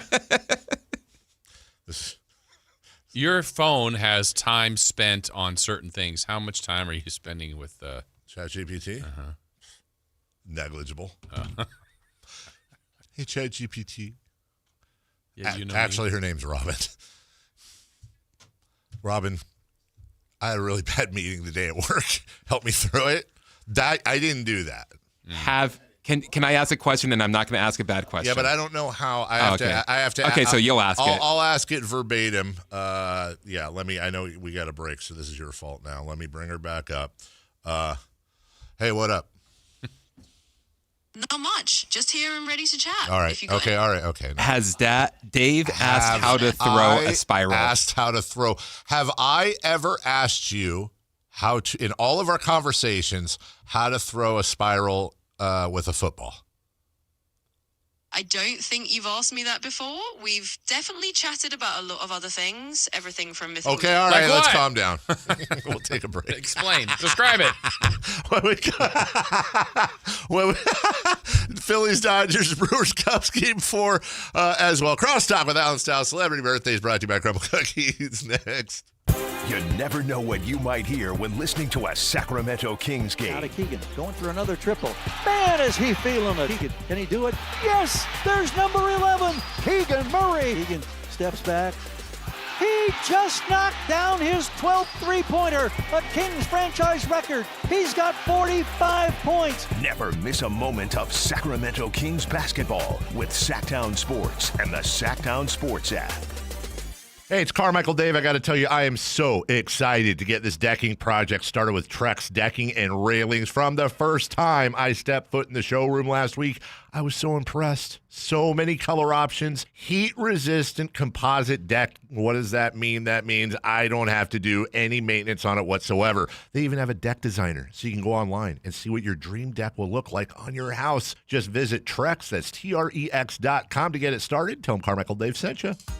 Need cash fast? Tap into the value of your home with a home equity line of credit from Valley Strong Credit Union. Whether it's for home improvements, debt consolidation, or that dream vacation, you can get your cash offer in minutes. That's right, just minutes to unlock the power of your home's equity with no hard credit pull to see how much cash you can get. No stress, no waiting. Just smart, local banking that puts you first. Grow your possibilities with Valley Strong Credit Union. Visit valleystrong.com to get started today. Workdays can be unpredictable, but your workwear shouldn't be. With a Cintas Apparel Plus program, you'll have freshly laundered garments for everyone on your team delivered every week. Cintas has workwear for just about any job imaginable, with high-performance fabrics and an uncompromising fit that stretches and moves with you. Don't leave looking and feeling good to chance. Visit Cintas.com. Oh, I'm ready! And get ready for the workday. This message comes from Viking, committed to exploring the world in comfort. Journey through the heart of Europe on an elegant Viking longship with thoughtful service, destination-focused dining, and cultural enrichment on board and on shore. With small ships that bring travelers closer to the destination, there's more time to explore. And every Viking voyage is all-inclusive, with no children and no casinos. Discover more at Viking.com. Whoa, it's you, the Capital One Bank guy. That's what they call me. Mind if I get a selfie? Yeah, sure thing. Say no fees or minimums on your Capital One checking account. Wow, that's a keeper. So, where are you heading? I'm off to spread the good news that Capital One helps people keep more money in their wallet with no overdraft fees. Oh, you're the best Capital One Bank guy. Hey, mind if I get a selfie? Sure. Say, Capital One, what's in your wallet? Terms apply. See CapitalOne.com/bank for details. Capital One N.A. member FDIC. Wesley Financial Group is not a law firm, and Chuck McDowell definitely not an attorney. This is Chuck. If someone talked you into buying something really silly and you want to get out of that silly little thing, my advice, get the facts. Call me and I'll send you our timeshare exit kit absolutely free. Inside, you'll learn how timeshare works and all your options for cancellation. Call Wesley now for your free exit info kit. 800-838-6767. That's 800-838-6767. Carmichael Dave here with breaking news. American Energy Heating and Air is changing their name to American Energy Home Pros. No, they're not going to do poetry. Not that kind of pros. As in professionals. Hey, listen, I've told you for months. They want to be your second opinion partner. Of course they do. They want to come out to your house for free. Take a look at whatever offer you've been given on your heater, on your air conditioner, and now your plumbing. And what will they do? They'll give you a replacement quote. They'll give you a second opinion, which does two things there. Number one, it lets you know that whatever service you've been quoted, you actually need. And number two, it's going to let you know, A, if you have a great price from somebody else, or B, more probably, if you have a better price from American Energy Home Pros. Been in business since 1981, 916-520-9990. That's 916-520-9990. The Sacktown Sports 49ers Report is brought to you by Kia of Vacaville, located beside the Vacaville outlets. The 49ers win an absolute thriller in overtime over LA, 26-23, to improve the 4-1. San Francisco getting a critical stop on 4th and 1 at the end of the game with LA driving inside the red zone. Mac Jones is now 3-0 as the 49ers starting quarterback. The Niners are back in action in Tampa Bay. Catch the game Sunday beginning at 9 o'clock right here on Sacktown Sports 1140. Football season is here at Kia of Vacaville. You can score big in a new 2025 Kia Niro LX with up to 53 MPG combined at Kia of Vacaville. Perfect for road trips, tailgates, and cruising to Levi Stadium in style and comfort. But don't wait. Inventory is limited at Kia of Vacaville, and these deals won't last long. Visit KiaVacaville.com or stop by right next to the Vacaville outlets for friendly service, easy shopping, and unbeatable value. All in one stop. Kia of Vacaville, where the adventure begins. It's time for the news of the day. The latest headlines, the biggest stories, hard-hitting analysis. Yeah, this is none of those things. And now, here's Carmichael Dave and Jason Ross. Yeah, and Alex Stiles.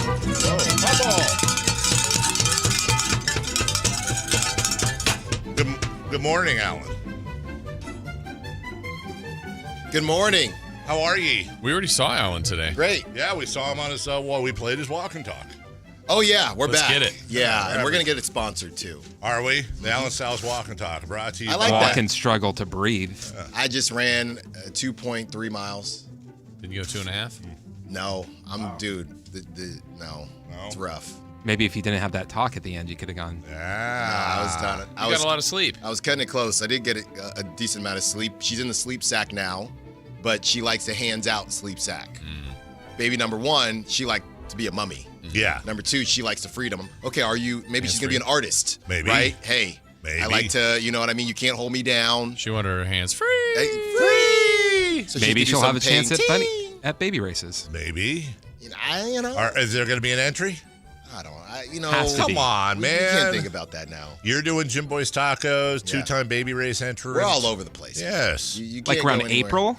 She's Yeah. to start beginning in her prime, right? I don't think she'll be ready. By April? I don't think she'll be ready. If you start preseason now, you got to I get her don't in want her to camp. be ready. She starts crawling. I'm like, stop it. You got to get her into the camp. Baby camp. We'll see. Maybe we got to hang out with Dylan Cardwell in Stockton. Yes. Man, I like that guy. Yeah. That guy can defend. Yeah. That was one of my biggest takeaways last night. Dylan Cardwell gets 3 to 5 offensive moves. He can get some legit NBA minutes. That's how good he is defensively to me. Okay. Okay. I'm going to help you with your show real quick. Oh. Somebody requested this. I actually am good with this. Here's a surprise. Hi, Alan's here. Can we talk real quick? Of course, I'm all ears. Hi, Alan and Dave. Let's chat. Jason's What's on here your mind? too, by the way. Jason Ross. Hey, Jason. Welcome to the chat as well. We've got the whole crew. Feel free to fire away with whatever you all want to talk about. I'm here for it. In 60 seconds or less, how would you fix the Sacramento Kings and put them in a position to win a championship? Please be specific. Absolutely. Let's do a quick 60-second game plan for the Kings. So I'd say first, you keep building around De'Aaron Fox and Dementor. Celebrity Birthday is brought to you by Crumble Cookies. Good one. So there you go. Alan, use that. Hey, I didn't see him last night. I did not see him You either. got to be specific. You got to tell them the 2025. Yeah. Or, I don't know, maybe she's got She's on something. Birthdays are meant to be spent with family and friends, and there's no better way to spend time with family and friends than horking down a big sleeve of Crumble Cookies. Yum, yum. Crumble Cookies. Happy birthday today, first and foremost. And we wished him a happy birthday earlier. He was actually on the site that I go to on the list. Sam Amick. Really? Yeah. Really? Uh-huh. Oh, because they have like YouTube stars and stuff like that on there, right? Hey, shut up. So happy birthday to Sam. Care to? Should we not do that to Sam? No, let's do it, Sam. I think Sam is 49. Sam's around my age, 37. No, he's not. I'm going to say 46. Dave is closest. Happy 48. 48. He's got his age on there and everything? Yeah. Wow. 2 years till the big 5-0, old man. Happy birthday, Sharon Osbourne. I'm watching this documentary with her right now that popped up on Paramount on the last few months of Ozzy Osbourne they had ready. Ozzy! Yeah, very much so. I think Sharon's had some work done since I last saw her. Sharon is 71. 72. 74. A tie between Alan and Chris, 73. Oh, dang, I was 2 years off and I didn't even get one. Happy birthday, George Kittle. Oh. Georgie is 33. Man. 33. Man. You're going 33 as well.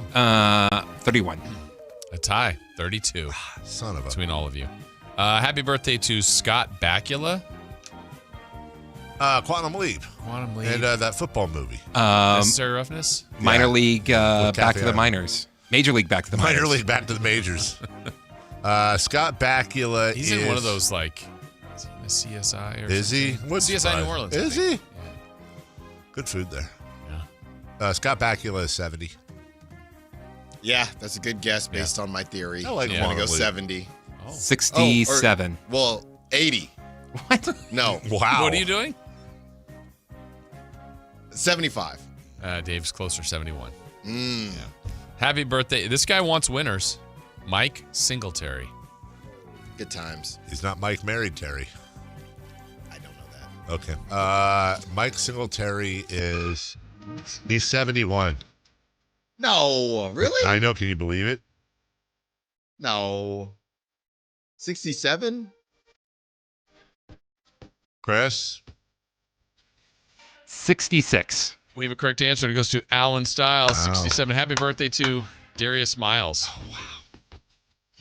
He's going to be like 29. Hey, remember he came in the league Yeah, at he was 11. like 4. Darius Miles is 41. 39. 40. Dave's closest, 44. And last one, happy birthday to Jimbo Fisher. Where is he? Who cares?